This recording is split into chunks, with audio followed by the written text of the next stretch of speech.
close to every party, and you think tequila is your friend. You never say that you're sorry, and no matter what you can't pretend. Every time you kiss me goodbye, as I'm about to board a plane, you can't hold back the tears in your eyes, even though I'm only gone for days. You're one of a kind. You're one of a kind. You're one of a kind. You're one of a kind.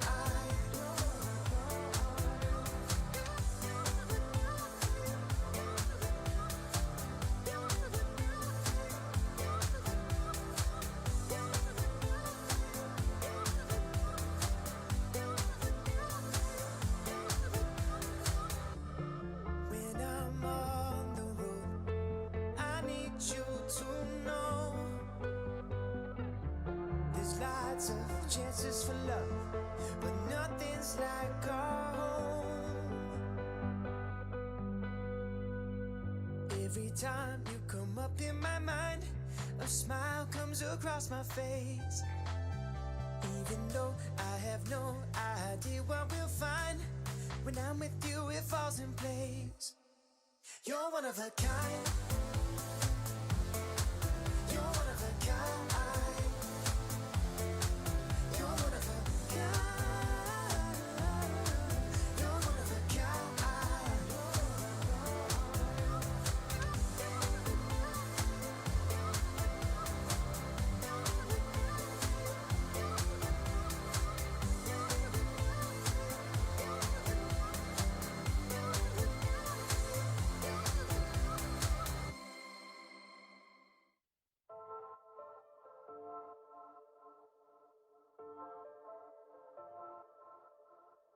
Trust me,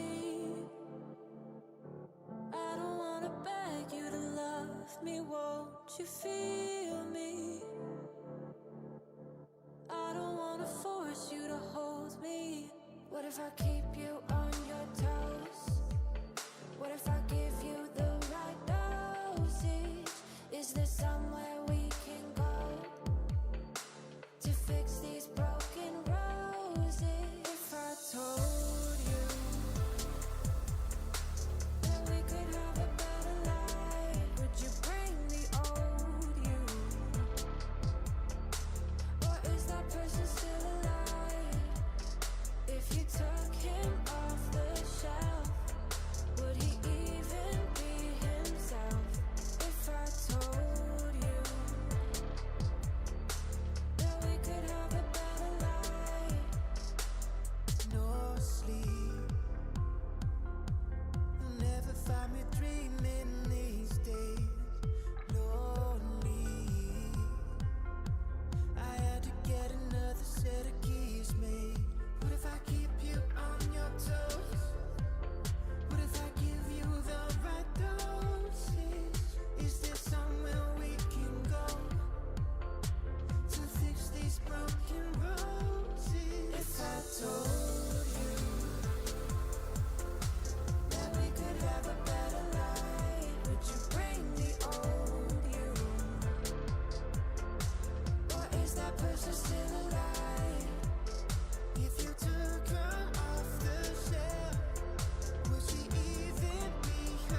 never keep my distance from a little mischief, I admit.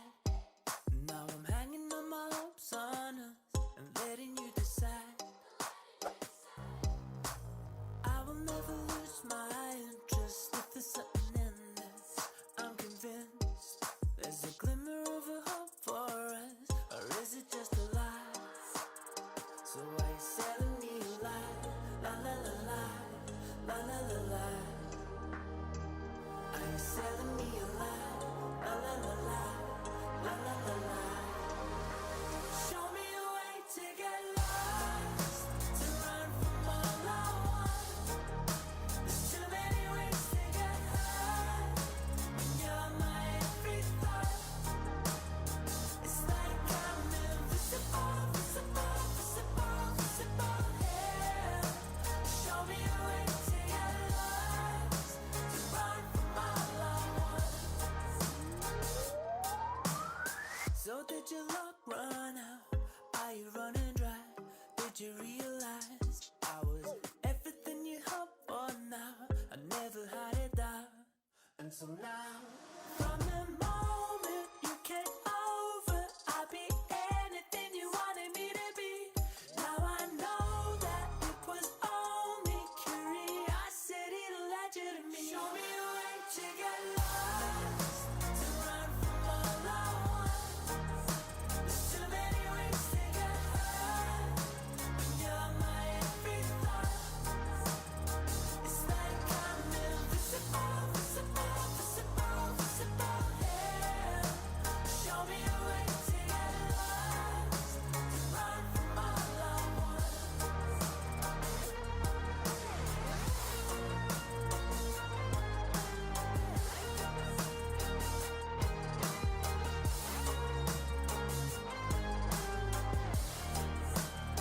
So are you selling me a lie? La la la la, la la la la. Are you selling me a lie? La la la la, la la la la. So are you selling me a lie? La la la la, la la la la. Are you selling me a lie? La la la la, la la la la. Show me a way to get lost, to run from all I want. There's too many ways to get high, when you're my every thought. It's like I'm invisible, visible, visible, visible, yeah. Show me a way to get lost, to run from all I want.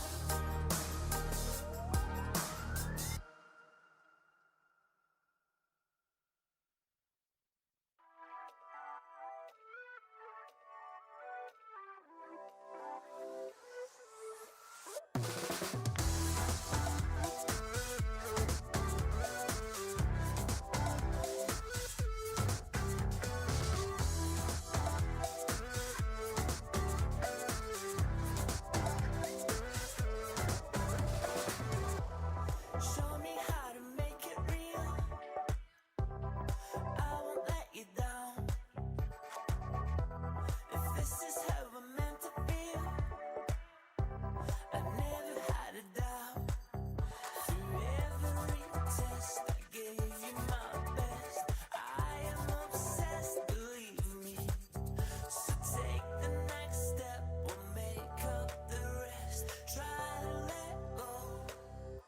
Just take me for a ride.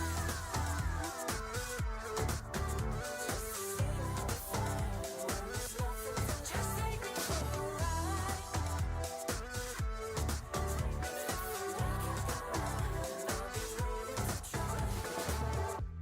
You wanted me to break the rules. I can read the signs.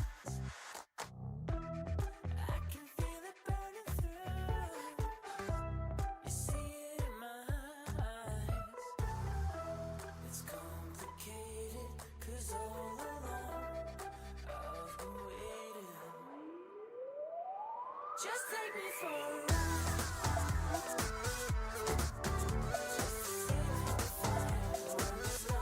Just take me for a ride.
things that you do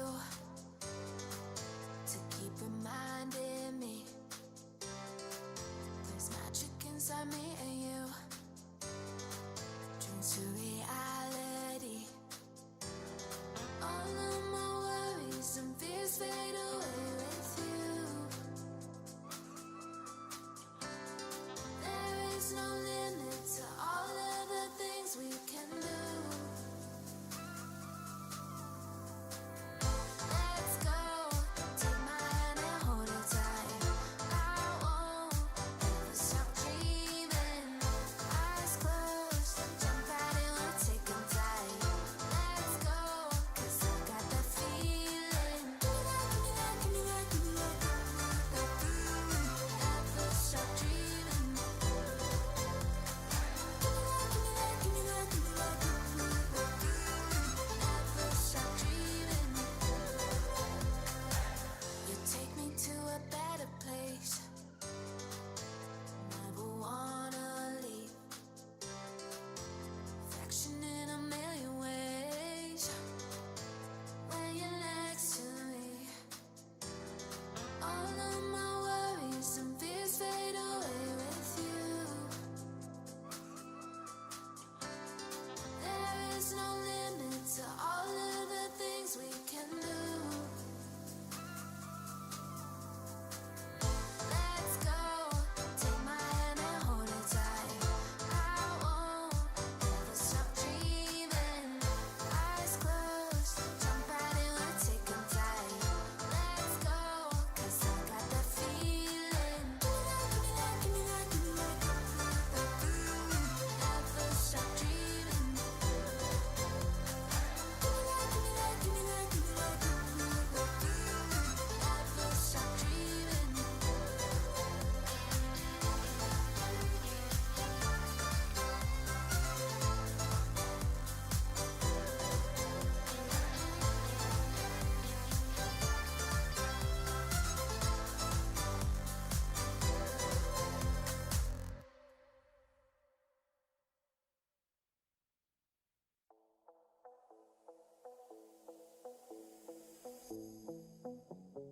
Gotta show them how bad you want it.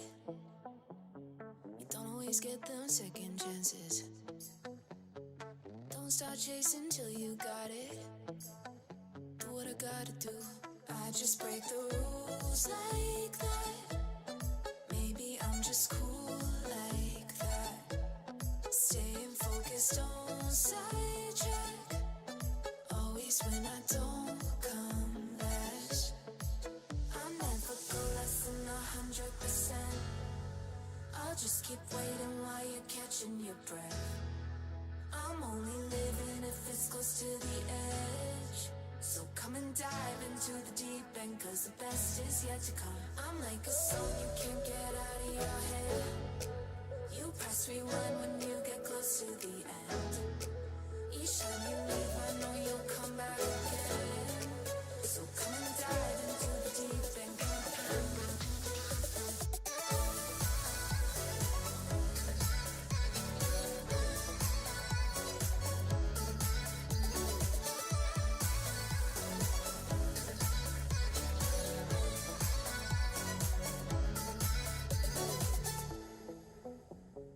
You think I'm done, but I just started. I'm the fire that lights the darkness. Don't get strong, confused with heartless. Do what I gotta do. I just break the rules like that. Maybe I'm just cool like that. Staying focused, don't sidetrack. Always when I don't come last. I'll never go less than 100%. I'll just keep waiting while you're catching your breath. I'm only living if it's close to the edge. So come and dive into the deep end, 'cause the best is yet to come. I'm like a song you can't get out of your head. You press rewind when you get close to the end. Each time you leave, I know you'll come back again. So come and dive into the deep end.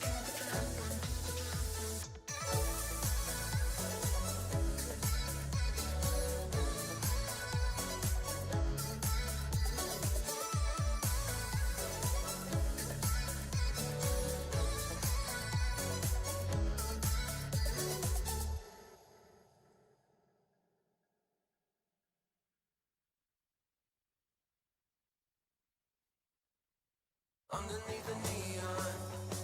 Denim jacket you can lean on. In the drop we can be gone. Like a dream, I think I see one. On the rig, you know I need that. On my neck, your name is ink black. Got your hand up on your hip like a pin up in that fit. I be lying through my lips, say anything to see it dip. Drop it low, let it show. Do your thing out on the floor. I'ma count to 1, 2, 3, chorus on the phone. I'm better when I'm with you. I feel it in my bloodline. Ice cold with the go-to, but you the one shining bright. Bump it like woo, baby. Better get your thing ready. I'm better when I'm with you. So would you be mine tonight? Too bad we breaking woke pink. Might have taken slow back into the moment when the summer had a summer glow. Body like somebody gon' be missing, ain't somebody. Twerk it like a ratty, I'ma eat it like a zombie. I'm better when I'm with you. I feel it in my bloodline. Ice cold with the go-to, but you the one shining bright. Bump it like woo, baby. Better get your thing ready. I'm better when I'm with you. So would you be mine tonight? Too bad we breaking woke pink. Might have taken slow back into the moment when the summer had a summer glow. Body like somebody gon' be missing, ain't somebody. All I want is underneath the neon. Denim jacket you can lean on. In the drop we can be gone. Like a dream, I think I see one. I'm better when I'm with you. I feel it in my bloodline. Ice cold with the go-to, but you the one shining bright. I'm better when I'm with you. I feel it in my bloodline. Ice cold with the go-to, but you the one shining bright. Bump it like woo, baby. Better get your thing ready. I'm better when I'm with you. So would you be mine tonight? I'm better when I'm with you. So would you be mine tonight? I'm better when I'm with you. So would you be mine tonight? Body like somebody gon' be missing, ain't somebody. Twerk it like a ratty, I'ma eat it like a zombie.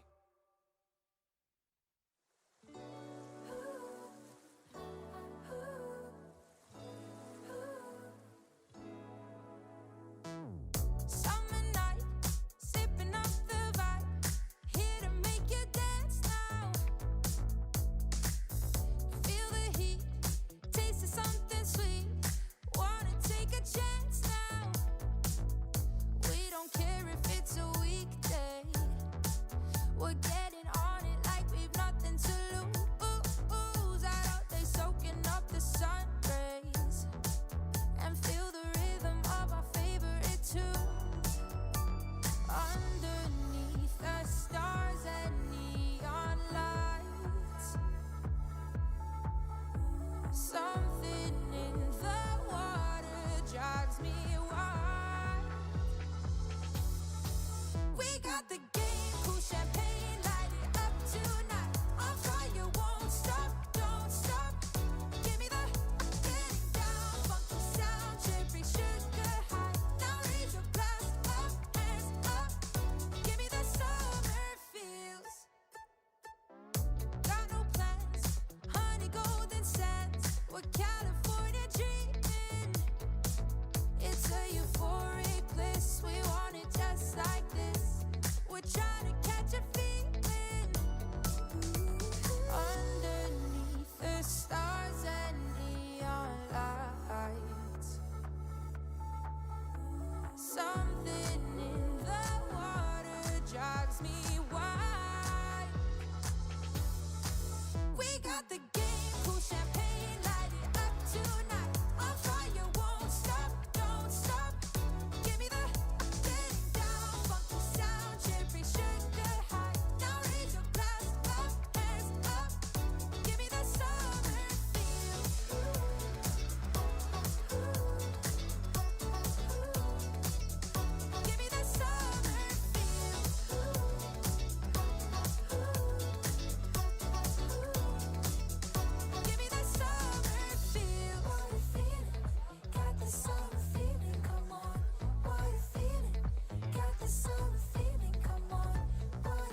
tonight.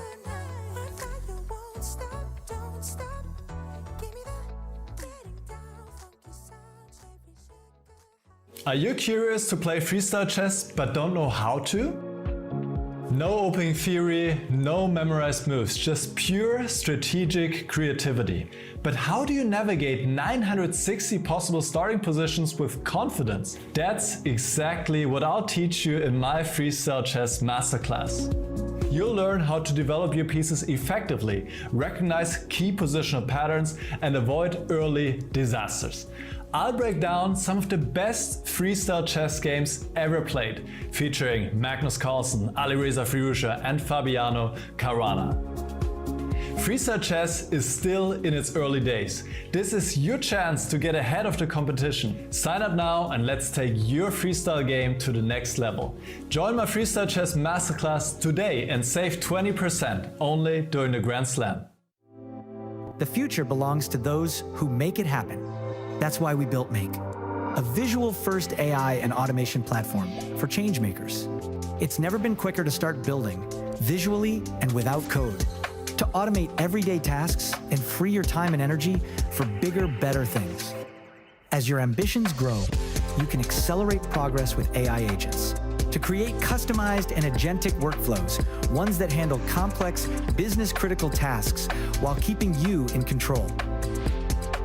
And for leaders scaling business, you can see your entire AI and automation landscape in real time to orchestrate change and show progress in motion. Make automation and AI put to work for business, for teams, for you. Make it happen at make.com.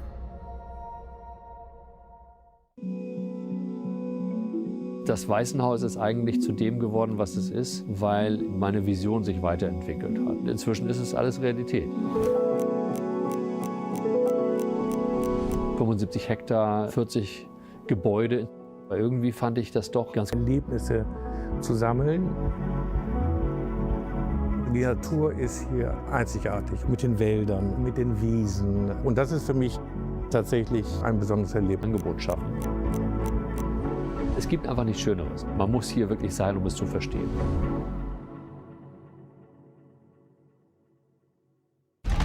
He's blundered. Oh no! He loses the bishop! Whoa, what? Moments like this are rare. There's been a complete transformation in one move from winning to loss. I'm your host, James Dash, and I couldn't be happier to be joined by David Hal and Tanya Sachdev yet again.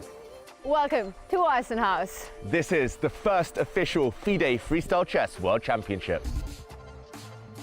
For the first time ever, the World Championship title in this format will be awarded jointly by FIDE and Freestyle Chess, two worlds coming together To compete for the Freestyle Chess crown.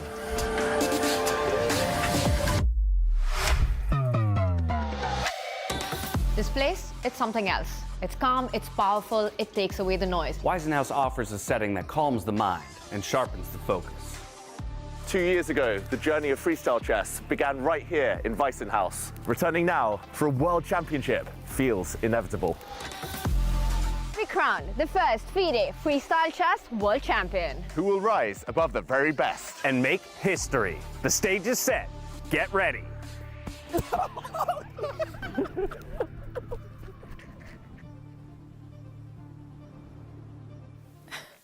Hello, everyone, and welcome to day 2 of the 2026 FIDE Freestyle Chess World Championship here at the beautiful Waisenhaus Resort in Germany. I'm your host, James Dash, joined as always by David Hal, Tanya Sachdev, Judith Polgar, and Peter Lecko. That's right, it's a star-studded cast here, all 5 of us in the studio together to kick off the day. But Tanya, it's hard to believe that yesterday we were on the precipice of a 4-way tie out of the group stage and into the upper bracket, and yet one result changed that fate, and we had our 4 tickets booked into the upper bracket. What a fantastic day it was, right? Until the very last moment, there was not a single guarantee of who makes it to the semifinals with the World Championship on the line. But I'm just going to start by saying, this is a very neat sofa to be on, James. I've got Judith and Peter right next to me, and I remember this moment, Peter, where I think it was Vincent with 160 on his heart rate, and you told Judith, you know what, mine is higher. Yes, I felt like it. If you ask me at that moment, please say something, I would have not been able to. And yet, Vincent did have a beautiful group stage performance, finishing in second place overall, booking himself into the semifinals. Do you think there's some kind of magic here at Waisenhaus? What is it about this place that Vincent seems to just step it up an extra degree? Yeah, he certainly loves to be here, playing in Germany in this wonderful Waisenhaus. He just feels the energy, everything. But yeah, yesterday was very tough. It was crazy. And when he lost the last game to Sindarov, I was losing my mind that maybe he's in a tie and he has to play a playoff. And oh my God, what will happen? But no, he made it through. So I'm very happy. And to that effect, Judith, somebody else that it seemed was cruising into the upper bracket was Magnus Carlsen, and then uncharacteristically dropped one game near the end, and it put everything into question. Of course, he would quickly wrap it up in Angry Magnus near the end of the day, but that was something that caught us all off guard a bit. Yes, because things were going so much on his way up to round 5, basically, that we saw his body language showed before the game. He was like lying there, right? And he had the feeling of, okay, I'm there already, we're just here to do some jokes or something. And then he got the punishment against Lagrave. And it was quite an amazing game, by the way, because in the first few, 8 or 9 moves, it was a pawn clash. And then the pieces came, and that was not fun for Magnus at all. So that was quite shocking, and I think that was a real wake-up call that, what happened? Yeah, and as I turn to you, David Howe, I do want to bring up the group stage standings overall, just so everybody at home can get a picture, because we had 7 rounds played yesterday in our round robin, and again, it was a 4.5-point first-place leader, 3 players tied at 4 points, all before we get to the lower brackets, but it really was a battle for essentially all of our players, only a couple in that spoiler position at the end of the day. Exactly, and we can see how close it was by the tiny margins. Even first down to 8th place, bottom place, it was only 2.5 points. And yeah, for Levon Aronian, for Vachier-Lagrave, they were out of it before the final round. And yeah, unfortunately, they weren't able to bring their best after great years last year. But yeah, for Hans Niemann coming so close, for Arjun falling at the final hurdle, losing to Fabiano, it was heartbreak. They'll be fighting today for 5th to 8th place. But yeah, it always seems to be Magnus, even when he's not at his best. And the other 3, just fantastic, consistent players. I like that you bring it back to Magnus Carlsen, though, because again, he separates himself just an inch above the rest in the group stage. And with this, 21st possible world championship title that he's chasing, this is his group stage results. Not infallible by any means, but only dropping 1 game. It comes at the hands of Arjun Lagrave.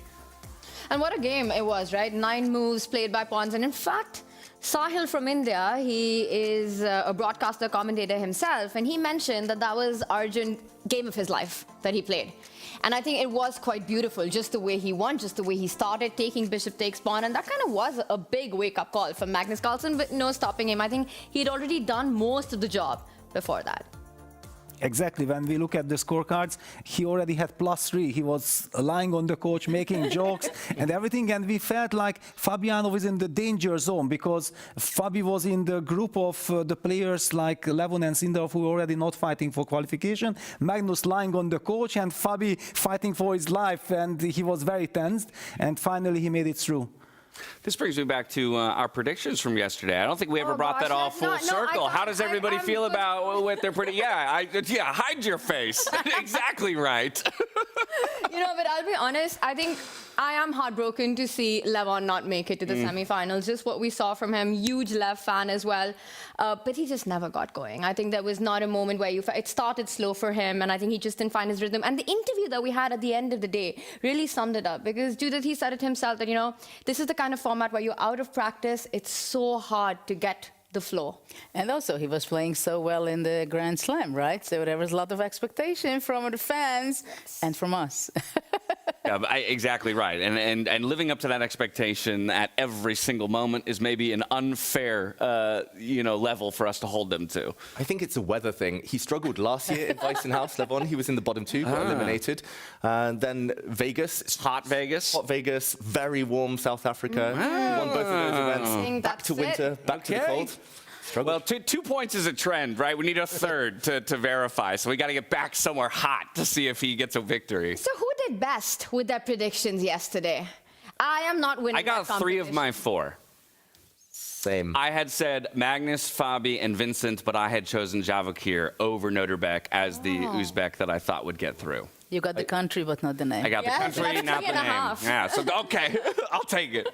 I said both Uzbeks. Vachier didn't make it, Fabi did. So I got 3 as well. Oh, okay. Yeah. All right. Gosh, Well, I lost that competition with a big margin. But moving on from that, James. from yesterday to today. I know that's why everybody is here to see the semifinal bouts, who will push themselves to a final table tomorrow in attempt to grab that first ever World Championship title here in the FIDE Freestyle Chess circuit. These are your matchups there. It's going to be Nodirbek up against Magnus, Carlsen, Vincent, Keymer against Fabiano, Caruana. That's our upper bracket. In the lower bracket, Hans Niemann up against Levon Aronian, and then Arjun Erigaisi playing against Vachier-Lagrave. It's not just these 8 gentlemen. We also have 2 of our women playing today, Bibisara Asabayeva and Alexander Kostyniuk. They're playing in an exhibition matchup as well. And that's something I would like to talk about before we dive into some of the upper bracket bouts. These 2 players stepping onto the stage for the first time. We didn't get to see them in the group stage, so they're immediately into the 25-10 format, playing 2 games today. Judith, what can you tell me about these incredible players? Well, they are both fantastic players in women's chess, and Kostyniuk was a world champion. Also, she's a champion in 960 in freestyle. She has some experience. So I'm pretty sure she's looking forward very much. And we've seen Bibisara playing in the Grand Slam. It didn't work out for her, but I hope she improved also, and it will be a great battle. I'm actually really excited to see this because Bibisara, she's a 3 times World Blitz champion, the reigning one as well. So it's going to be interesting to see how they adapt to freestyle chess, how much practice they have, and I think this is the beginning of women in freestyle chess. Stylistically, understanding that in freestyle chess the position might determine to a degree your approach to a board, how do they match up in that way? Do you see one as more aggressive and attacking, the other one being more solid as a player? Well, how would you describe them stylistically as chess players?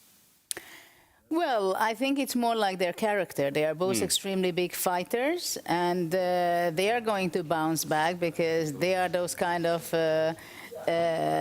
persons who like to challenge themselves, and we've seen both of them in critical situations in World Championship matches, really there where you have to show your skill. So I think it's going to be a great fight for them, and both of them probably really wants to bite. I believe that to the nth degree. We've been playing games with Bibisara as well at night. She's a fierce competitor both on the chessboard and in the Avalon board space as well. Let's return to that bracket stage, though, for the 8 men who are competing here in Weisenhaus. We'll start with the upper bracket and take a look at what we have in front of us. It's those 2 semifinals. Of course, the winners of those will move on to play in the finals tomorrow. That determines our FIDE Freestyle Chess World Champion. So it's Magnus Carlsen against Nodirbek Abdusattorov, Vincent Keymer against Fabiano Caruana. The loser will drop down to play for 3rd place from each of these semifinals. From here, we can flip to the lower bracket and just take stock of that. Looks a little bit more complex, and that's because every player is still going to be playing for placing all the way down to 7th and 8th place. So Niemann versus Aronian, Erigaisi versus Sindarov. Of course, the winners move on, play for 5th. The losers will be playing for 7th and 8th. Yeah, lots more chess, lots more games. I think these players, they'll be disappointed, of course. It's just a bit of a free roll for them now. The likes of Levon, maybe it will just free up his play. He played better yesterday once he had no more chances. So I'm expecting those games to be fun and dramatic, but of course less at stake now. That's an interesting point because there is, to a degree, something less at stake. We're no longer in a circuit format where you might still be fighting for points that can aid you further down the line, but there's still plenty of prize money on the table as well. But I wonder what that kind of freedom, maybe for some of these players, will end up turning into when it comes to the over-the-board action. A little bit more fight, a little bit more risk-taking? Well, I can answer for Levon because he said it himself best yesterday that he loves the format, he loves playing here, and it doesn't matter if he's fighting for 1st or 5th, he's going to enjoy the ride and give it his all. Oh, absolutely. I mean, he's the freestyle guy, right? Whether he's on the chessboard or he's wearing his shirts, t-shirts, right? And it's sunny today. So we're in a media, because it's still chilly, but it's sunny. So he's going to be half warmed up. No pressure left. Hans has got no chance. And Hans picked Levon. Exactly. Hans picked Levon. Exactly. Let's not forget about it, because this is a prestige duel, yeah, in South Africa. And Vegas as well, right? Vegas finals was Levon with. Yes. against Hans, and then also when Levon knocked him out, then there was some, controversy in the interviews and so on. So I'm pretty sure that Hans is looking for his revenge. Yeah, they do have a bit of a storied history here on the freestyle chess stage, from Vegas all the way to here. Yeah, Levon did pick Hans in South Africa. He topped the group stage, had the first pick.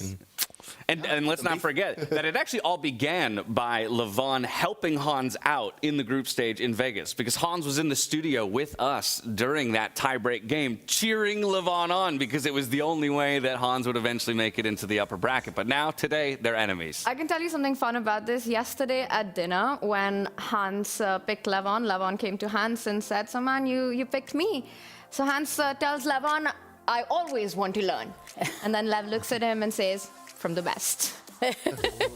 Now, this indicates to me there's a clear favorite, David, but let's talk about tournament form, because I think this might be, well representative of an average over the past year, the performance, and maybe what we would generally expect. But considering what we saw yesterday, how would you maybe adjust the scoreline here? Yeah, unfortunately, Levon wasn't able to keep up the form he showed in Las Vegas and South Africa. That influenced my thinking a lot with some of the numbers. I had to go on form, freestyle form specifically. I think today's going to be a lot closer. It's a two-game match. It's shorter. It's a sprint. I wouldn't be surprised if it goes down to the tiebreaks. Okay, let's talk more specifically about our two upper bracket matchups as we are quickly moving our way towards that position lottery. Let's start with Magnus Carlsen versus Nodirbek Abdusattorov. It was Magnus who had his pick of who he would want to take from the third and fourth place finishers. He chose Nodirbek Abdusattorov. Does that surprise you in any way, or is that fully expected when it comes to the pairings? It was kind of expected, but I also know that traditionally Magnus has a very good score against Nodirbek. Yeah, he has knocked him out many times. But I also talked to Nodirbek quite sometimes, and I know that he feels like enough is enough. Yeah, so he feels like he wants to break this direction, and he wants to show that already, yes, I can knock Magnus out.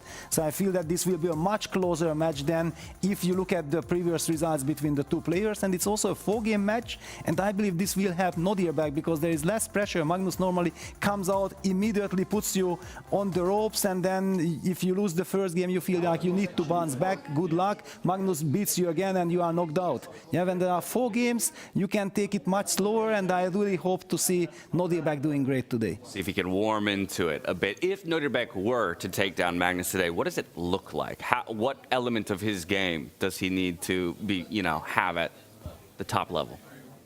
For Nodirbek? Yeah, if Nodirbek were to do it, what does it look like? Well, first of all, he has to be very consistent, making some very surprising moves, and I think he has to be also very fast in his game. And of course, it depends a lot how the first game will be starting out. That's a big question. Because if you can make Magnus nervous, that's already a big thing. Making Magnus nervous, that's a tall order, to say the least. Let's talk about the other upper bracket matchup real quickly, Tanya. With just a minute to go. It's going to be Fabiano Caruana, Vincent Keymer. Vincent looking for that Weisenhouse magic, but Fabi, Mr. Consistency, how do you see these two matching up? We've seen this happen before, right? You spoke about how the summer suits Levon just really well. I think Weisenhouse is Vincent's place. He took down Fabi yesterday. It was the finals from the very first Weisenhouse Grand Slam in 2025, and it was Vincent who beat Fabiano Caruana to take that slam as well. So great results for his side. The time format increases as well. And when we speak about Vincent, I think we have to turn to Vachier-Lagrave for just a moment.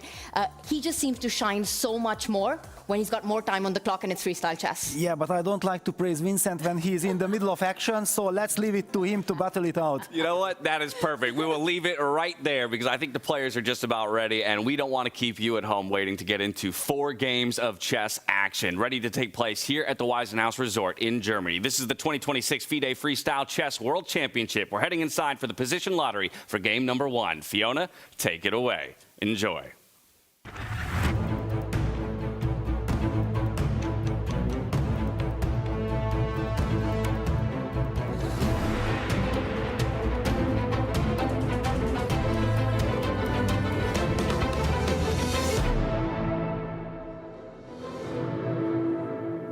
Hello and welcome to day 2 of the FIDE Freestyle Chess World Championship. My name is Fiona Steil-Anthony. I'm delighted to be your host. Yesterday we saw a very exciting round robin, while today it is the semifinals. Tonight we will know which two players will fight for the crown tomorrow. Today also the exhibition match between Bibisara Saubayeva and Alexandra Kosteniuk will start. Soon we'll find out the first position, but before that, let's take a look at the highlights from yesterday.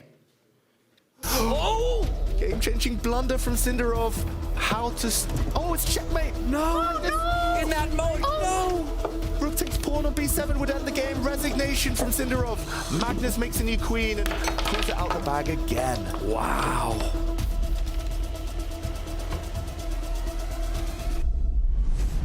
Eight grandmasters will compete against each other in the first FIDE Freestyle Chess World Championship in Weissenhaus, Germany. Who will make history now?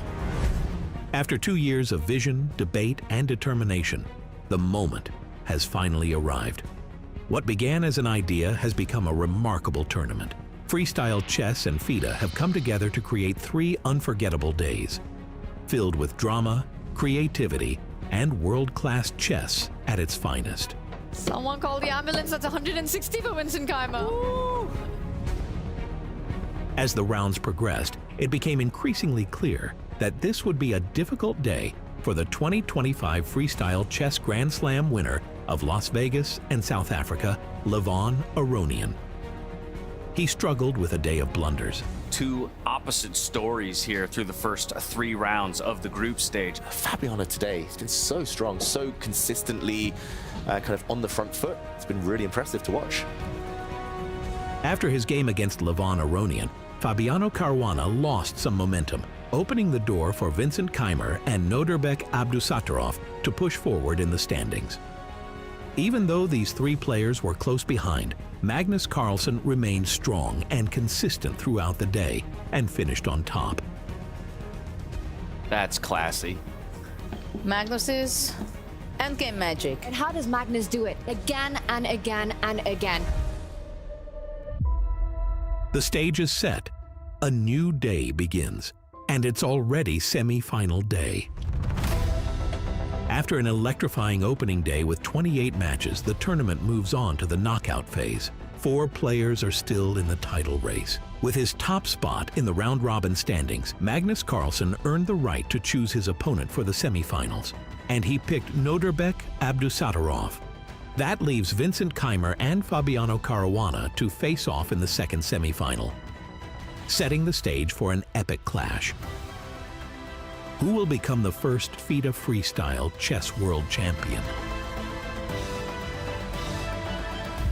Stay tuned. So as we saw, a very, very exciting day yesterday. Now it is time to find out the first position for today. I'm very happy to be joined by Sven Loppes, the tournament director of Kränke Chess and Freestyle Chess Festival. Sven, you recently announced the event. We saw a lot of top players will be back. Magnus Carlsen, one of them. What can we expect from Kränke in Karlsruhe? From my point of view, it's the biggest and most spectacular chess stage in the world. And we expected more than 3,000 players in our open tournaments. So I think it's a wonderful chess festival. And now I expect a wonderful day here by the World Championship. It's gonna be a fun day, a high stakes one. And I'm gonna move behind the table and ask you, Sven, are you ready? Yes.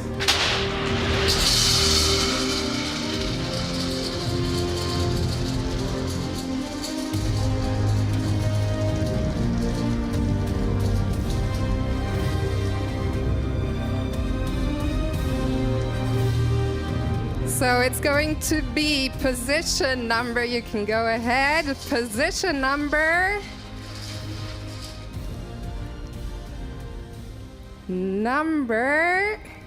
858, position 858. As always, the players will have 10 minutes to prepare. Players, best of luck, and to everyone watching, have fun.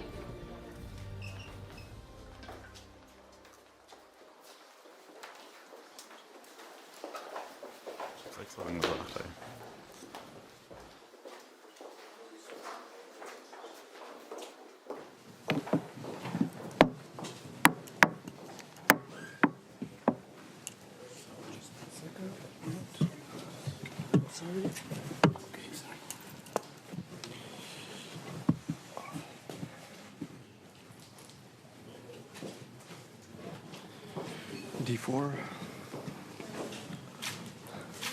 That's the idea. D5.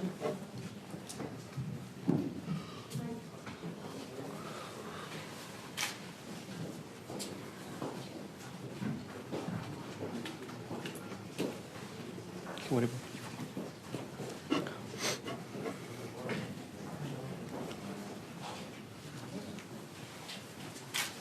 okay, that's E5.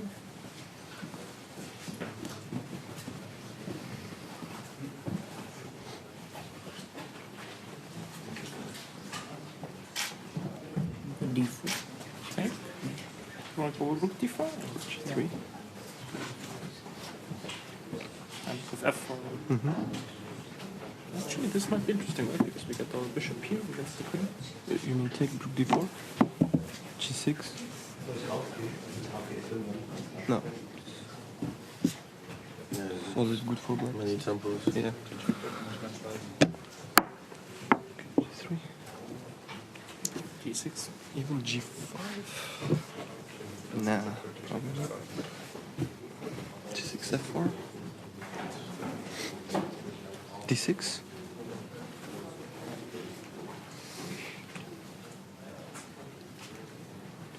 Okay, very deadly, huh?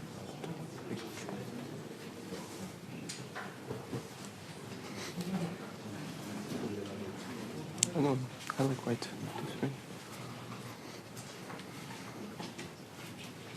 Even black goes F5. F5, no? Can we try knight F3 second move and then D4? Yeah, G6.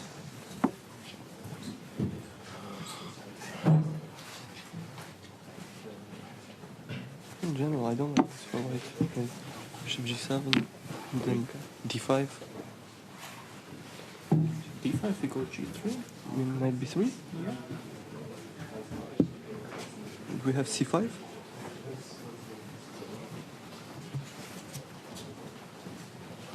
C5 feels wrong, but maybe it works. Okay, let's do this. Bishop C3. Okay, let's see. No, like D4 is fine. D4, D5. Okay, we can play F5, but it's a bit strange, right? F5. Mm-hmm. Open the rook.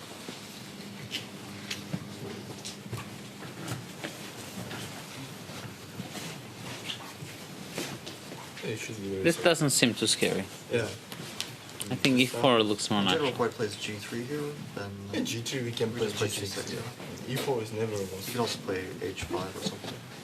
No, but I like G6 because, I mean... I mean, like, this could also be a knight of 6 and H5. I mean, maybe... Also. Yeah, maybe. E4 is critical. Yeah, nothing else seems to make too much. What about, F4. like, A4, like, is... Yeah. In general, we have, like, F4, do we want to play D5? I think we want to play D5. Yeah, we and want then to play G6 and knight. Here is maybe annoying for it. Yeah, but I want D5, G6, knight F6, and it should be very good. Because this diagonal is important. Yeah, this is good to lock the file. So G3 and G4 both make sense, yeah? G4 I will be scared to play. Well, I'm trying to lock this knight somewhere. G4 actually makes sense because we can't play G5, so we can like gain some space. Trying to play bishop G2 and then. Because let's see. Okay. First of all, let's play like say G6. Yeah.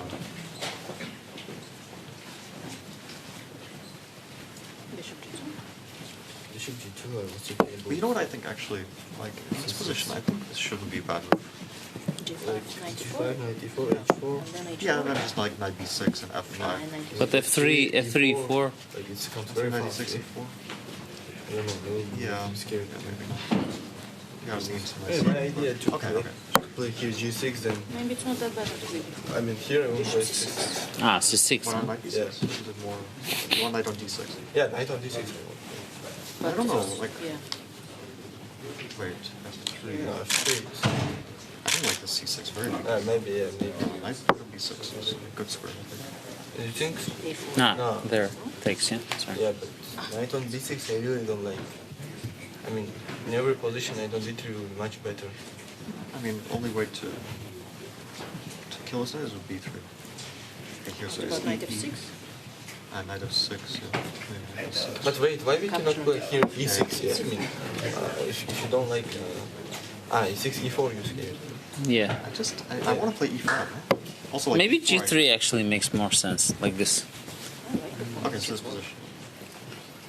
Knight f6, f3, this type of play. Position 8-5-8 for the first game of the day in our semi-final bouts. The players doing their best in their groups to analyze the position. You can see the heat map on the left-hand side of your screen kind of indicates there is no true consensus on how best to attack the position. But I wonder what our legends at themake.com Deep Dive Desk have to say about this 8-5-8 position. Judith, Peter, over to you. How do you evaluate it? Well, evaluation, to start with that one, that's a tricky thing, as always. But I was wondering how the b1 king will be having his journey in the long run in the game. But what caught my eye very much is the h1 queen, and the h8 queen, of course. Because we've seen some analysis there. E4, E5 was the starting moves, and then the big question whether open up the position with G3, F4 or to go with D4. And D4 had some drawbacks. Maybe you can show it, Peter, what we had in mind.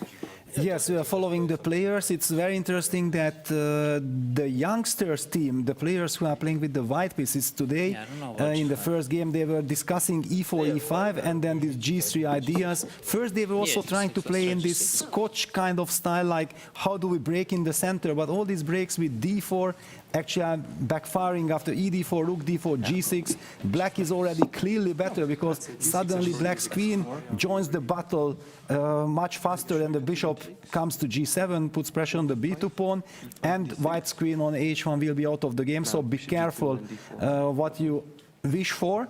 And also another try was to play in the Scotch spirit with knight f3, coming up with the tempo, G6, D4, equally gets countered beautifully by ED, knight d4, bishop g7, and black takes over. So I think by quickly eliminating these options, the players then came to conclusion, then let's not rush, let's play something like g3 slowly, and for example g6, f4, putting some pressure on black. I think this is a very kind of logical way to play. But now, so let's talk about one d4, because that's what the experienced team, the Legends team was talking about. They were more worried, I don't know if more worried, but they were more interested in analyzing d4, d5 positions. Judith, what's your take? But as Levon said, that, well, after seeing this on the board, d4, d5 says, well, maybe after all, e4 is better. Yes, I think we can conclude that both teams felt like there is nothing really special happening in the position. Both sides have different ideas. For example, here, Levon first suggested the move g4. Later, he, even after 2 minutes of analysis, said that, yeah, maybe do the same idea with g3, so the players are not sure themselves what is right. Then at some point, I believe in this variation, g4, g6, bishop g2, the move knight b6 appeared on the board, and then Sindarov said, no, I don't like this knight on b6. This is normally always misplaced. So you can see how impulsive the players are also, because you don't have time. You basically follow your instincts that you have already gathered throughout the freestyle games. But I also felt that I've seen Hans was very passive today. I think he's the person who is the mostly disappointed from yesterday, and he did not get over on that. I believe he was not even commenting and joining the talks in that analysis now. But I also have the feeling that the players are kind of more relaxed on, it's a longer game, so it is going to be some exciting, lot of time to think about. That's all for now. James? Thank you so much, Judith and Peter. It is a passive Hans Niemann. It was a late Magnus Carlsen arriving to the playing hall. He's facing off against Nodirbek Abdusattorov. His pick when it came to his upper bracket bout. Vincent Keymer and Fabiano Caruana, the other top ticket matchup that we'll be keeping our eyes on in this first round of the semifinals here at the FIDE Freestyle Chess World Championship. Off we go. Big moment. Tanya, Nodirbek opens with the e-pawn. And this was one of two main variations mentioned. Very logical here to occupy the center. I like it. You occupy the center, you open the bishop diagonal as well. And you know, often in freestyle chess, the one thing that we've learned about, you want to talk about the piece coordination and the safety of king. I think one thing that's going to be interesting to watch out here, David, is that with the king where it is placed right now, it's hard for me to imagine a long castle towards the right side of the board. So much clearance is required for that. And it makes me wonder, do you even need to castle in this setup? We've seen ideas of activating major, which is on the flank, by moving a flank pawn forward. At some point, I am expecting that a pawn to move ahead to try to activate that rook, and maybe the queen from the other edge of the board to even come out with h4 at some point. Yeah, some flank play. Magnus tends to like those types of ideas. He likes to activate his own queen very early. So I wouldn't be shocked if at some point maybe black occupies the center first. Most of the teams were discussing symmetry with pawn to e5, but the moves like g6, maybe even g5 at some point, just to allow the black queen out on the diagonal, as Peter showed earlier in one variation, would be very logical. But it does feel like a bit of a handicap Magnus is giving himself, having not come to the board till late, having not participated in any of those discussions. Any idea what he was up to today morning, David? Any info on that? I do, but something to do with Valentine's Day, that's all I'll say. Ooh, love is in the air, but not on the board. Exactly. Time spent on the board, that is the consequence of Magnus being late and just adjusting pieces there. Yeah. He's chewing through that clock so far, already a minute and a half gone. Of course, I'll remind everybody we're playing 25-10 here, so it'll be a slower pace to the games today. But by all accounts, every second that gets eaten away from Magnus's clock here is, you know, a point in favor of Abdusattorov in this game number 1 of a best of 4.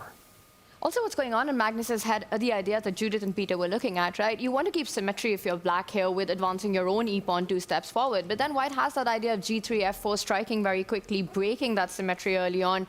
And how are you going to respond to that is what is the look ahead that's required right now. In our pre-show, we were talking about the importance of the first game in this best of 4 between these two. And David, historically, Nodirbek has had an extremely difficult time against Magnus in freestyle chess. Exactly, especially freestyle chess. He faced him in Weissenhaus 1 year ago, lost there, lost in Paris as well to Magnus. I actually thought, in chess in general, but at the World Blitz, Abdusattorov almost had a breakthrough against Magnus. He won the first game in the final. That was also a best of 4, fighting for the world crown. He ended up losing 2 long endgames, Abdusattorov. One of them was a dead-drawn knight and 4 pawns versus knight and 4 pawns. Somehow Magnus eked out the win. Then it was a bishop and 4 pawns versus bishop and 3 pawns endgame, and somehow Magnus again got the win. So it does feel like Nodirbek, despite the fact he started strong in that World Blitz, still has that mental block. Can this be the time? I think getting a good result here with whites, ideally win, of course, but definitely not losing. That has to be the start for Abdusattorov. There's a bit of a twist in the color kind of sequence later in the match. And speaking of twist, quite a plot twist in our other semifinals matchup, James. A completely different approach from what was being discussed by the players and in our studio as well. Yeah, heading over to Vincent Keymer versus Fabiano Caruana. I like the call out because move number 1, pawn to f4. Wow, very interesting. It looks like a... Where did that come from? Dutch defense reversed colors. It does look like this was also played by Arjun Erigaisi and Bibisara Asabayeva against Alexandra Kostenyuk. We'll just do a very quick action replay to show the first couple of moves. We started with f4. Normally this is the birds opening in regular chess. I guess it makes sense to put a knight on the 3rd rank only when a pawn is in front of it. The pawn acts as a bit of shelter, occupies the center, stops black from playing e5. Black happily plays the other central pawn though. g4 getting a lot of space. The white queen at least has some vision into the center, as does the white bishop on the diagonal. I think this is going to be a fun one. Hitting the central pawn, and maybe white is going to continue just piling forward with the pawns as quickly as possible. And also progressing at a much faster clip than our other top ticket bout. The Magnus Carlsen still yet to make a move, almost 5 minutes in to this initial round. Oof. Why come late if you're going to burn 5 minutes thinking on move 1? Those are the consequences. Tanya, how to defend this pawn, though, for Fabiano right now? That's the first big question, right? What you really want to play is push that e-pawn forward, but after having committed g6, do you really want to open up the dark squares on both diagonals? You know, you don't feel really comfortable doing that. The bishop coming out to c6 to defend it, it doesn't feel like it's a bishop. Not an easy choice. You never want to push that pawn forward. It just feels like not only Keymer has gained space already, also making intentions clear with this ambitious play.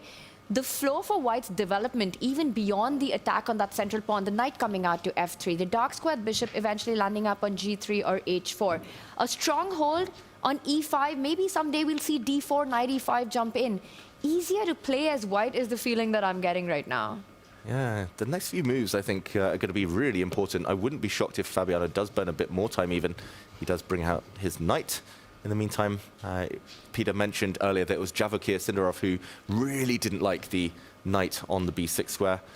Maybe it will be controlled a bit later by a pawn and won't be able to leap forward. But interesting. It was last year where Vincent had the white pieces. That's where he got his breakthrough against Fabiano. So I think the opening is going to play a huge role. Both players looking quite calm in terms of heartbeat on the camera. Locked in now. I was almost going to blunder in this position. I was about to suggest a move a4, trying to target that knight on b6, and then you realize that there's a bishop on e8 as well. This is what freestyle chess does to you. Just pieces placed so differently. But if you can get a4, a5 going, that knight might not feel as safe. And if you ever respond a4 with black going a5, then there's the idea of the white bishop stepping up to f2, targeting that knight. So suddenly pieces are not feeling very stable.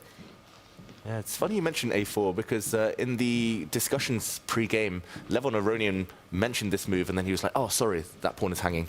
So he had the exact same thought as you, Tanya. Normally this is kind of an automatic, a really desirable move when a knight lands on a square such as this one. But here he has to double check. Still maybe possible in the next few moves. It's worth noting as well that the black knight could come forward, help the black queen create a checkmate threat within a couple of moves. So that diagonal has to be blocked in the near future, either by this white pawn or maybe the central pawn. And yeah, kings might come under fire. Funnily enough, a4 is still the third best option in the position, according to the engine. That would be cool. It's the type of move Vincent would play as well, really kind of critical. But I guess the idea is that if a black knight gets distracted... There's a mate on b2. Exactly, David. What?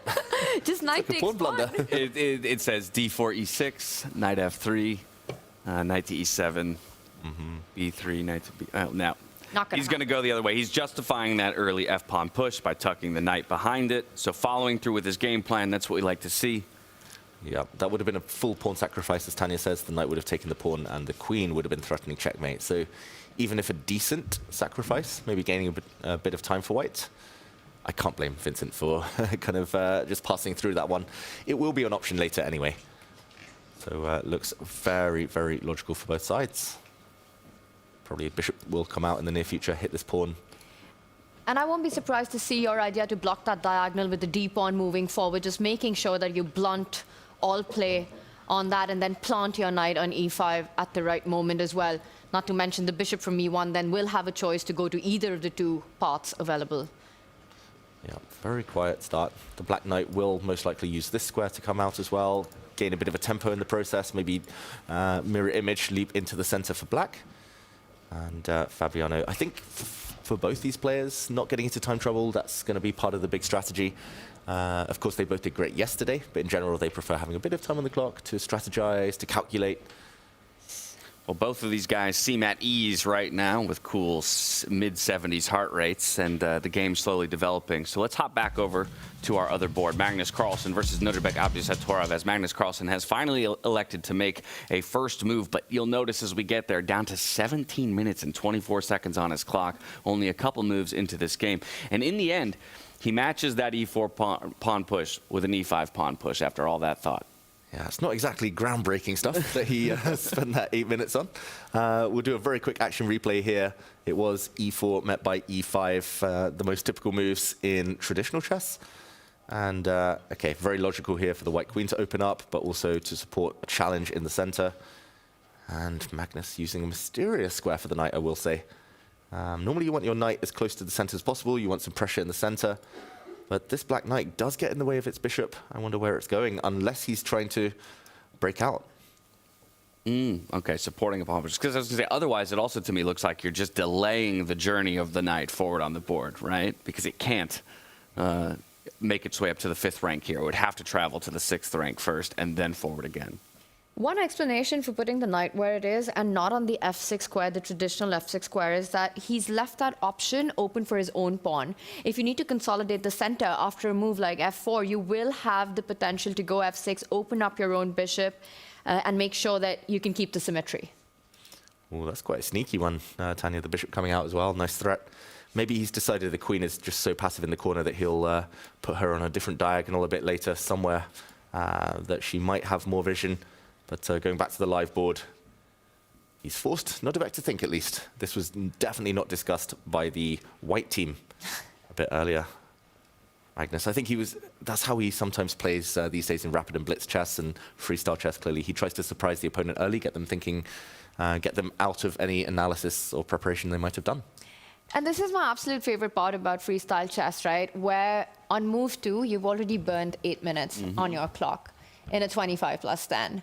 And that just doesn't happen. It just shows the importance of actually navigating the opening as correctly as you can, make the most practical decisions, balancing the clock, because it's really not about preparation, right? It's about getting a playable position. How many times we've seen even the best in the world completely lost by the time they reach move 10.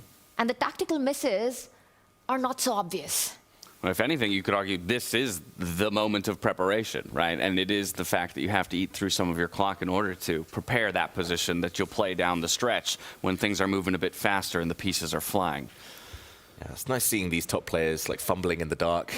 We all feel blind sometimes when we look at chessboard, but the players here, they're trying to create magic for themselves. But that's what I think is interesting about your point about Magnus's, kind of approach to these games, right? In terms of making other players uncomfortable quickly, right? If you feel like ability to ability, skill to skill, I'm the better player, then I want to get us both into an uncomfortable position as quickly as possible and trust that my skill set will ultimately allow me to navigate that better than you. Exactly. And actually at dinner the other day, I was chatting to Magnus's coach, Peter Heine-Nielsen, and he said that he'd started playing a bit recently, but his preparation is so much more different from the likes of Magnus's preparation. For any other grandmaster, you try to work it out. With black, you want to force equality. With white, you want to force an advantage. He was like, oh, with Magnus, it's an easy job. I just want to get him survival. Out of the opening, he can be clearly worse. As long as he's alive, as long as he's still fighting, that's a success. So yeah, Magnus, the limits to what's possible are far wider. All right, well, I just received word. Legends alert!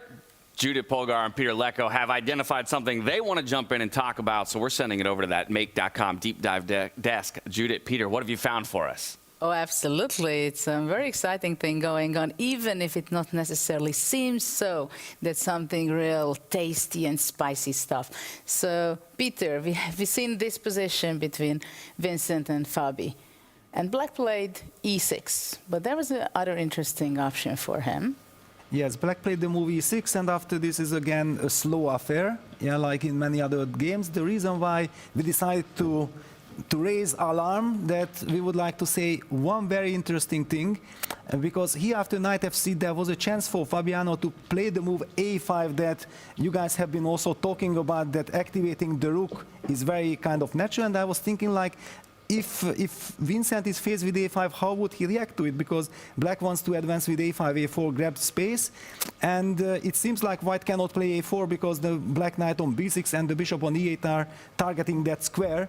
And all of a sudden the computer, I started consulting and said, no, you have to play a4 with white after a5, otherwise you are worse. And this I find quite shocking, that on move 4, after knight f3, a5, actually the stunning move a4 would have had to be played. And how much time the players need. Did Fabi, for example, anticipate that a5 can be met by a4? Was this the reason? And just to highlight, yeah, if, for example, black takes, because that was our first thought with Judith, yeah, what happens if black just takes bishop a4? Nothing really happens. White just plays the quiet little move d2, d4, opens up the bishop from e1, targeting the pawn on a5, and in fact, that pawn is not running away. White will be collecting that pawn back and has a pleasant position. If black captures with the knight on a4, then white can follow it up with d4 in the same spirit, but also white has some crazy tactics like rook takes a4, bishop takes a4, knight e5 is suddenly an interesting option according to computer, where black has some issues with the pawn on f7, the bishop is threatening to hit on d5, which will also hit on f7 and b7. So according to computer, it's better for black to say, wow, my friend, you are genius, you played a4, forget about that pawn, let's just continue our strategic battle with something like bishop g7, and the game continues. Yeah, I think it's interesting to point out that in freestyle, really the very early part of the game, somebody wants to take advantage, space advantage, and it's much more important to keep the activity. And a4 pawn sacrifice, we found it was quite amazing. Back to you. Thank you so much to both of our legends, Judah Polgar and Peter Lecko, for chiming in on that Caruana versus Vincent Keymer matchup. As we return to the current board state, though, here, David, do we see either of these players? I mean, I know actually I'll turn to Tanya. Tanya, you had talked about how maybe a4 was something that, you know, is in Vincent Keymer's playbook even. But we're talking about the a5 being the impetus for all of this. I think that's very relevant. The analysis that we just saw, at some moment, maybe in the next couple of moves, we are going to see those ideas being played out. And just beautifully highlighted there that, you know, you can actually sacrifice a pawn simply and pick it up later with interest. Your bishop opens up, you have more control over the files, and black's pieces are just not well placed in that moment. The big question, how easy is it to just give up a pawn so close to your own king, you know, especially with the black queen lined up as well there. And right now, I think Vincent, he's setting up those ideas. First, he brings his bishop out. I think he'll prepare a4 rather than want to sacrifice it, and just making sure that black isn't able to play a5 in response now that the bishop can capture the knight. But these are dynamics of a4, a5, which are, I think, absolutely key plans, David, in this position. Yeah, really important stuff. I don't think the players have yet stumbled on that plan, or at least come to the right conclusions, but it definitely feels like something's boiling. Something might be boiling here. Something's already boiled over on the other board, because as we talk about the a5, guess who will be the first player who goes for it? It's Magnus Carlsen who's going to bring it out onto the board, and now it's Nodirbek who has to consider some of these trickier lines. Wow, and we will highlight why a5 is so important, why that pawn needs to be stopped in its tracks for both sides. If white were to play a random move, let's say pawn to h4, if a black pawn steps down to a4, not only is it stopping a white knight from developing, it means that this white rook cannot get in the game. White will need to castle to ever activate that piece, and in order to do that, you need to clear some more pieces out the way. A pawn on a3 is going to be like a bone stuck in your throat after a nice tasty dinner, but this time not so comfortable. And yeah, white would have to also lose time, probably blocking that pawn. Black's rook, in the meanwhile, has access later on, if it needs, to step up, maybe and across the board. But yeah, a4, I would play kind of a block here instantly, if I could. I wonder why Nodirbek is pausing. Maybe there are some tactics. Magnus here, he's got to the essence of the position first. Yeah. No, I know h4 was accidental by you, as just to express the idea of how dangerous it is for black to move forward. But David, the moment you played that move, the first thing that comes to mind is that apart from a4, is there another threat on the flank, with black going g5 instead to break open the center? I'm not only opening up my queen's diagonal, I'm actually putting pressure on the base of that pawn chain. If you can get two moves, you go a4, h4, and you're super happy with white. But one move at a time. And I wonder if after a4, there's knight to b6, of course, where you can put pressure on it. But is g5 something that white needs to be careful about, or at least have on their radar to handle? How do you take care of the center now? Yeah, this is me just putting the pieces on the board. I think Nodirbek's pushed a pawn. Which one was it? Decision? It was d4. Okay, more productive than my h4, but still allowing the black pawn forward. He's going to aim to develop the knight the other way, and he's saying, okay, my rook in the corner will not get up the board on the a file. It will castle a bit later on and get into the center. Really interesting. It's flank play versus central play. White does have a nice pawn center. And Tanya, you mentioned the other plan, maybe no longer viable, since white would simply grab, and the black queen now would not be able to capture it in the center. And to add to that, you know, knights behind pawns as well. He's got this nice developing move now, knight to d3, rook to d3, like you pointed out, that knight coming to c5 eventually. I like this approach, and it's just going to be about Magnus going a4. Can he actually get that rook lift? Can he get the pawn moving to a3 quickly? But knowing Magnus, what's on his mind right now has to be, how's he getting his queen out? Yesterday, Arjun Aragaisi's queen died on h8 against Fabiano Caruana. And everyone saw that happen. It is not a square you want to leave your queen on for too long. Yeah, he needs to do something about it. Looking rather tough, as you call that out. It's going to be a long journey with small steps from this queen to get her out onto the board, unless we can find a break in the center that achieves that same thing in the process. Okay, Magnus says, knight's behind pawns. I'll just tuck my knight behind your pawn. Yeah, it is an outpost technically. It can't be hit by a white pawn ever, this square. Maybe it can be tickled by a white bishop in the near future, but there is a bit of a threat. Knight into this square would be a fork already, hitting the white rook, hitting the white bishop. So that has to be dealt with. That square has to be covered, or one of those two pieces has to move out the way. And Nodirbek's ready with his response. It looks like a diagonal move that he's just made. Is it the bishop? It's his queen. The queen's coming out. There we go. He does cover the square. The black knight no longer has access. I don't know how happy I'd be there. Queens are long-range pieces. I felt like that was the natural home for a white knight. Kind of gets in the way, but it does stop the threat. He's controlling the board, controlling the center right now. Magnus isn't rushing with a4. You know, you give white one more move, and white stops that plan forever. It's got to be now or never if you want to push that pawn. He'll push it. He'll push it. Or he might go knight to b6. That could be the alternative. Just making sure. Yeah, I was going to call it, because that's the one difference on this board as compared to the Fabiano Vincent board when we were talking about this a5 line, right? Is that the knight was already pre-positioned on b6 before that a5 push. Here it is not. So perhaps he wants to take that extra step to develop the knight, but is it too slow? Yeah, this one's very different because at least Nodirbek holds the center on this board, so Magnus gaining space on the flanks isn't the most natural, or isn't the most important thing maybe in the position. On the other board, it's very much a 50-50, so gaining space is a huge advantage. I'm really shocked that Magnus hasn't played this move instantly. It will come. It's the queen. That's on his radar. He really wants to get that into play, especially you can see Nodirbek's already gotten his out. You know, the queen's pretty active. It can decide whether it wants to play on the right side or the left flank of the board. One of the pawn moves in front of the queen. It has to happen sooner or later. Magnus hates playing without an active queen. Yeah, in general, he doesn't like being cramped either. He likes space. He does like blocked pawn centers against the younger generation. That's what he calls anti-young player chess. When it's blocked, it becomes really slow, loads of maneuvering, 60, 80 move game. But this one is going to be uncomfortable if his queen can't get in. As Tanya mentioned, it looks like the knight has come out. Okay. So a slower approach here. I was wondering about, queen to g8 even.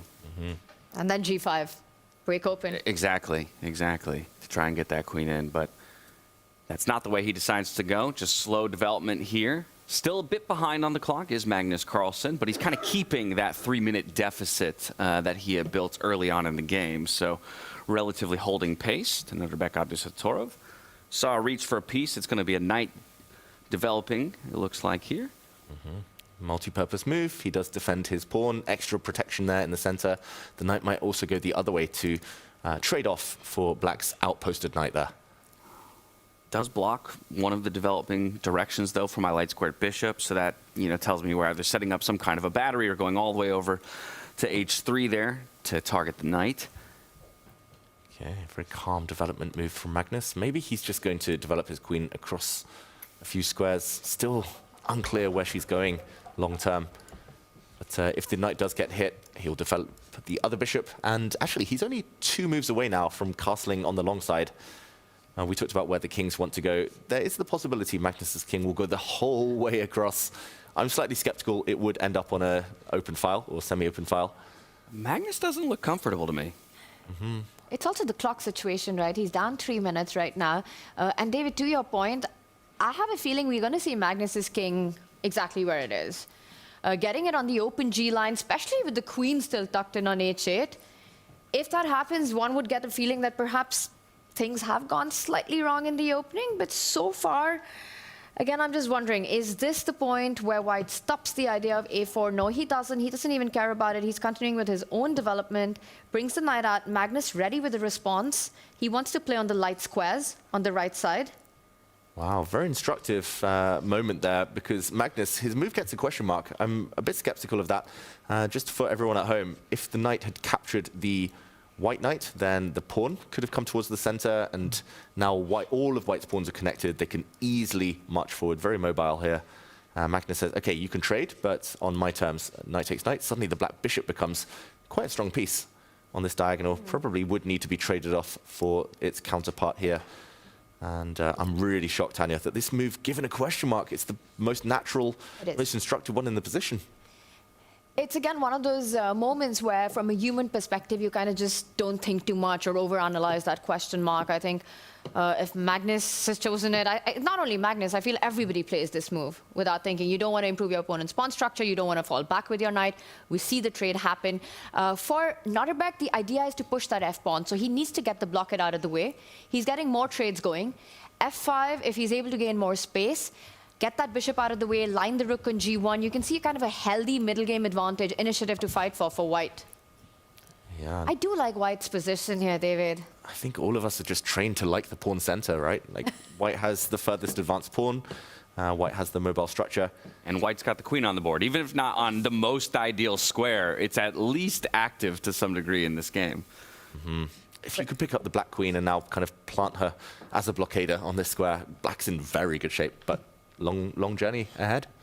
And I think that journey is about to start. At some point, and might be now as well, Magnus will get the queen to the center of the board, eyeing not only f5, but b5 as well. You know, queen d7, queen f5 ideas, but also getting the queen closer to the white king. Imagine that queen lands there, then the knight jumps in to coordinate with some attacking prospects with a faraway rook lift getting into the party as well via a6.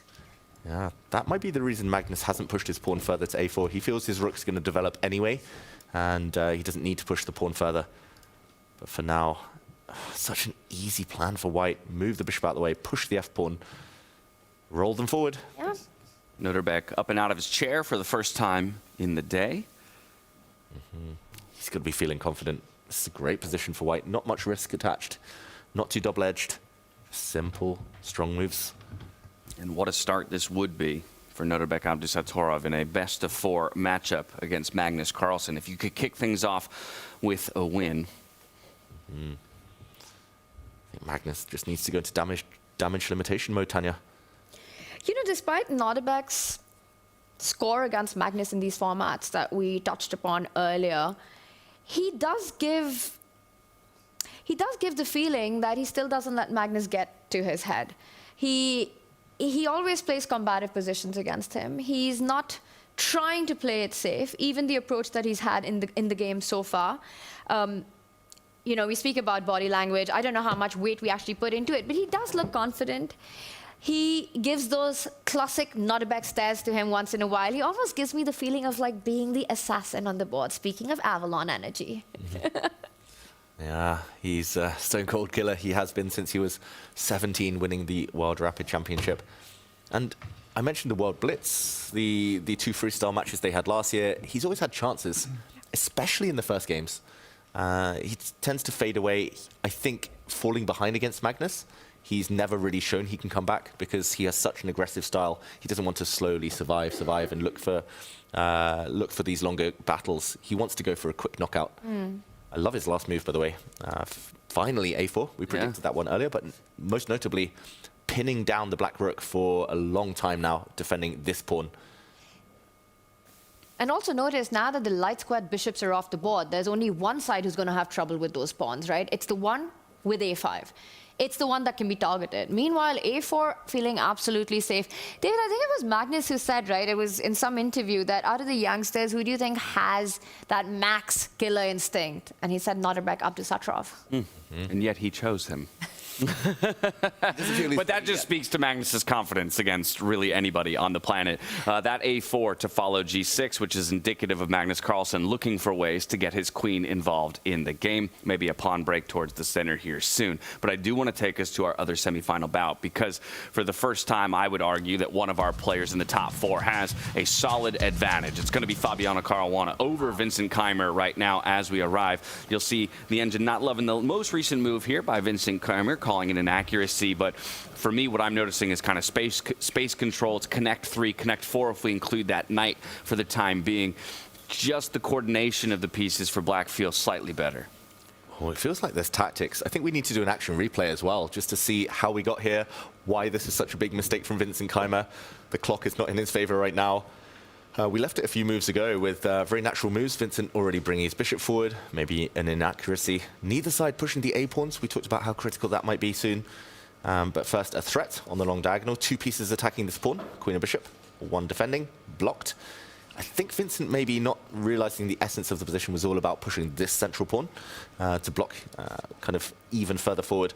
The knight comes out, hits this little soldier. The knight also defends this pawn, and beautiful pawn sacrifice from Fabi, destabilizing the white knight in the center. This looks like the strongest piece, but G5 breaks the protection. Yes, at the cost of a pawn, but taking it another mistake. And they're adding up these mistakes. They're amounting to a big advantage. This knight now hit, this bishop hit. That forced the knight to retreat. Black gets the bishop pair.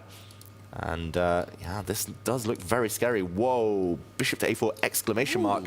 Hitting this rook. This rook cannot move. And just for an example, for everyone at home, if the rook were to move here, this is already checkmate, smothered mate. So the rook cannot move. The question is whether the pawn can block with a fork. It has to be bishop takes pawn. I mean, that has to be the explanation for this, right? This bishop taking this pawn. Yes, that one. 2 bishops could take pawns, but this one gets the black queen into the battle. And but I do realize b2 is defended. Let's follow it up. Pawn takes bishop. Okay. I take it back. You take another piece, right? But make it the bishop, not the knight. But we got to show it. Yeah, this is checkmate. 2 beautiful. pieces. Oh my goodness. Doing the business. If you take the other way, then this is checkmate. 2 pieces still enough. 3 is the magic number. Black has at least 3 attackers coming in. B3 looks like it loses. Okay, so how do I weasel my way out of this? I think you might have to give up the rook. You might just have to just let it go. Let it go. Take it back. Anywhere else, knight takes pawn check anyway. Yeah, I was going to mention actually, in this position, it's not that scary because white could always castle the long side. He's ready. He's cleared the pieces out the way. But that's why this is such a good move. Not only attacking the rook, but it stops the castles because white's king cannot castle through check. So if you go b3, bishop takes pawn, and you pick up either of the 2 minor pieces, the rook on a1 hangs, and thank God for that queen on h8, which plays a masterful role of defending that bishop as well. So just everything works out. Just force checkmate, almost. If b3 happens, it's game over. Sacrifice and crash through. Vincent is not going to blunder that. He's not going to allow his king to get hunted so quickly, but that means he's losing material. Exactly. He won't blunder. He's losing material. He's losing time, right? He's a bit of a paralysis at the moment in realizing that he's in a very tricky situation. He's lost on move 11, is what's happening here. All of Fabi's pieces are in play, are in game. No development for Vincent, and he's about to lose the whole left flank. And the clock keeps ticking as well. This is an incredible play, though, from Fabiano, I've got to say. Such energy. And realizing, unlike Magnus, whose queen was still in the corner, his queen is playing a huge role in this game. White's queen is a bit blunted. And I know I joke about those pawn structures, but James, you mentioned the connect 3. Those totally blunt the 2 white pieces. Whoa, did he go b3? I saw the pawn move. I mean, on camera? Yeah, I haven't had an update. It's E3. Not on our radar really at all. Is this just a bit of, are we just lashing out and trying to create some kind of counterplay, saying, okay, but the left flank is lost. I now just need to play aggressively on the right flank? Maybe. I think it's just damage limitation. Like, he's bracing for impact here. He didn't want a black pawn to step forward and crack open this diagonal even further. So he's saying, okay, you will not have this pawn break at least. I've got it well covered. I think he's pure defensive mode here. Bishop takes rook would be met by the queen at least centralizing and defending the pawn in front of her. And, okay, he would only be 1 point down technically exchange, but he would have a pawn in return. But here's where I'm going back to something that Tanya taught me a number of Grand Slams ago. Threat greater than the execution, right? We don't take that rook.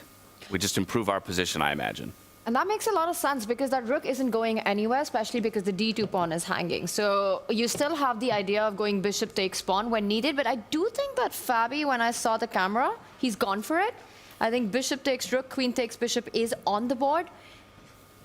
Also makes sense. And now you can continue with improving pieces. Do you still want to play a5? For me, honestly, he does go for a5. He's expanding, not only expanding that rook lift, eventually landing on the b file, adding more pressure on that left side. Now it's impossible for white to castle all the way along to the right flank because there's no rook to castle to get to safety.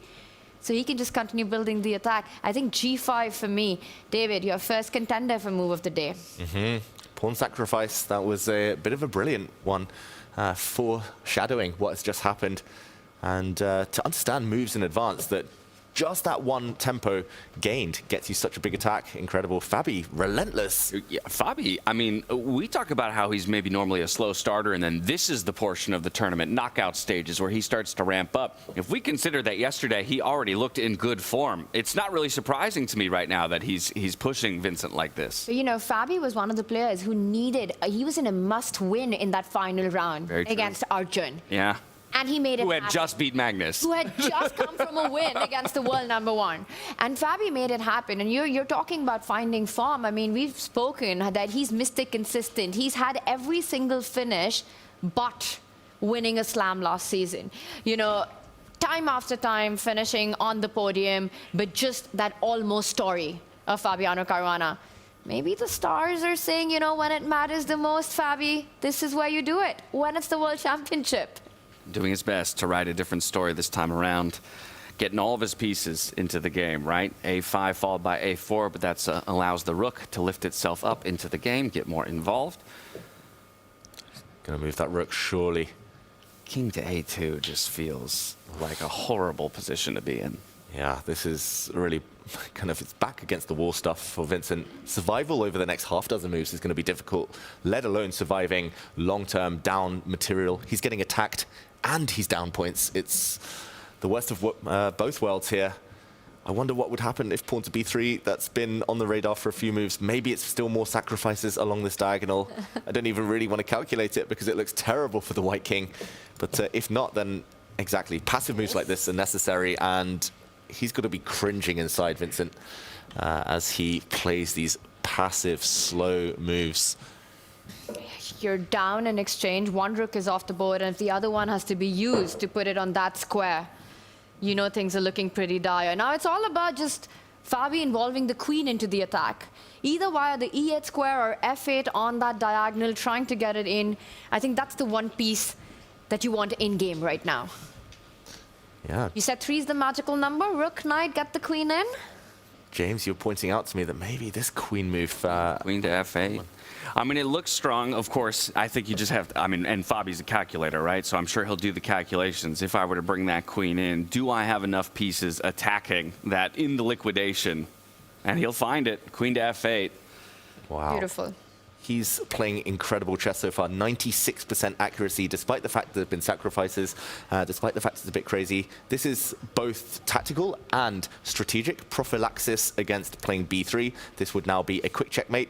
This has not happened. This is just a sign of the danger for black, but also setting up some potential tactical tricks of taking pawn and jumping in with the queen.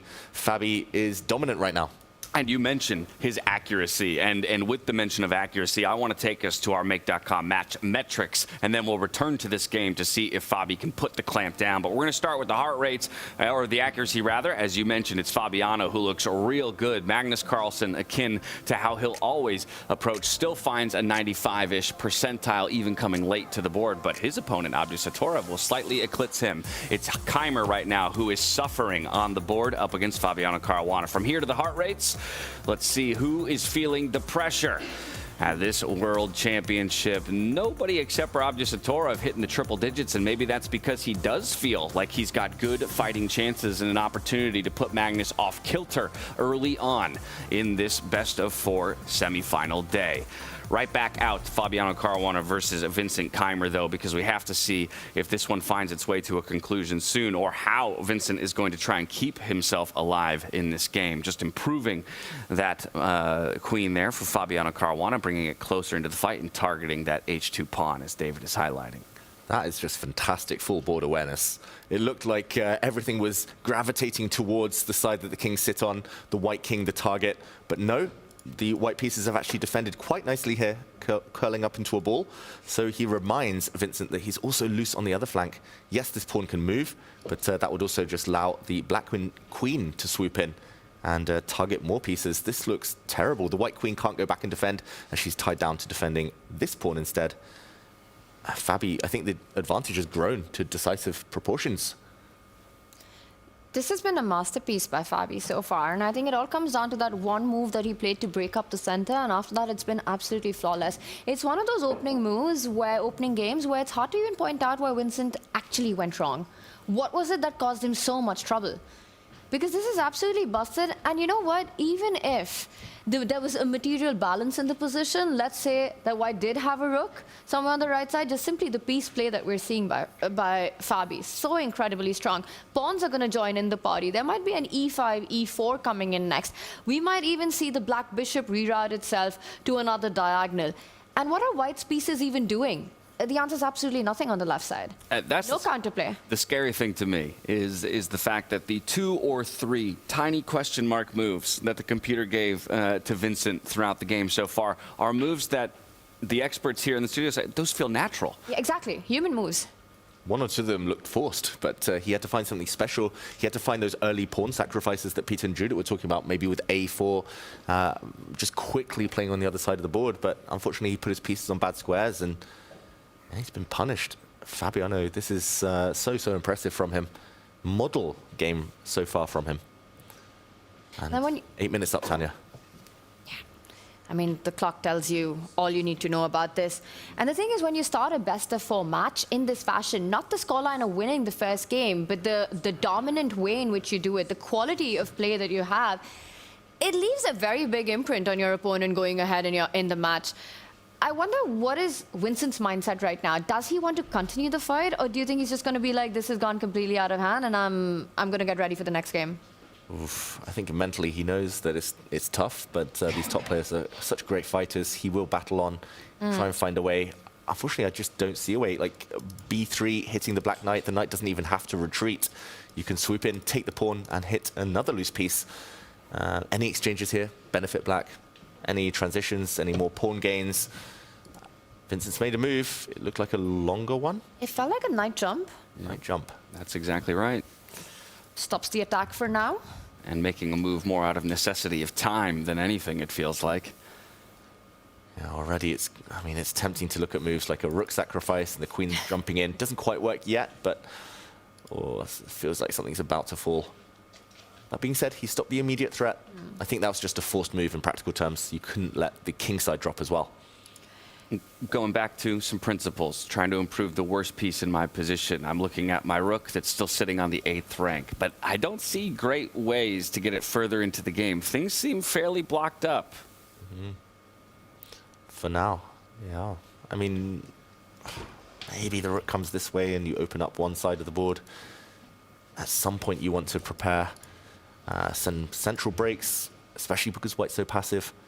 Tanya mentioned e5, that's no longer possible now because of knight takes pawn, but that type of idea, maybe you could prepare it by just cementing your pawn and then starting to push in the center. He's got so many choices for Fabi. What if I go crazy and break on d4 right now? Wow. Oh, that... Right, because I've got queen and rook lined up, as well as my dark squared bishop. Very cool move.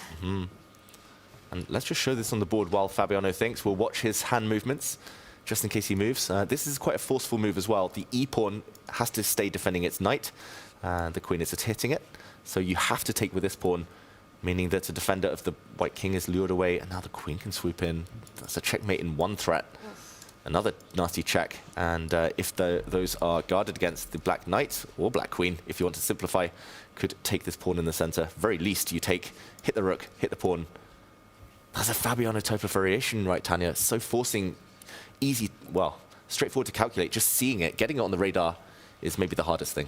I love it. I love this move. And once you see it, you can't unsee it. And it just, it feels like the time is ripe for this. You know, all your pieces are well placed. You pointed out the d8 rook. It also kind of opens up that line. It's time to break open. It's time to cash in now. The only thing that I would want to calculate or look at with d4 is what happens if the white knight jumps forward, hitting the queen. You do leave some squares behind, and if you can find a good response to that, if Vincent can find a good response to knight e4, I won't be surprised if we see this move on the board. That would be the question. Most likely the black queen would step to maybe this diagonal, threaten that checkmate again with...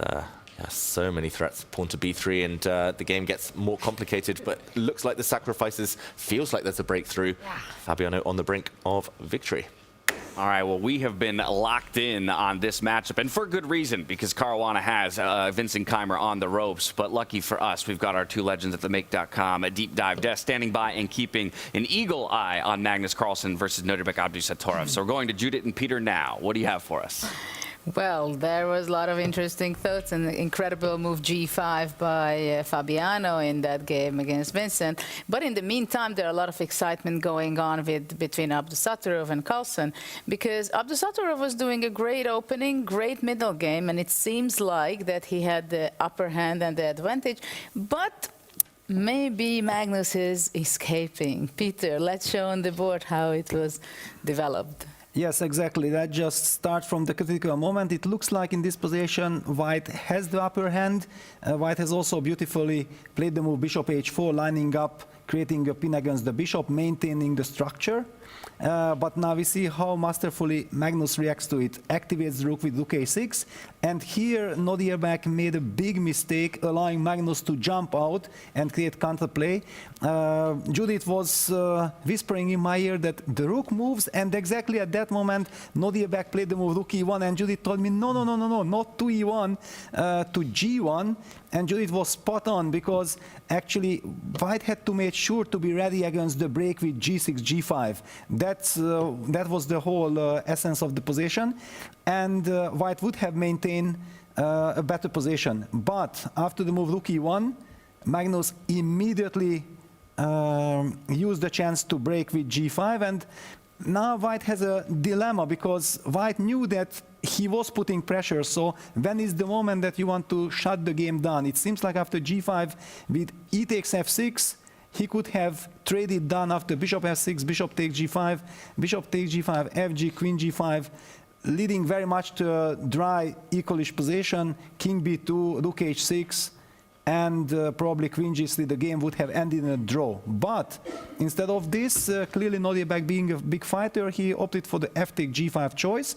And now we are getting this unbalance, fg, bishop f2, and the masterfully played, and Magnus had sensed it, that this e6 square will be vital, and he immediately reacted with knight f8. So he had foreseen, anticipated this whole sequence of moves. Let's not forget that knight started the journey from c8. It was moving to b6 to d7 in order to be ready to jump on f8. And after bishop e3, knight e6, rook f1, c5, this is the current position. I believe that Magnus is down to 3 minutes, but he has created counterplay, all to play for. Yeah, I think it's very interesting that it's not only happening in the last few moves that Black broke out with g5, regrouped it, optimized his knight from d7 all the way to e6 to have the blockade, but also immediately Magnus says, okay, I'm breaking out, c5, d4.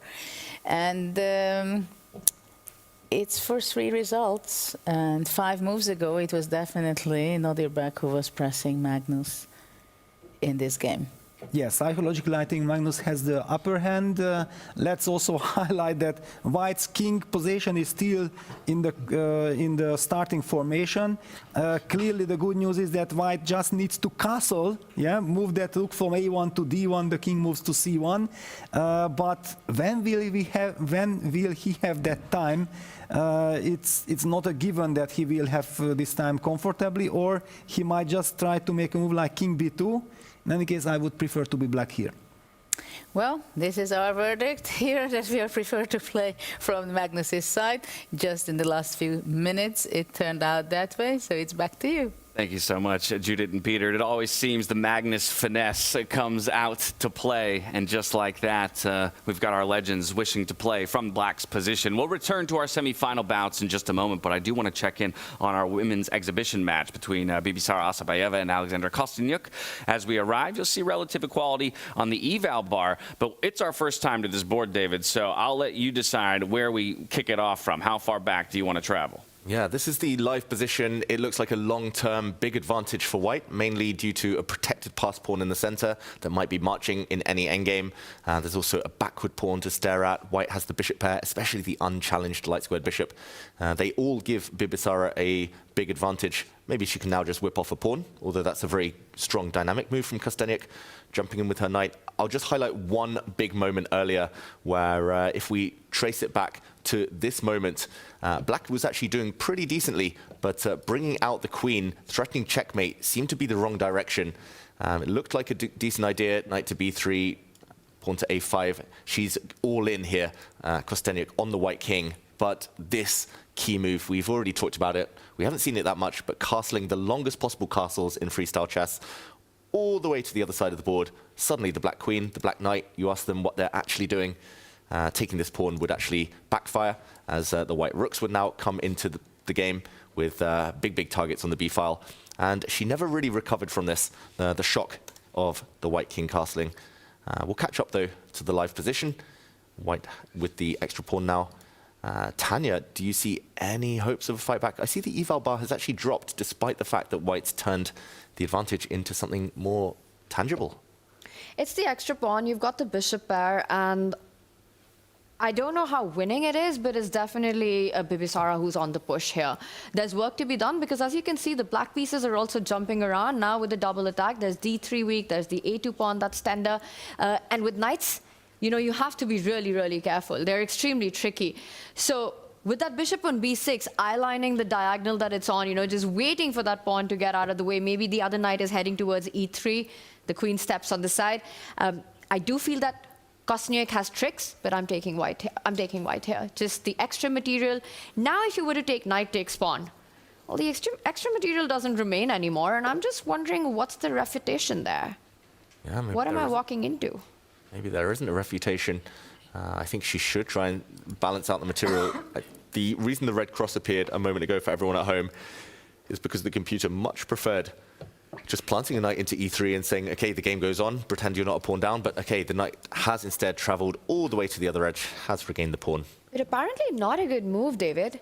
And I'm just wondering, how does White build the attack? You've got the bishop pair, and you sort of made the knight completely offside, right? That's the advantage. There's nothing coming to e3 anymore, so you have a couple of moves, and Bibisara's taken a decision. I just saw the hand movement there.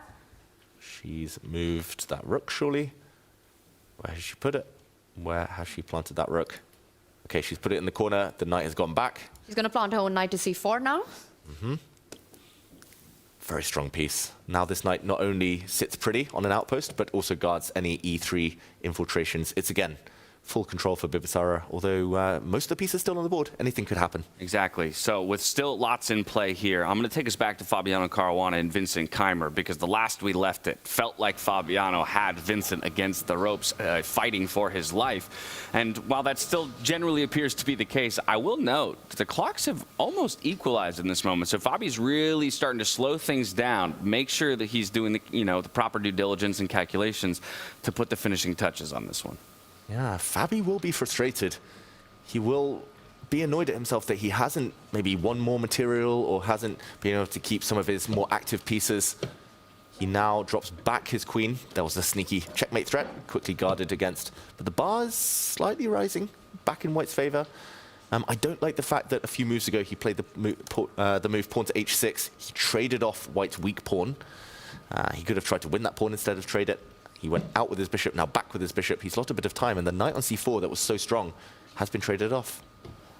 I was just about to say, I mean, where did that beautiful piece even go? Maybe just a quick, super quick action replay, because it just feels like White's the one that's made all the progress over the last few moves. Yeah, Fabi will be kicking himself if he doesn't win this game. A few moments ago, for missing the move pawn to d4, we showed that. The computer points out how strong it is, blowing open the center while White isn't ready. Instead, he traded off pawns, pawn to h6, and after some exchanges, he was trying to hit this knight, which was backed up by its fellow knight. Rook to g8 feels like a step in the wrong direction. Still, maybe some d4 pawn breaks, bang, blow open the center, but he brought his rook across. Feels like the wrong side of the board. Yes, he wants to get that rook active, but easily defended now, this pawn. And the real question mark move appeared. Knight to e5, trading off his best piece. That feels like a step in the wrong direction. And to catch up, we saw a knight exchange, the queen sliding. Not quite accurate play from either side, but Vincent has stabilized. And there we go. He's getting active for the first time in this game. I mean, I'm still liking the extra exchange. You know, yes, it felt like a lot more for Vincent last time we checked in.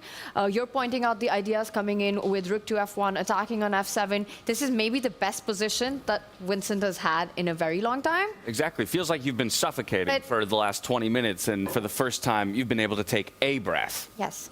But I still think that Fabi gets this done. Up in exchange, you could kick the queen out. I'm going to say differently. I think momentum has turned so drastically that Vincent might save this. Ooh. Maybe. Wow. Maybe more. Maybe more. You never know. If he ever gets this pawn. Knight coming into e5 as well. Coming into e5. I've seen Fabi panic. He's maybe one of the players at the top who needs that time, not just to calculate, but also because he loves control. And I don't know, when things turn, he tends to panic a little bit. At least against the likes of Magnus. Will he panic here? There was a checkmate threat. Ooh. Vincent guarded against it by moving his king away. And quickly slides away. But what's the follow-up? Fabi played that really quick. And of course, Vincent was going to spot it. And now, like you said, the clocks. Oof. But I still feel Fabi pulls this through. But what's the move? Queen takes pawn is a big threat on the board. If you play queen d7, that is definitely not what you want to do here. You know, just admit that that was a one-move cheapo coming back. So how are you defending it, Mr. Caruana?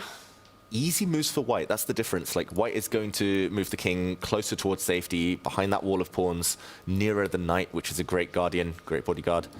Later on, the white rook's going to slide. Easy moves. I don't see any easy moves for black. The rooks aren't that great. They're staring at well-defended pawns.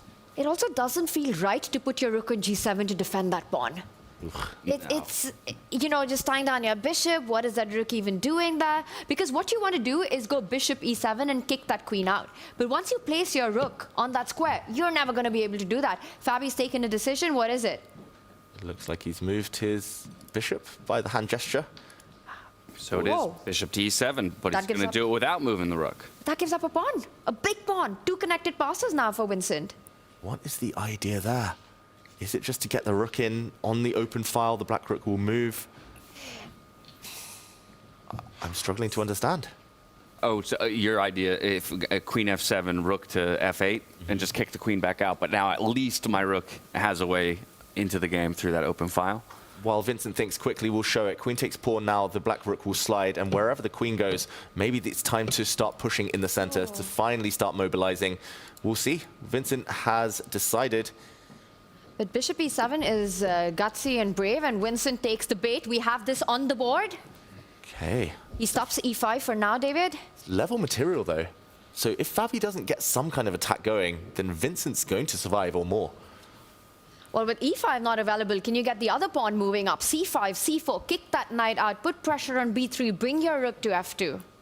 I love it. c5. But queen e5, wouldn't that trade the queens off immediately? It would, but maybe pawn to c4, he keeps going, allows the trade on black's terms. I think Vincent would love one more move to trade off the queens. But this is it. If Fabi doesn't find something quick here and now, game on. Yeah, that's a good point. Fabi is now on a clock deficit. And thank you to Chrono24, our official timekeeping partner as well, for keeping apprised of all the time that the players have left to work with. But yeah, this is going to be an uncomfortable position for both players, even though Caruana has to know that he's advantaged in this. He's done it. He's gone to c5. That c-pawn. He goes for c5. He's bringing it on. The thing is, if Fabi doesn't checkmate, if he doesn't blow open the left flank, in fact, Vincent takes over with the connected passers on the other side of the board. So Fabi has to kind of finish the game with a checkmating attack if he can, with getting c4 in as quickly as possible. Hard to stop, hard to know exactly how to brace for that move that's about to land. Vincent's going to try and plug the f-file with his knight. He's going to try and block any infiltrations from the black rook. He needs to get his king off this line as soon as possible. Needs to do too many things. Give him 2 moves. If you give him a king slide, maybe a queen exchange as well, he would be loving this. But now both players around the 45-second mark. And the thing is, even if you went with your knight on the other side, c4 still comes in with ideas on that b3, queen a3, all the infiltrations that you can think of. I think it's just turned so much now, this last couple of moves. Just as I was saying white was back in it, Fabi found the key idea. Beautiful. He gave up the g-pawn, and then he gave up the f-pawn. Both beautiful pawn sacrifices. Pawns are overrated. Everyone knows that. Checkmate ends the game. Come on, c4. Fabi's going to push. Surely. Consistent with his plan. You say A, you do B. You go with C5, you go C4. Has to happen. He's reaching out. He's going to do it. There we go. Looks like C4 on the board. It looked like he was about to push a pawn at least. There we go. Takes it. Takes it back with his pawn, hitting the knight. You don't have time to capture on B6 either. The queen's opened up. Mm-hmm. What to do? Where to go with that knight? No good squares. Rook takes rook. And the black queen's going to be able to capture a pawn on D2. It's fallen apart. I don't think you can hold this anymore. Yeah, and it's really incredibly done by Fabi. Just when it looked like Vincent was finding his way back, giving up another pawn for all this activity, and then going with that C pawn forward. And the knight doesn't have any good... 3 seconds. 3 Make seconds. a move, he's about to get The flagged. shake of the jacket and the chair there. Vincent not able to find a good response. He will eventually reach for the knight and bring it forward, but... Come in with your rook. He first trades. Oh, wow, and he takes a pawn on C4. He made that earlier move with 1 second left on his clock, Vincent Keymer. He's now taken a pawn with his knight. There we go. To hit the black queen, he's still hitting the hanging black rook. Not many good squares for the black queen to use. She will have to defend her bishop a bit later on. Fabi, I think the path is narrowed. He's still winning. He needs to find the right way forward. Which square did he use? He did make his decision. It's got to be to put pressure on that white knight. Drops the queen back to C7. Defends his bishop, attacks the knight. But now he has to come in with his rook. If the knight is captured, the bishop drops and only a draw for Fabiano, so he wants more. Well, he finds a brilliancy. You know, I just got the feeling that there are a lot of twists and turns ahead still in this game. It's not clear. This is not over yet. Well, yeah, now there are just options to start checking the enemy king. Well, the king... I feel like that's a resource we need. But there's safety on A7, right? True. And that's where we would expect the king to go. Okay, apparently the wrong choice of square. Checking in the corner might have been better, just so the white queen could have come back into the center. H8, D4. Is he just trying to pick up this pawn? Is that all it is? Looks that way. His bishop was doomed. Both minor pieces were hit. And he's protecting his knight now in the process. Maybe that was the whole idea. His bishop drops. It's now rook for 4 pawns. The material balance. That's a crazy dynamic. And both playing on seconds on the clock. Still a game for 3 results. But a whole rook. That knight on C4 beautifully defending the white king as well. Shake of the head, though, from Vincent. He knows that unless he catches Fabi in a fork, some loose pieces, he's destined to lose this game, surely. The white pawns just can't march forward. They're so... they're just nowhere near promotion. And the queens come off the board. If there's an exchange, that's got to be winning for black as well. Double attack here, though, hitting the rook and the bishop. The rook will slide out of the way, threatens the pawn. What to do, how to break formation. The white knight can't move. The black bishop could take on E3. There's a pin on the second rank. The H-pawn dropping, he goes back to defend. I mean, now there's checks, there's multi-purpose moves, there's double attacks. Loose. We saw Vincent's father there just a moment ago, watching his son locked in battle here against Fabiano Caruana. He attacks the A4 pawn, Fabi does. He's also eyeing the D2 pawn, making sure the knight on C4 can't move. Great move there, hitting A4, and Vincent's making every move with seconds left now. Oh, and you can feel, just look at him, shake of his head, moves around.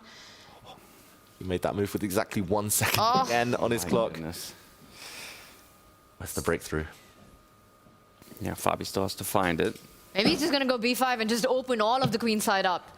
Just bring it on. Fabi, I think he moved his queen. Yeah, coming into the center would be the most logical. What's he played? Oh, queen exchange offered. Great practical decision, at least asking a different question. I think Vincent's king wasn't going to survive this. He wants the queens off. Fabi says no. Fabi wants them on. I'm going to hold on to it. He does, because he wants to create attacking chances against the white king. Oh, Vincent finally pushing pawns. Oh, look at the nerves. Oh, yeah. I mean, you roll this game back 15 moves, and I'm surprised we're even here, right? And I think to a degree, Vincent is a little surprised that he's, you know, still kicking for life. But huge threat. He wants to go rook to A1, all the way to the other side. And he's looking at white's king getting checkmated. Oh, rook to A1 looks like a very tempting move here. Fabi's first going to save his bishop. Very logical. This isn't so clear anymore. The white pawns are starting to mobilize, starting to march. The white Back with the bishop, David. White king still safe for now. And the nerves that you've got to be feeling if you're Fabi. And do you see that? Vincent just willing himself to fight on. He says, my knight's coming to b5. I've got my chances now. I would be nervous if I were Fabi. Somehow he's coming in with his queen. Can't quite find the blow. But there's an opening now. The bar's back to level. Apparently there's a perpetual check on the cards. You have to start with the right move order. He pushes his pawns. He should have gone for the black king. The white queen could have gone from behind. And knight checks in the air. A missed opportunity there for Vincent. He didn't find it with mere seconds on his clock. The avenue to a draw. And now there's a queen a2 checkmate coming in. How do you fight it? You can give a check with your own knight, but the black king hides on a6. He comes back as a defense. Oh, but now the white king's going to get checked out of that corner. You step into the center. Do you bravely walk into the middle of the board, or do you step back? He goes back. The queen is hit. That white queen, can it keep protecting its knight? He's going to come back all the way to d3. Just stay connected. It's still not over because all the pawns are intact. It's hanging by a thread, though. The white queen's so overworked. She's defending her knight. She's defending her pawn. There's a pin along the second rank. Fabi, just gets his rook behind the pawn. He's going to grab on the g6 square next move. Oh, yeah. That's a very professional move right there. Just get rid of that pawn. And there's no way to defend it. Oh, that one opportunity came out of nowhere. But Vincent's missed it, and the hand's shaking as he makes his moves now. The pawn does drop. It's only 3 pawns for the rook. Queen exchange, not enough anymore. Or is it? He gets those queens off. Yeah, the h-pawn also is about to fall. It's hard to imagine holding on to that pawn with the king and the knight completely offside. And now Fabi's going to convert this in the endgame. Yeah, looks like a calm has kind of fallen over Fabiano now in what was a game that started to feel like it was slipping away. He will grab it back. Yeah, and I'm still wondering in my head, David, maybe later you can show, or perhaps we'll have the Legends deep dive. What was that moment, that one opportunity to escape, to have that Houdini escape that Vincent did and wasn't able to find it? Yeah, one of us, for sure, will show that missed opportunity, but Fabiano, in general, has been on top, and it looks like he's going to bring the game to its logical conclusion. Might still go on a while. Vincent will build what looks almost like a fortress, with the knight on the b5 square defending a few pawns. Maybe he'll connect those pawns, and the breakthrough will take a while. But once Black's bishop, rook, and king team up, it should just be too many pieces. Rook for 2 pawns just cannot be enough to save the game. That's just against any chess principle that I've ever learned. Even the strongest knight, even the strongest pawns, not enough here. Vincent, he's just going to try and sit in this exact formation and hope to hold. And Fabi will have to find a way to provoke more pawn moves to get more inroads for his own king. But it's incredible the fight that Vincent has put on, dead lost after move 11.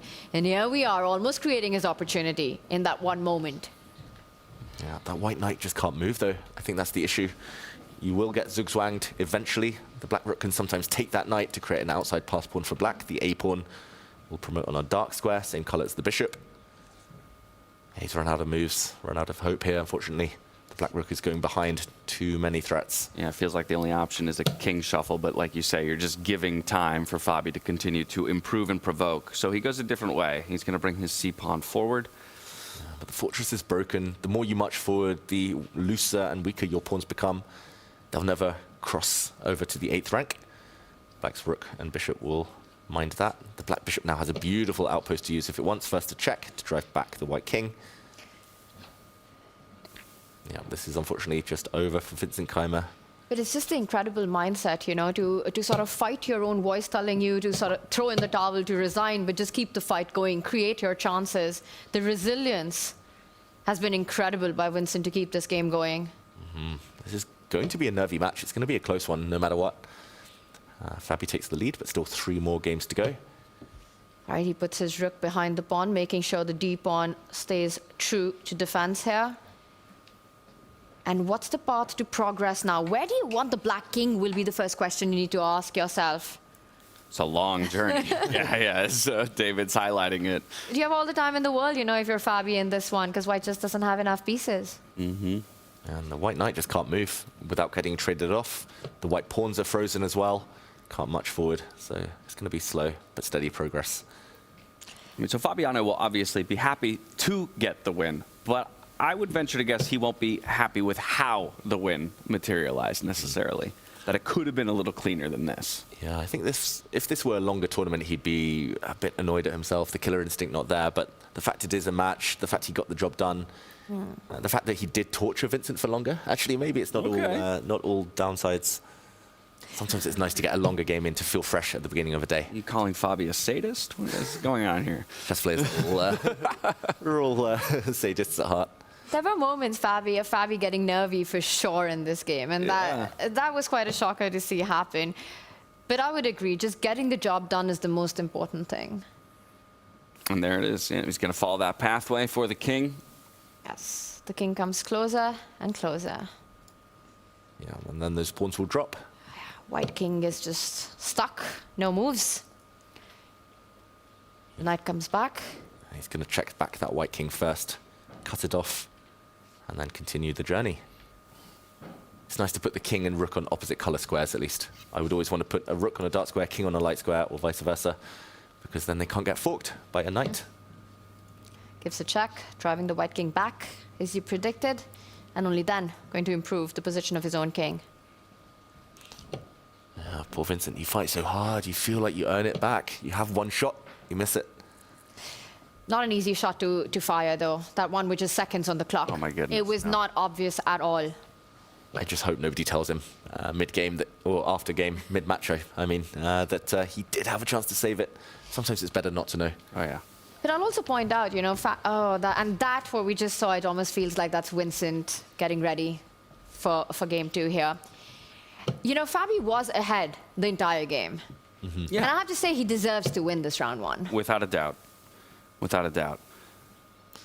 But again, for Vincent, he's put up a tremendous fight in this. It's going to be an exhausting fight in game 1. And for it to end in a loss, he's going to hurt quite a bit. That's the nature of chess.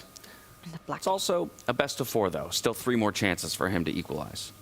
Used to win with the black pieces as well as the king keeps marching on. Now the white king trapped. Yeah, there's Zugzwang. The knight had to stay defending its pawns. The pawns have to defend each other. So the white pawn stepped forward to the c5 square, and Fabi just waiting. As soon as the white king steps back, gives way, the black king will happily slide. And yeah, everything's collapsing now. The black bishop has 3 pawns to eat up on the dark squares here. I think this might be the moment. The end of the game. He's letting the clock tick down. There's nothing to be done. Can't move any of the pawns. Have to give leeway. He does do a last-ditch attempt. Pushes the d pawn, giving up one of the 3. Which one to take? Both of them look very, very tasty here for the black pieces. And still too far for the white pawns. One of them will try to promote, but they will be easily stopped. Fabi takes the one with his rook. Vincent not even looking at the board now. Goes c6, you could pick up the pawn. Fabi goes the other way. Somewhat intriguing that Vincent is still playing this. It's also calming your nerves, right? Yeah. Even though if in your head you're getting ready, you just want this to go on a little bit longer, you're accepting everything that's happened and getting sort of mentally ready for the next game. A win with the black pieces is big in game 1.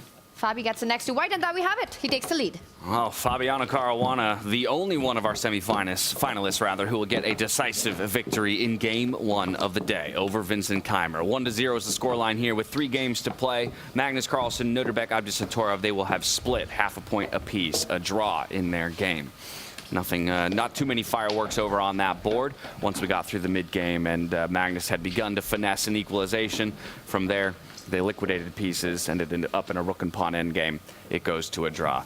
Vincent immediately in discussions with his father. I think that was the moment. I think his dad, if I had to guess, speculate, it felt like with Vincent's expression, he was shocked that there was this, he's like, what? It's impossible to see that. Well, but a smile on the face afterwards, so perhaps in good spirits and able to shake that off in the end. But it was perhaps a critical moment. That will come back, a missed opportunity that he'll come back to if he is not able to undo Fabiano Caruana in our coming 3 games. Yeah. He knows there's still plenty of time ahead. He's been in this situation before. Vincent Keymer, there was a smile on his face for a second. Yeah, I think the rest of the match is going to be equally close there. And he knows that the opening just went a bit wrong. If he can change that, course correct, and he's still got his fair share of chances in this match. You can't feel that bad about missing that one opportunity. I still have a feeling that the dad did just inform him that, you know, you could have escaped right there, Vincent. That caused him to smile, and we see Hans Niemann walking around as well. Wow. Vincent has to win now. And well, as we reflected on Vincent and Fabiano's game there, our final board did conclude in a draw. Arjun Erigaisi versus Vachier-Lagrave in our lower bracket. So with all matches concluded, we can relive some of the highs and lows with our highlights across all 5 boards. Of course, most of the focus rightfully on our semifinals. Magnus Carlsen and Nodirbek Abdusattorov, they've had a bit longer of a break as theirs finished a bit earlier on in a draw. On the other side of the semi-final bracket, though, it was Fabiano Caruana and Vincent Keymer. Fabiano gets himself a solid early advantage, perhaps let some of it slip, but in the end would get it over the line. Arjun Erigaisi, Vachier-Lagrave, they are going to split half a point apiece as well. Yeah, really nice round there. It felt like a good start to the day. We didn't cover the 5th to 8th place games so much, but it was definitely the drama on that board between Fabiano and Vincent that will be the talking point of the first game of the day. Fantastic game by Fabi all around. You know, it was impressive to watch, and I think sacrificing the G pawn, sacrificing the F pawn just when it looked like Vincent was finding his way back, incredibly finished off as well at the end. Deserved win right there. A very deserved win, and it's going to set the pace and the tone for the rest of the day, right? You get that early victory. Now it's about how does Fabiano kind of change his approach to games. At this point, you could split half a point apiece and play a more stable approach for the remainder of the day and still come out on top. And Fabiano will get 2 whites in a row now, which means he's probably a big favorite, but we will see. We will see. Having the white piece is not always a blessing, as we saw there from Vincent's last play. And yeah, we'll talk about the other semi-final, which was very, very closely matched. Yeah, we'll talk about that in just a bit. But you were the one who was requesting if we could have our legends go over that, that one opening that Vincent had to possibly come away with a draw. So I'm going to hand things over to Judah Polgar and Peter Lecco, who are standing by. What do you have for us? What was that critical move that Vincent missed? Everybody is excited about that critical moment. What was going on? Well, it was such an exciting game. Of course, it was not easy to sit next to Peter during this game because we're analyzing very closely how it was developed. Of course, as we've seen in the beginning, the opening did not went the way Vincent was hoping for, and G5 was a powerful move, though there were some real incredible ideas for white. But we want to focus exactly on that specific moment because how incredible it is, how resourceful Vincent was.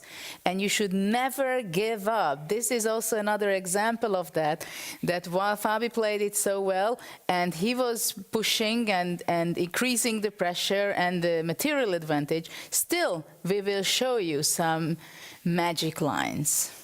Peter? Absolutely, yeah, and it's very important that we highlight how we got to that magic moment, because when we follow things with a computer, then a blunder comes out of the blue, but no, actually we can, when we step back just 2 moves before, then we understand what's happening, because here suddenly white, Vincent pushed the move d4, and after bishop b6, knight a3, we could feel that there was something in the air, because suddenly white's knight is threatening to jump to b5 with a check, creating threats. The knight on a3 is also beautifully protecting back against the b1 square, against any rook b1 ideas, which is also covered by the queen. And suddenly Fabi panicked. Both players were done on time, and he played the impulsive move queen g2, which gets a question mark by the computer. And here is another very important moment, that if the correct move would have been knight b5 check, then Vincent would have found the correct way. But knight b5 check, king a6, queen c8, which is the most natural way to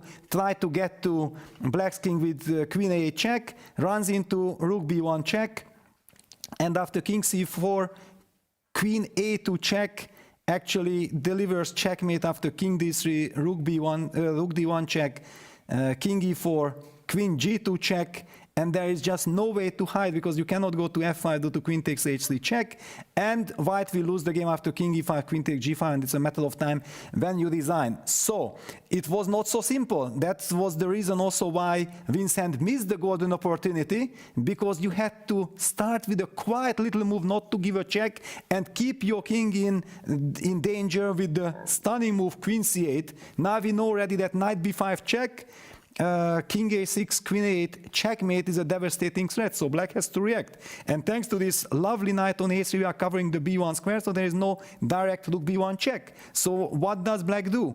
In fact, it seems like queen d5 check is the best move. Yeah, black could potentially play king a6, but this would have never ever happened in the game because black is giving up on even trying to win the game. That makes no sense. White can just repeat moves with queen c4 and even maybe play on. So clearly queen d5 check would have been the start of the magic line. So then white pushes c4. Once again, knight b5 check followed by queen a8 checkmate is a big threat, so that's why black has to fall back with the queen to d8. Now comes knight b5 check, king a6, the critical position. Now if you look at this position, and if Vincent would have reached here, he would have been in heaven, because here you already know that this is kind of looking promising for white. Black's queen was pushed back, suddenly white's king is in a safe spot, and you have to spot the quiet little move queen e6, but it's not difficult because you don't want to trade the queens. And you are also setting up this pin, threatening c5. And all of a sudden it turns out that black is the one who has to find some incredible ideas to save this position. And Judith, we have been analyzing, we were stunned. I'll let you show this incredible line that we have found. Well, we have to be very fast, so I show you queen f8 from black side. Queen b4 is a threat, so c5, of course. And probably the other part of our commentary team, they see already the magic. So black has to save it. Rook b1 check, king a2. Or c2. Or c2. Yeah. And now we have to give off everything. Queen f2 check, king b1, and queen b2, giving up. And it's a stalemate after king b2. So it's quite a road from a completely winning position to see this with black, right? So there are quite some amazing lines, and it would have been amazing if Vincent could be saving the game, but it did not happen, but he's very resourceful. Let's see the next round, how it will unfold, and the match will be exciting. Back to you, James. Thank you so much, Judith and Peter. Yeah, the road unfound by Vincent Keymer. It would have been spectacular. It was not to be. Let's check in with the results first through one round of the day in our semifinal and second day of the 2026 FIDE Freestyle Chess World Championship. We'll start in the upper bracket, where Magnus, Carlsen, and Nodirbek Abdusattorov split their first round half a point apiece, and it was Fabiano Caruana who would get it over the line against Vincent Keymer. He now has a 1-point lead over his opponent. From there to the lower bracket, and we'll see the same results mirrored. It's Hans Niemann who undoes Levon Aronian, proving his pick against Levon here in the first game of the day. Arjun Erigaisi and Vachier-Lagrave, they have ended in a draw in their game as well. This turns our attention to the second round of the day, where you already mentioned, David, the fact that all the players who played white will now play black twice in a row before going back to the white side. Of course, it's freestyle chess, so the position is yet to be drawn, and we don't really know how to evaluate the position itself. But if you are in someone like Vincent Keymer's shoes, how do you steady yourself, steady your mind? Is it just reminding yourself that your opponent won from black, so you're very much capable of doing the same thing? Exactly. You just thank the chess gods that it is freestyle rather than classical chess, where the opponent might be able to lock it down. Yeah, I mean, it's a cliche, but you've got to take it move by move. You just got to see what position you get, first of all, survive the opening, and take it from there.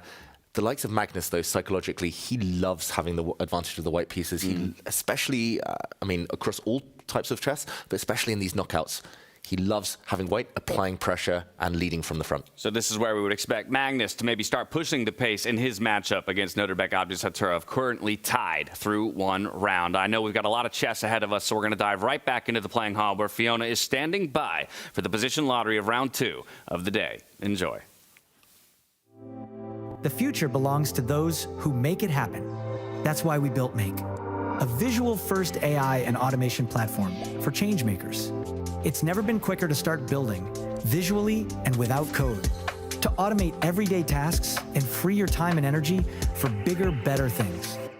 As your ambitions grow, you can accelerate progress with AI agents to create customized and agentic workflows, ones that handle complex, business-critical tasks while keeping you in control. And for leaders scaling business, you can see your entire AI and automation landscape in real time to orchestrate change and show progress in motion. Make automation and AI put to work for business, for teams, for you. Make it happen at make.com. Welcome back. Game 1 is over. In the semifinals, we saw a draw between Carlsen and Abdusattorov and a win for Fabiano Caruana against Vincent Keymer. We're ready now to draw the second position. I'm delighted to be joined by Vachier-Lagrave, the General Secretary of the Uzbekistan Chess Federation. And Vachier, what has your experience been like in Weissenhaus so far? Hello, everyone. I'm very happy to be here. And thank you, Mr. Büttner, for inviting me. I welcome you to the Chess Olympiad in Samarkand. Thank you and good luck. Thank you so much. We're all excited to be coming to Uzbekistan later this year. And now let's find out the next position.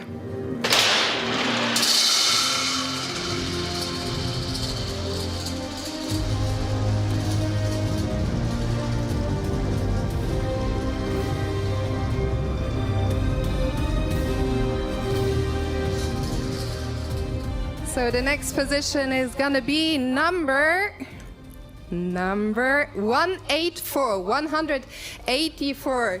To the players, good luck, and to the fans, enjoy.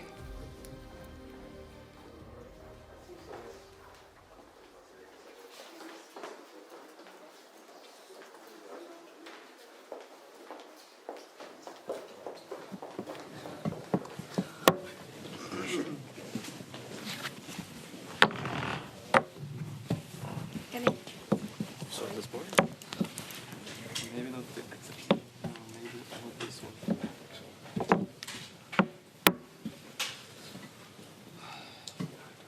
Queen in the corner again? Yeah.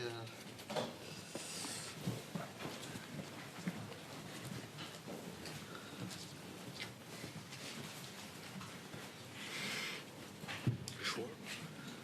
C4? G4. G4. It's so loose. G4. Wow.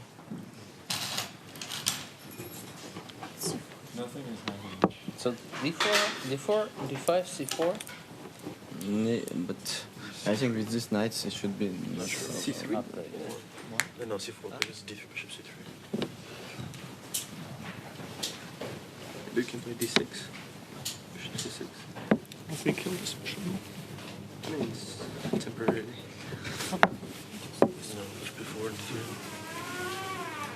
Bishop before me. But why don't we play C5 here? Black comes knight on A4, or C4 knight to C. I cannot play knight E3. Bishop before. Maybe. Doesn't look good, yeah? Knight on A4. Yeah. But okay, D4 is like a strange one. Okay, C4 is natural. C4 is most natural. C4, C5? Yeah.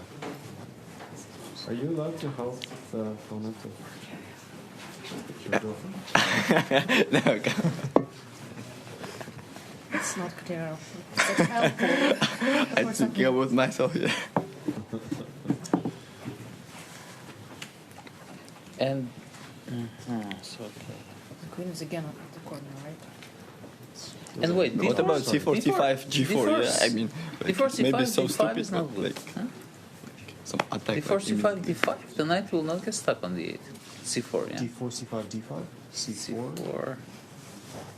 No. G3. I like this D4 stuff. No? I don't like. Maybe white is better there because we just play C3, E4, we take the center, and that goes to C2.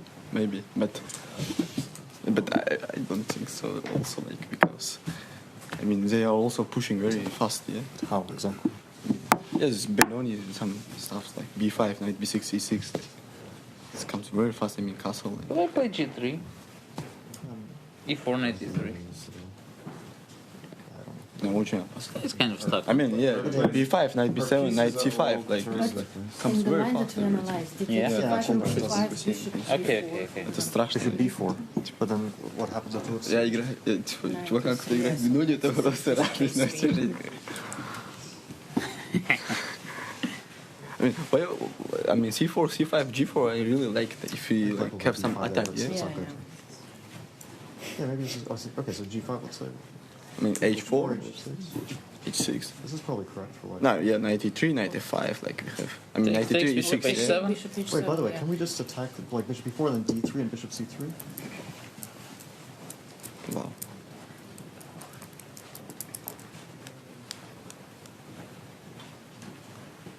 Actually, I have an idea. Wait, how? Yeah, knight is coming. This is coming g6. G6? Yeah, knight b3. Bishop a4.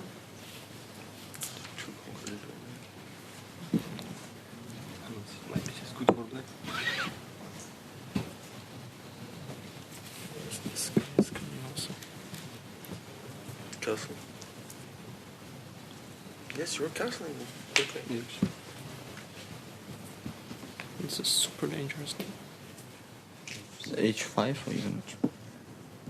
What was the idea? Queen e4 to h4. Yeah. I think it's better. Why not? Yeah, it looks nice. Put the bishop on e4, play d3, bishop c3. Yeah. But it's his move, no? Isn't he faster somehow? I mean, if they play this stuff. Nice space there.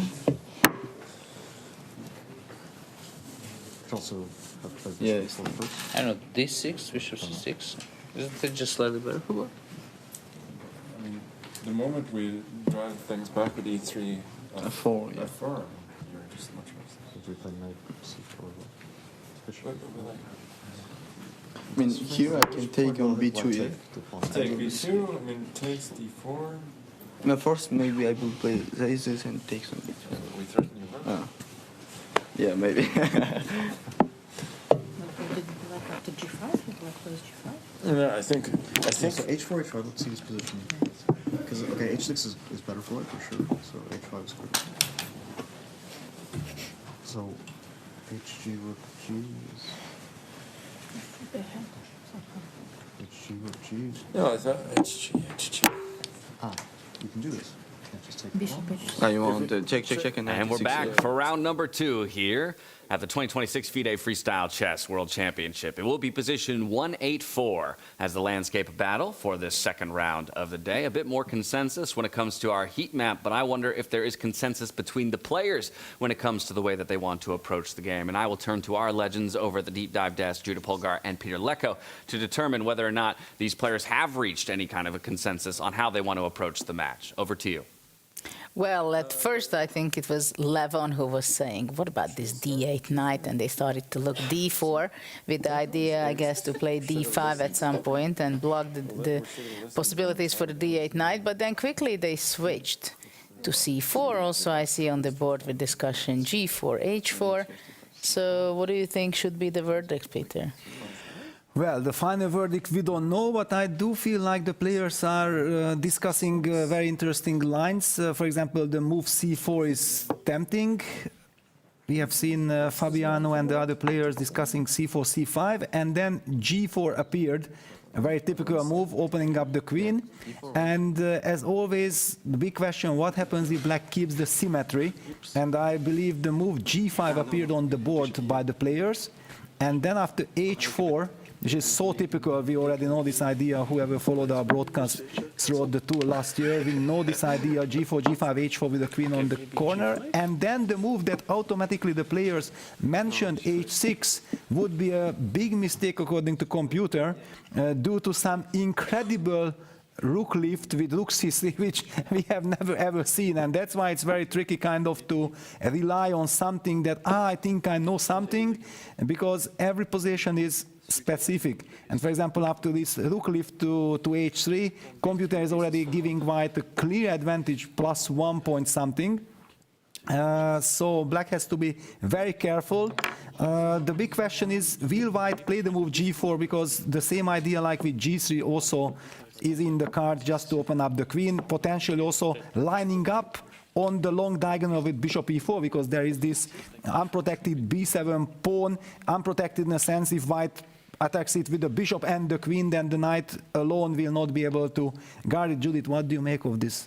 Well, it's very interesting what you're saying, and I want to refer a bit between Kostyanyuk and Bibisara's game, that when we've seen it in the middle game, it was interesting that their game was very much like a classical chess game. The pieces were very much standing that way. But these guys have already huge experience, and they understand that you don't want to regroup your pieces as in classical game. From b1, the bishop might be going to e4 and g2. We have to castle short. We have to be very classical on that. No, they really want to make sure that they make the how to benefit of these awkward pieces, which are standing all over where it's unexpected. I like very much the move c4, c5, g4, but I'm a g4 fan myself.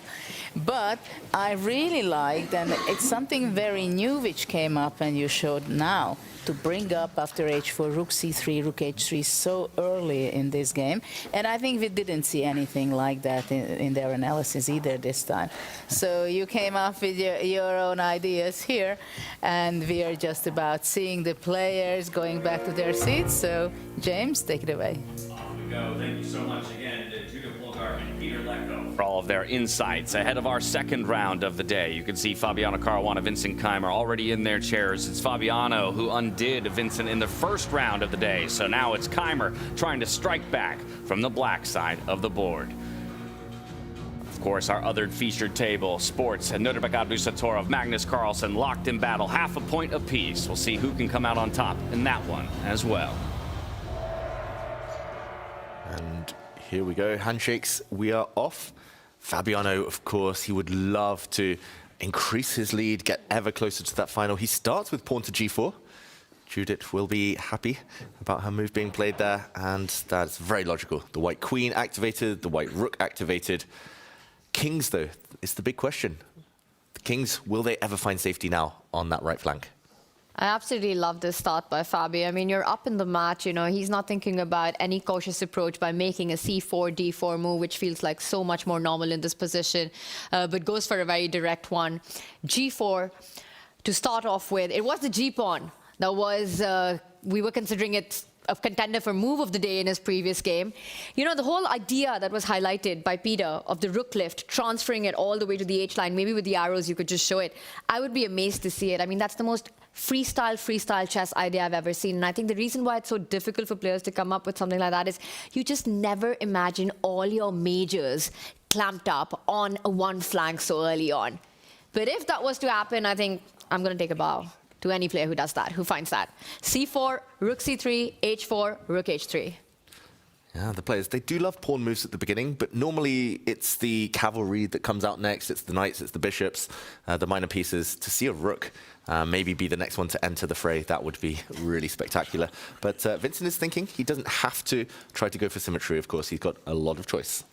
And if he was to go for that symmetry idea, then you know what we have to do, right? James, again, we've been talking about this. Just break it as quickly as possible. Bring the queen out. So that's something to consider as well.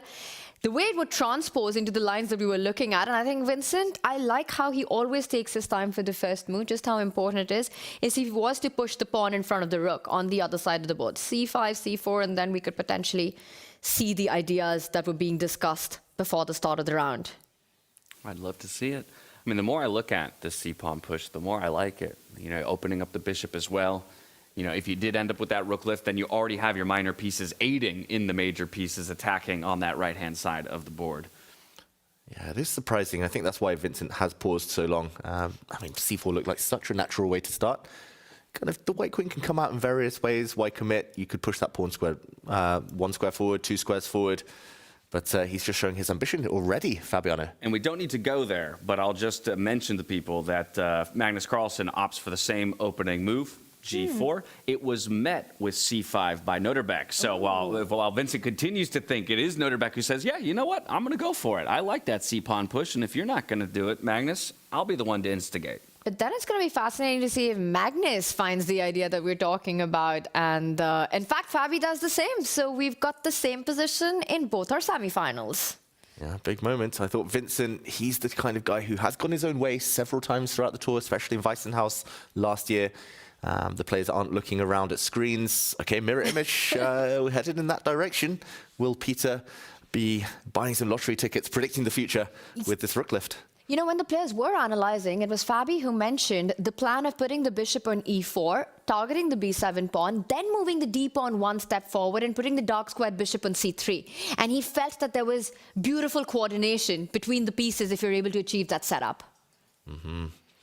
Okay, so maybe already a peek into the playbook of Fabiano and what he might be going for. Well, this is dangerous because there must be a temptation to go for total symmetry.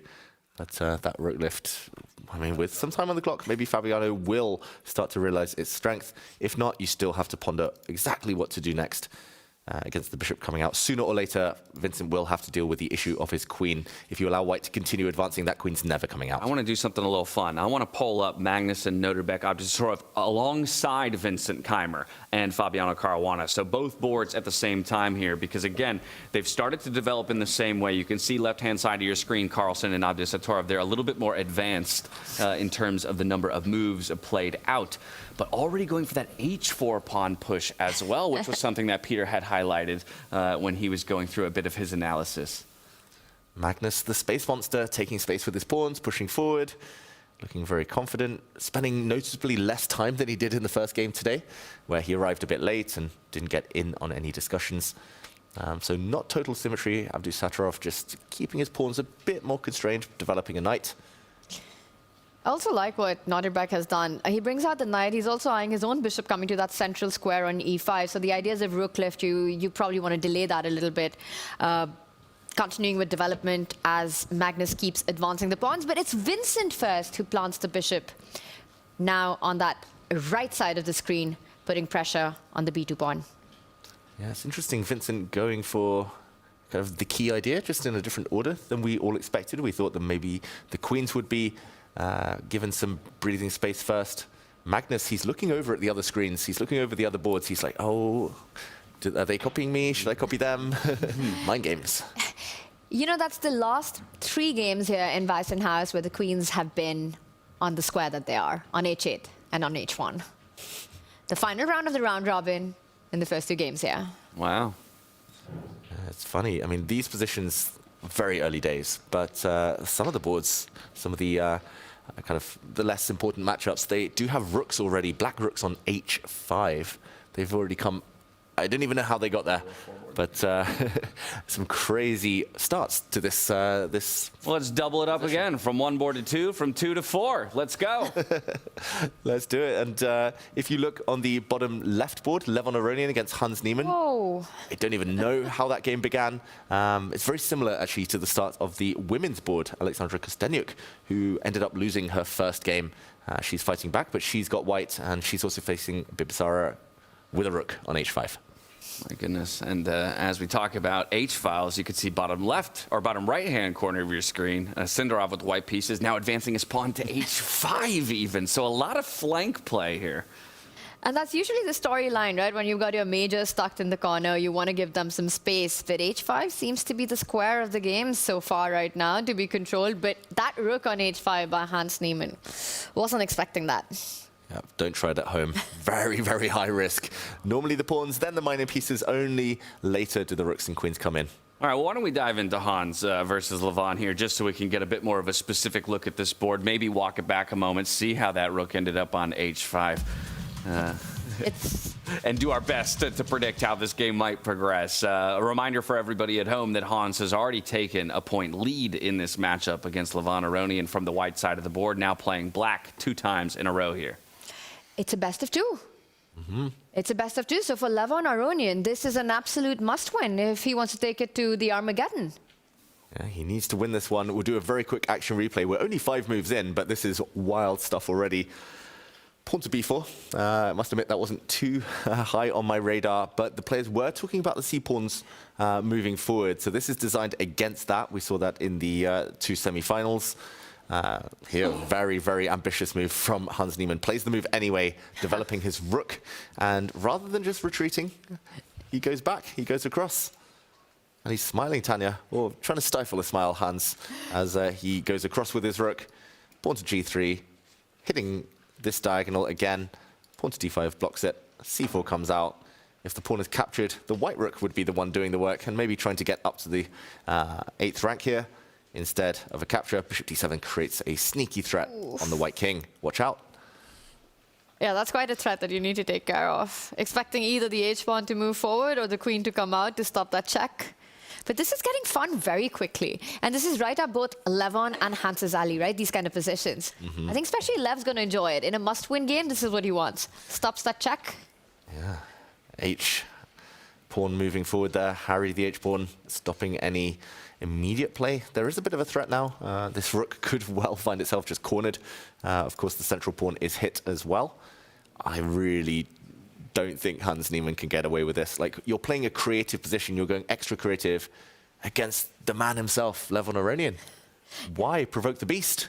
Yeah, he's taking the fight into Levon's territory, especially being up in the match. Might just come to bite back Hans as he reaches out for his move. Takes the pawn, expecting a capture from the rook. And still that rook on h5. You know, it doesn't look like an attacking, aggressive, initiative-taking piece. It just looks completely misplaced in this position. It looks like someone set up the board wrong. And that's not just because it's freestyle chess. It's just because how did that rook even get there? But yeah, it will be a miracle if that rook lives to till the end of this game. Maybe at some point it will have to step back and swing back where it came from. We will see. It looks like a fun start to this game in the best of two. Levon still needing to win. All right, well, from this lower bracket bout to the other lower bracket bout, before we head back up to our semifinals, so Vachier-Lagrave, Arjun, Erigaisi, checking in with them. They have split half a point apiece, a draw in their first game of the day. So each of them looking to gain an edge in this one. No rooks have made their way out onto the board just yet here. Not yet. So pawn has made its way up to h5, and it feels on the face of things quite nice for white. White's queen has more breathing space than its counterpart, but Tanya, I don't know, this looks like a healthier version. If there's no immediate threats, then black has the space, black has the lead in development. I like it. I like how it's been handled, right? Because Sindarov has spent so much time with that h-pawn, and all it took was Arjun for one move to not only challenge that pawn, open up the queen, open up a potential g-line as well in this position. Yeah, I like how he's done it. The knights come out, d-file's open, the bishop's open on the left flank for Arjun. He's looking pretty chill on camera. Looking very, very relaxed. And yeah, this will be a tight match, of course, best of two again. But a better start to this opening than it was for Hans Niemann. So with that, we can flip ourselves back up to the upper bracket. Let's go to Vincent Keymer versus Fabiano Caruana. And as David takes us there, I'm welcoming into the studio Pavel Tregubov. Sorry. Welcome. Hi, guys. It's a pleasure to have you here with us, a representative from FIDE, as we are at the first ever FIDE Freestyle Chess World Championship. One game in so far to the semifinal. We have Fabiano, the only one who's able to create some separation. But just as somebody who's been in there watching the action firsthand while we've been in the studio, how has this day played out from your perspective so far? Well, I started with a little intrigue, so Fabi managed to win the first game with black and started with g4. Well, g4, I'm sure you discussed a lot, yeah? If I gave you one guess, Pavel, who was most excited to see g4 in this whole studio, who would you think? Yeah, absolutely. Yeah, no, I mean... It was Judith, of course. I see, of course, yeah. Well, to be honest, I wouldn't even... I mean, I cannot say that I would not dare to play this. I would not even consider this. I mean, I would not dare to consider it, actually. No, this is incredible, yeah. G4 is something, yeah.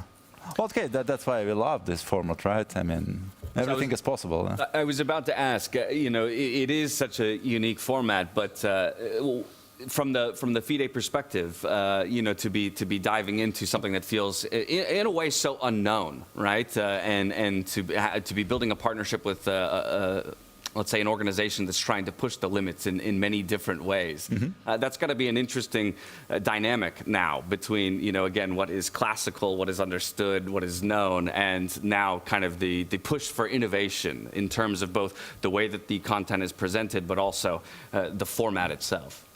Absolutely. Well, okay. I mean, it's still chess, yeah. That's it's a different format, yeah, but it's still our game, the game we love, all of us, yeah. And yeah. There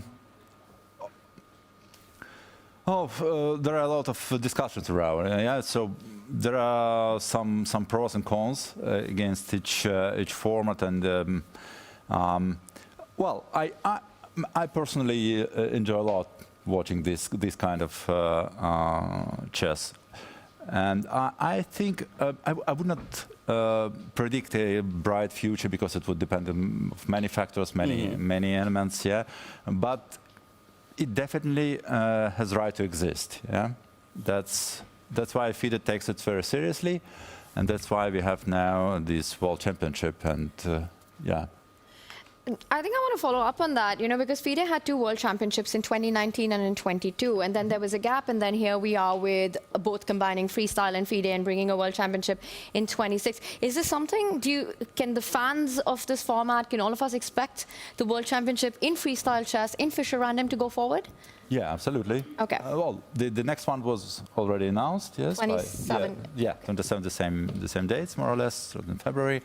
And yeah, I hope we'll have more and more. It will be developing, and also the female championship will be hopefully held this year. The first one, yeah, and the next one also. I mean, along with this one in the same place, February next year. I think we're all very happy to hear that. And speaking of which, your wife is currently playing in the women's match that we have here on the stage today. So perhaps we can flip over to that one, just check in on round number 2 as she's looking to fight back against Bibisara Asabayeva here, now piloting the white pieces. So as we dive in, how do we feel about the position? The computer is giving a slight edge to Alexander Kostyuk.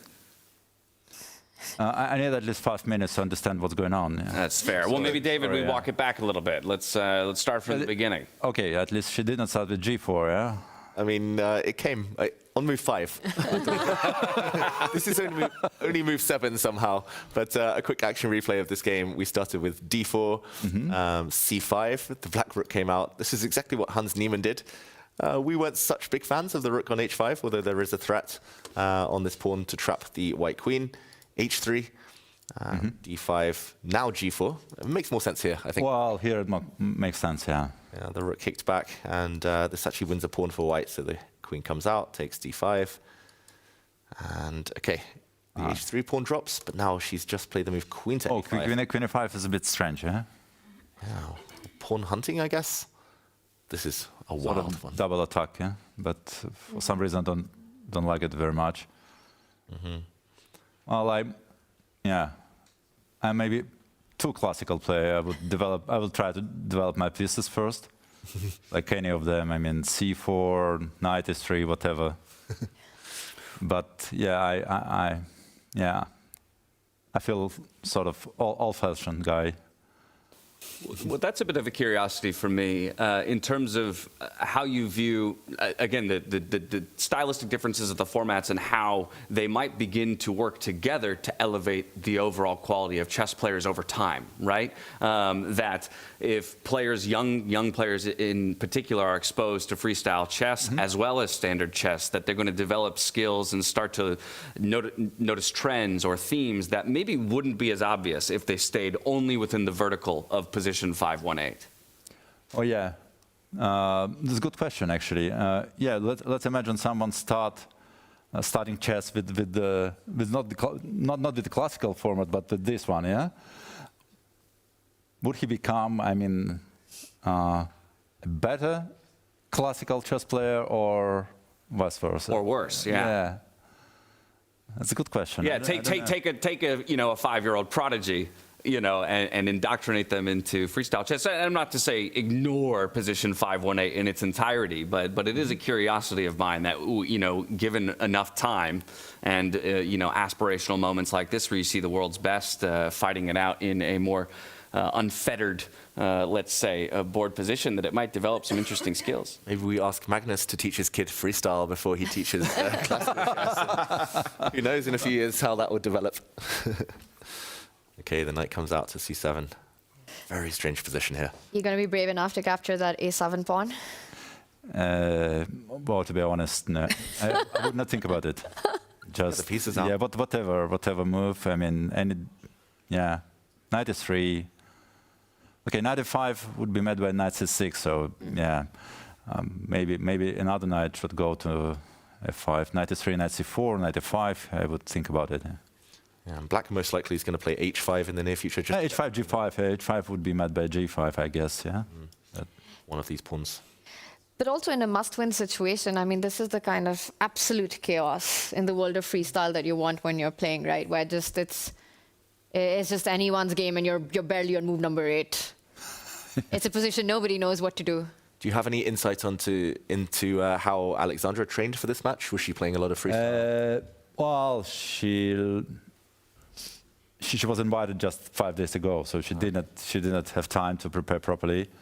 Otherwise, we would probably play some games and maybe try to develop sort of a general strategy. I'm not sure if it exists, but I guess in many positions the patterns are still the same. Yeah, that's to develop your pieces, fight for the center, put your king in the safest possible position, yeah, we have much more deviations from these classical patterns in this format, of course. Yeah. We always think we know exactly where the king should go, the pawn structure, and then suddenly the computer, the bar crashes, and we're like, wait, what? What's changed? We've seen this before. It looked fine last time. Yeah, but in most of cases it's due to some tactical reasons, right? Yeah. So it's not because of our poor understanding of the game. Yeah, most of the cases there are some tactics in. Yeah, hopefully not our understanding at least. Hopefully not most of the time. Well, from here, I'd like to pull us back to our upper bracket just to maybe get your thoughts on the top 4 and the ones who are competing for that first FIDE Freestyle Chess World title. We've got Magnus Carlsen, of course. That's going to be the favorite in the competition, and he is the one who gave himself a half-a-point separation over the field through the group stage. But when you evaluate the 4 players who booked their ticket into the upper bracket, we kind of have 2 of the veteran class, 2 of the youngster class. How do you look at these 2 matchups specifically, and who would be your picks to go through to the finals tomorrow? Fabi and Magnus. Okay, so leaning towards the veterans here in this case. So you think we get a Magnus versus Fabi final, a 2018 World Championship clash? Right. Love it. And I guess you were watching in very close detail Magnus against Abdusattorov in the World Blitz, and that was very close. It was, yeah. You don't feel Nodirbek can finally break through against Magnus this time? Yeah, he will try his best, no doubt about it, but still, I believe that, especially in this format, I mean, Magnus remains the favorite, yeah. Well, Magnus remains the favorite. We'll see if the players can prove otherwise in this one. I guess my final question for you before you go is just how you see the development of this relationship specifically, as it's already been promised, next year's World Championship and hopefully onwards and beyond. But for a lot of chess players, we've got quite full schedules at this point with many, many different chess events. So how do you see essentially the relationship developing over the coming years between FIDE and Freestyle? Well, if it's all about just one single event, like this year, well, that should not be a big problem, yeah?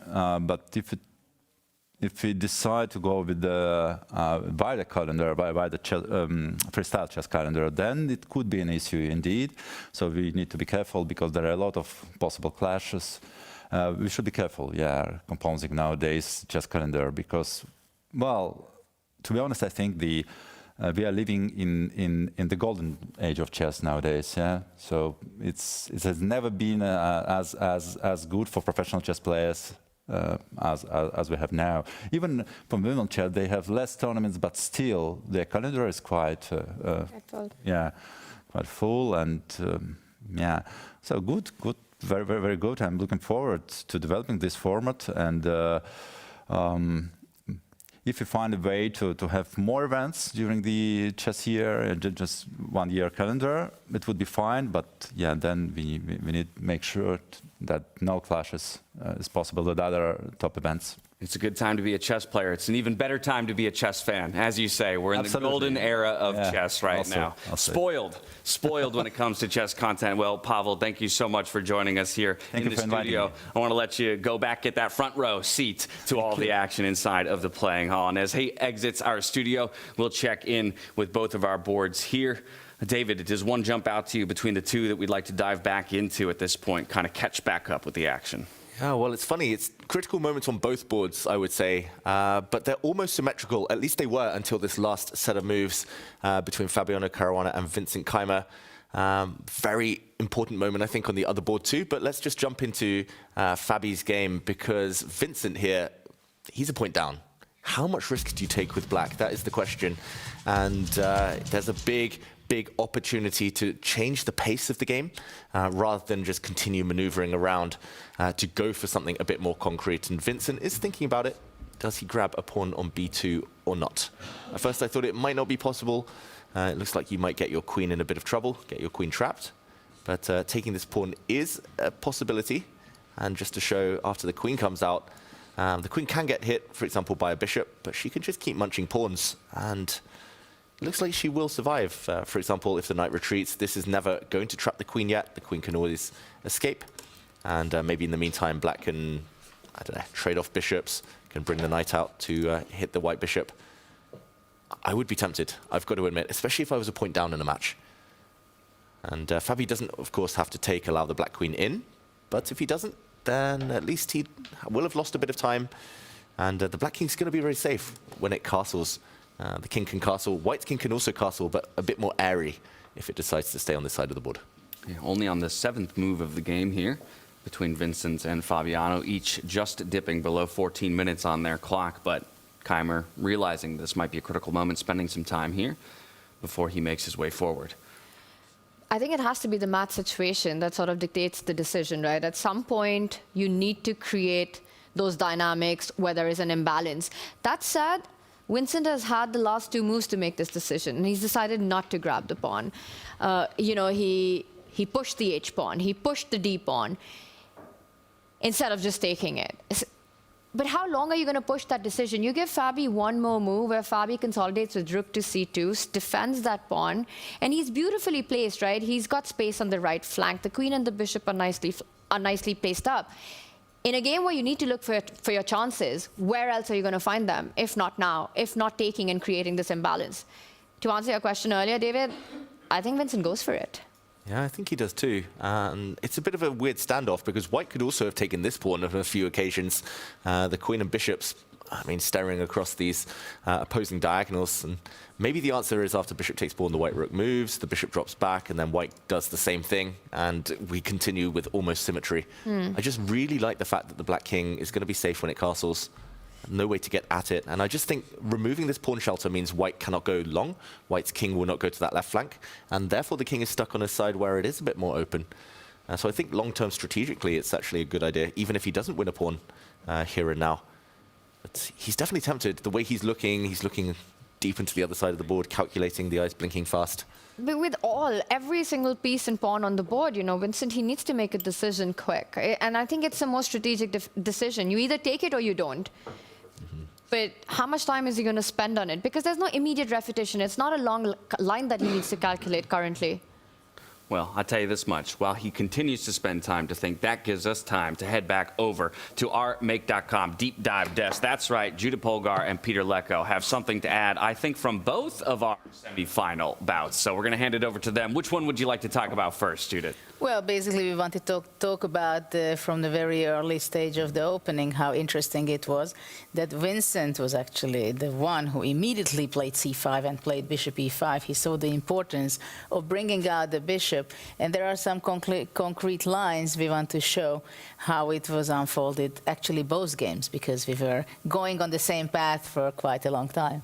Yes, it was very interesting that by move orders we could have reached this position, I mean, after h4. And Fabi was spending some 6-7 minutes on h4, and it was the move that Magnus, after g6, h4 played, and here if black plays the move bishop e5, we are exactly in the same position, but we are not exactly in the same position. It's very confusing because after bishop e5, it would have been super important according to computer to start with g6. So both players, Nodirbek and Vincent, and both Fabiano and Magnus couldn't really understand just too many finesses.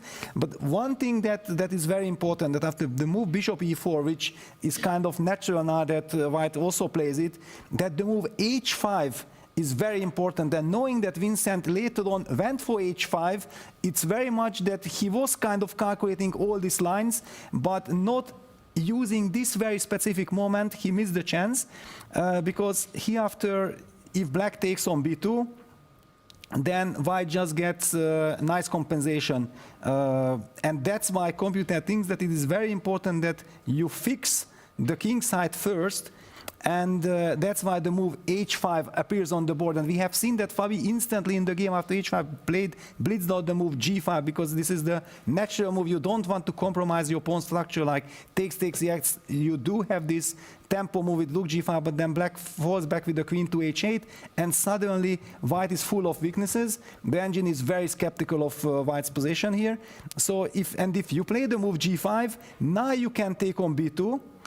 And the very big difference, and this is clearly the players with such a short time are unable to discover, that in this line after rook c2, queen e5, which was for computer good line with the pawn g4 and h7, now with this pawn structure doesn't work, because after bishop takes b7, knight takes b7, queen takes b7, suddenly black has the move queen f5, with Judith spotted instantly that this should be the reason why it is not working for white. Now the rook on c2 is hanging, queen h3 is also happening, and the queen beautifully protects back the rook on c8. By the way, also bishop c6 coming with a devastating attack, so white is in a lot of trouble. White would have to be super careful to find the way around. Black is actually taking over in a kind of symmetrical position in 3-4 move, just stunning. Now let's go to the position that we have here on the board. This exactly happened in also in the Magnus game, but there h5 was not played. So h5, g5, bishop takes b2.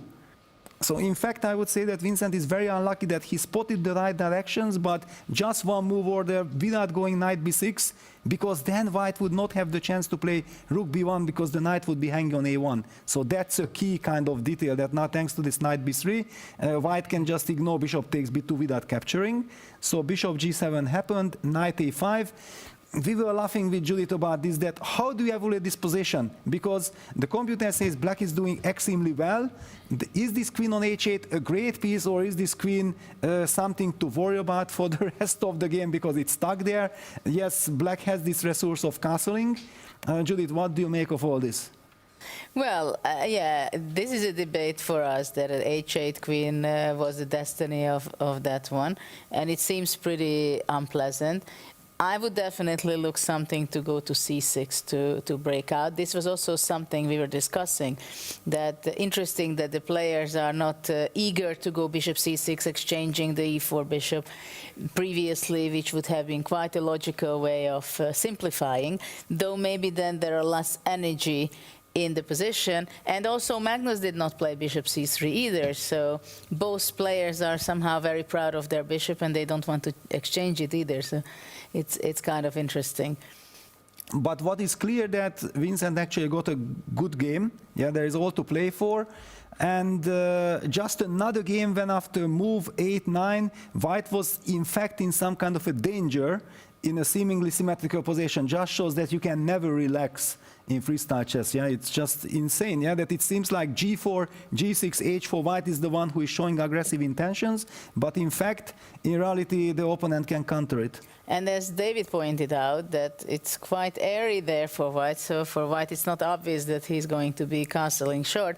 At the same time, obviously he's not going to castle to the other side either. And black can also at some point maybe go f5 or break up with f6. With the king on f1, well, we will have to wait a lot for that, but still, I think for white, the king... Wait a second, knight takes b7 happened and the computer screams out d5 is winning for black. It's some insane action that apparently after the move d5, which blocks the diagonal, forces kind of bishop takes d5, knight takes d5. What is going on? Ah, wow, if knight takes d8, yeah, queen cannot take because then bishop c6, this is obvious.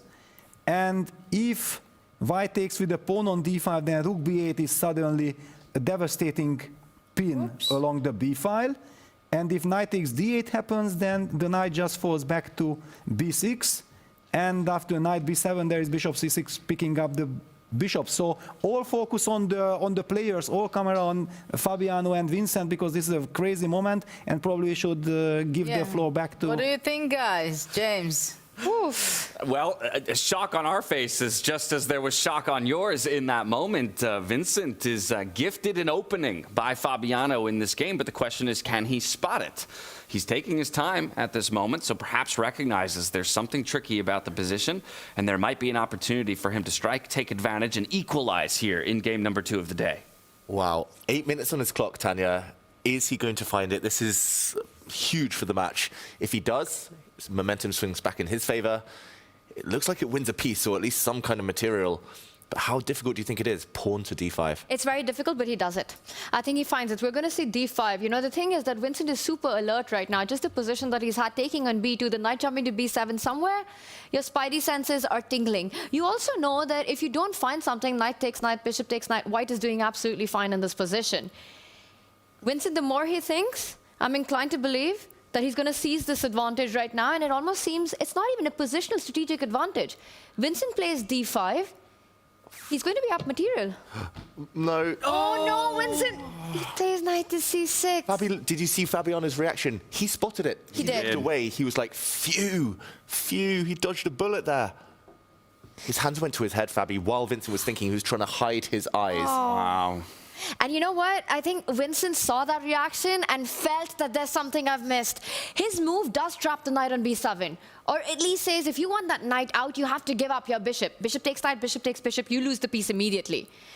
Vincent is trying to trap the knight, but there is a way out. Fabi relieved right now. Wow, just one more moment to appreciate that d5 just cuts the coordination between the queen, bishop, and their knight. And due to the variations that Peter showed, that would have almost been game over at this level.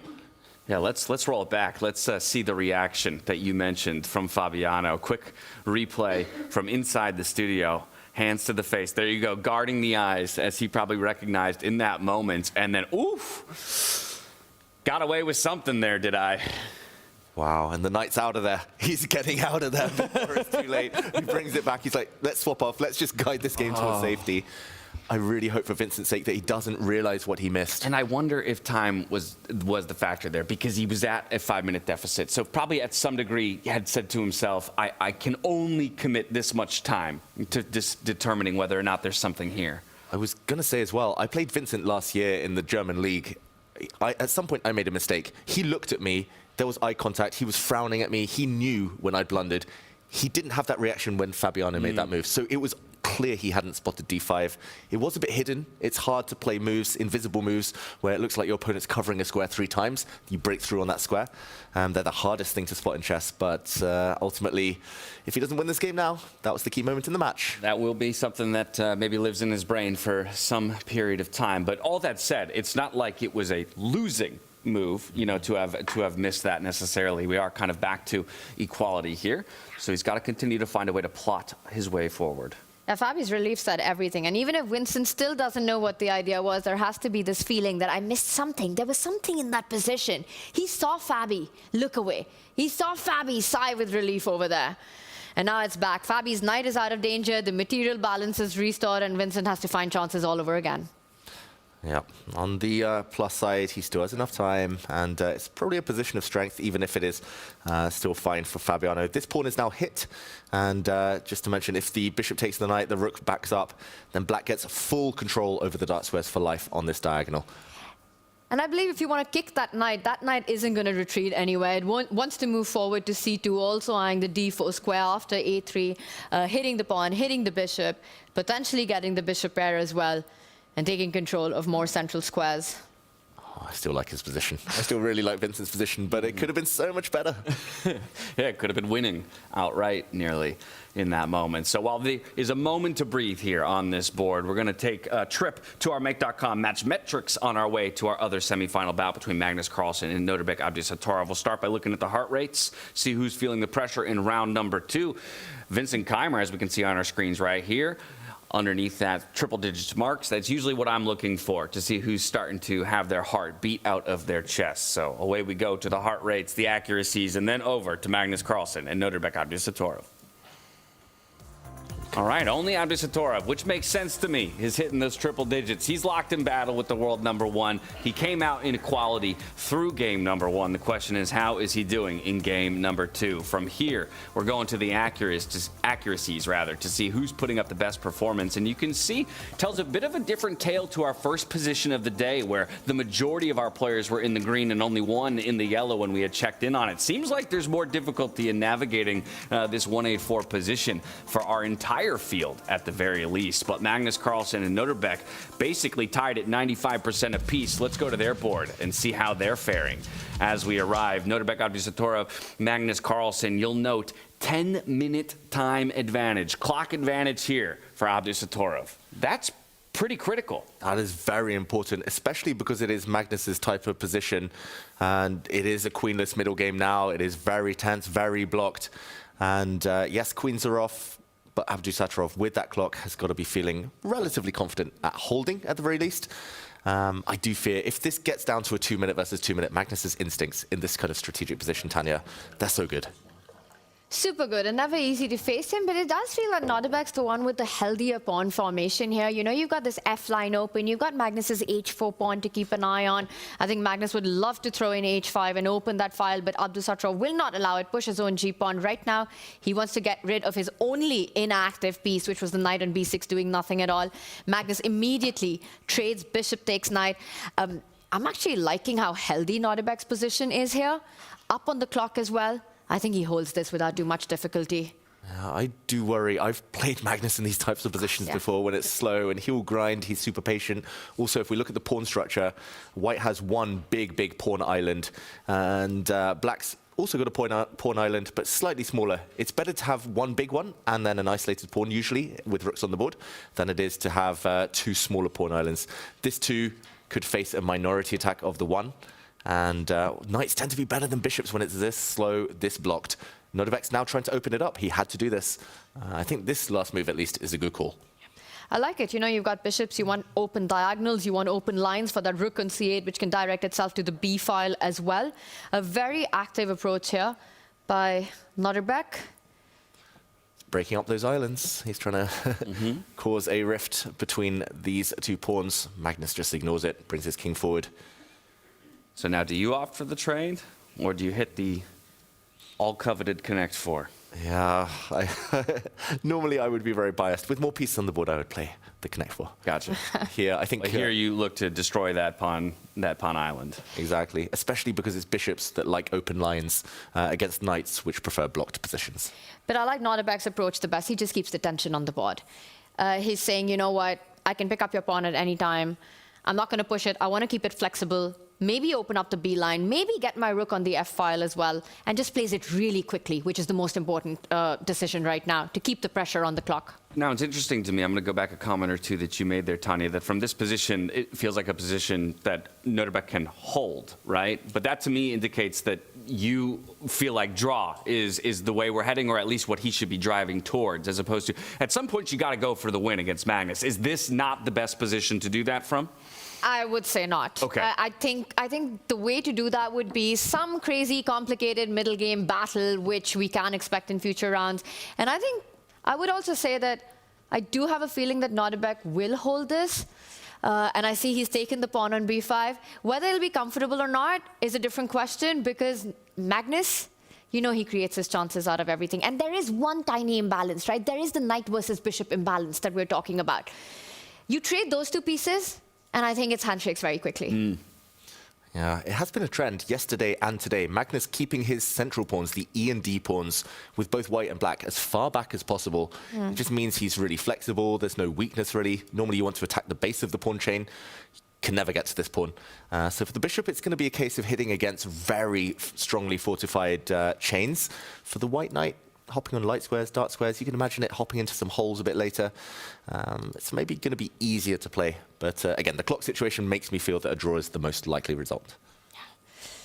Will never cease to amaze me that that in any position where you have an imbalance like that of minor pieces, it almost always appears that the commentary is, I would prefer Carlsen's position of minor. There's a Magnus bias. Board, right? Like he identifies very early on in the game, you know, that, oh, if we're going this direction, then I want to retain the knight to the bishop imbalance. Or if it's going a different way, I want the bishop to the knight imbalance. Exactly. People might say it's biased, but he does spot these things, and it's no coincidence that there's that correlation, as you point out. Like, he will have known, okay, queens are coming off, that's what I want, that's the structure I want, that's the piece I want, and that influences decisions in advance. He plays chess back to front. Sometimes he knows what endgame he wants. That helps him so much in the middle game and even the opening sometimes.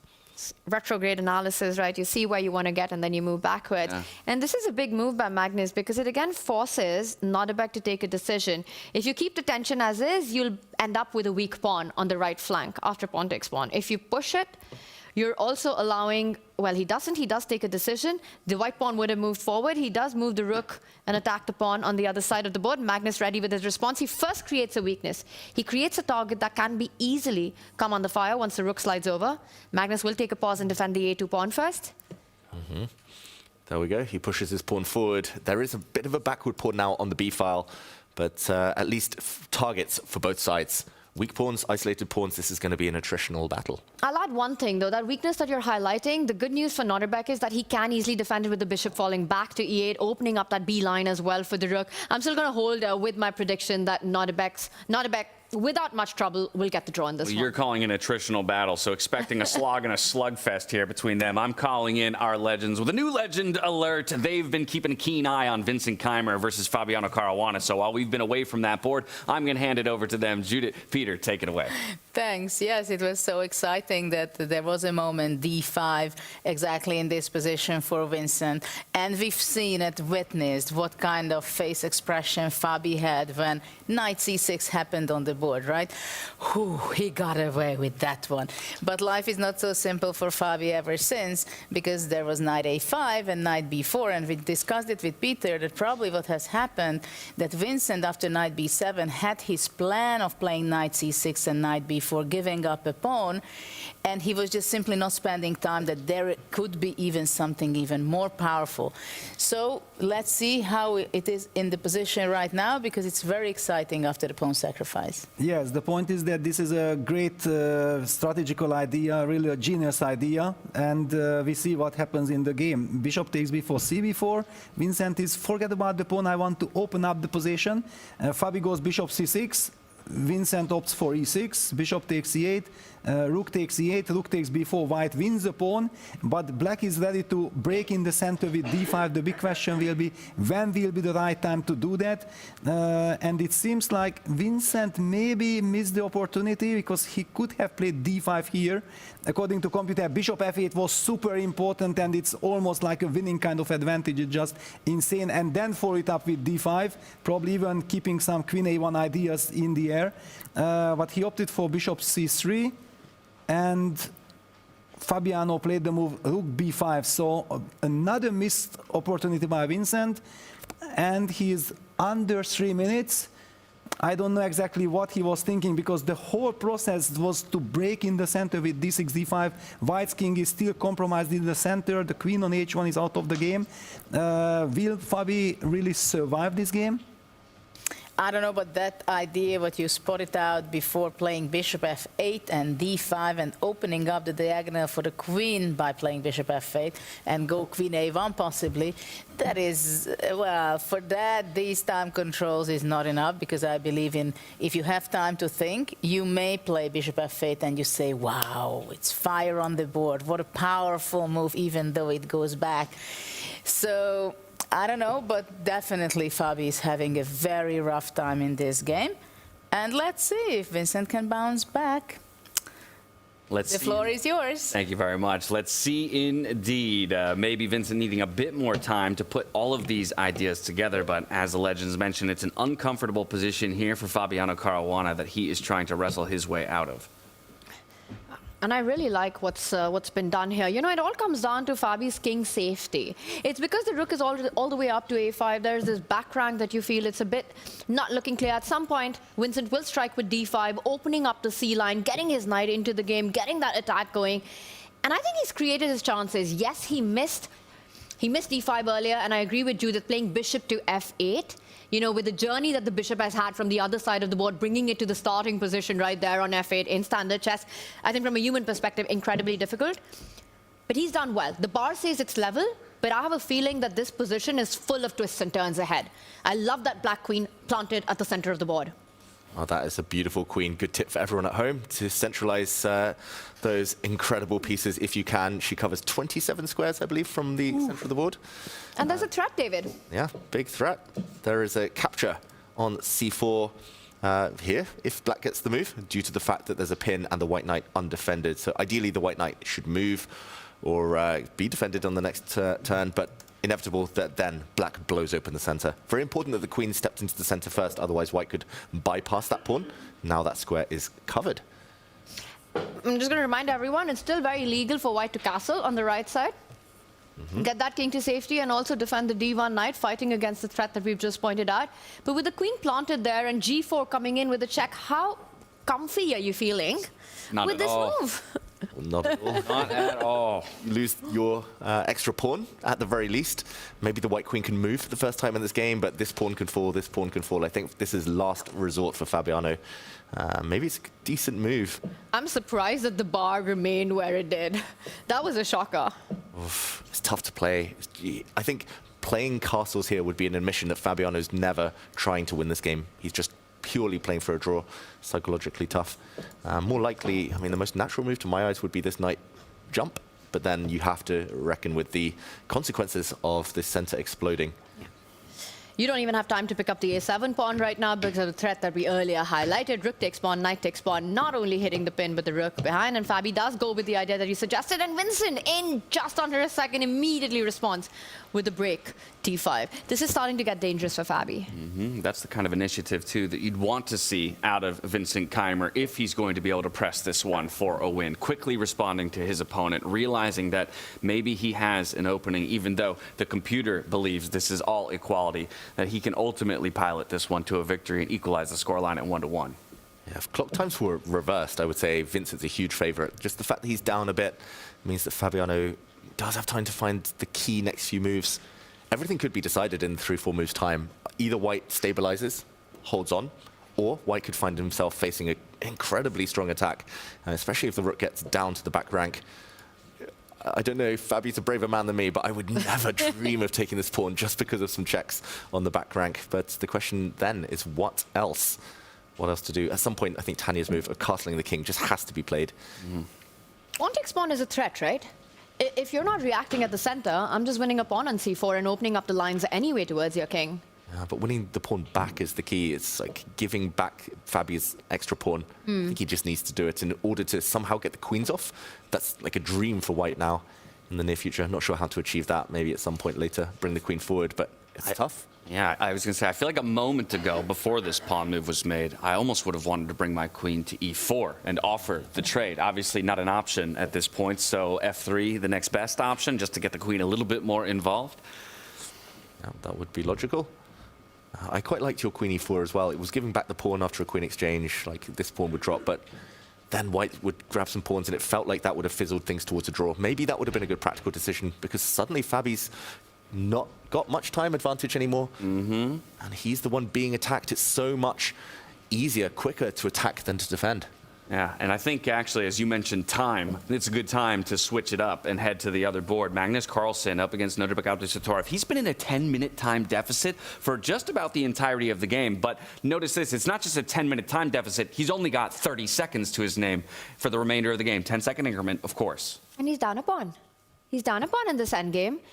The bar says it's completely balanced. Again, it boggles my mind why that's the case right now. He's down a pawn, he's down on the clock. Is there a way that Nodirbek can make progress and start pushing that a pawn? Oh, it is going to be difficult, but this is the highest heart rate Magnus has had in ages. He's broken the 3-digit barrier. Normally, he's quite chilled, even in difficult positions. I think the main difficulty for black here is that rook exchanges might also even be drawn. Normally, that would help black with the extra pawn, the outside pass pawn. But if you notice that this pawn promotes on a dark square, the bishop is a light squared bishop. So if all of the other pawns disappear, if black is only left with this passer, even with rooks off, even if white loses the knight, the pawn and bishop alone cannot win the game. So Magnus at some point will be aiming to push these pawns forward, make some trades, and I think the activity of his rook, the centralized knight, should hold him the game. I say should because I'm also worried about the clock. All right, we're looking at 3 pawn islands to a single pawn island on the other side. So how do you coordinate all these pieces with black? Yeah, it's difficult. The black rook is passive, the black bishop hitting thin air for now. Tanya, what do you make of the chances?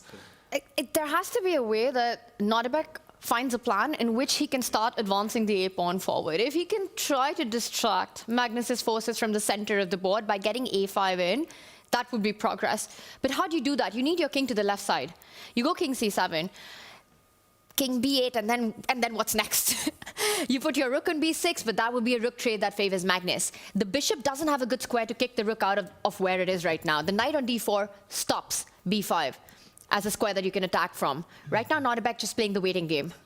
Yeah, the only question is whether Magnus sits and waits, just moves his rook back and forth on this rank, or whether he goes for it, whether he tries to break through in the center. But no, this would be the 3rd time, it looks like, if Magnus brings his rook back.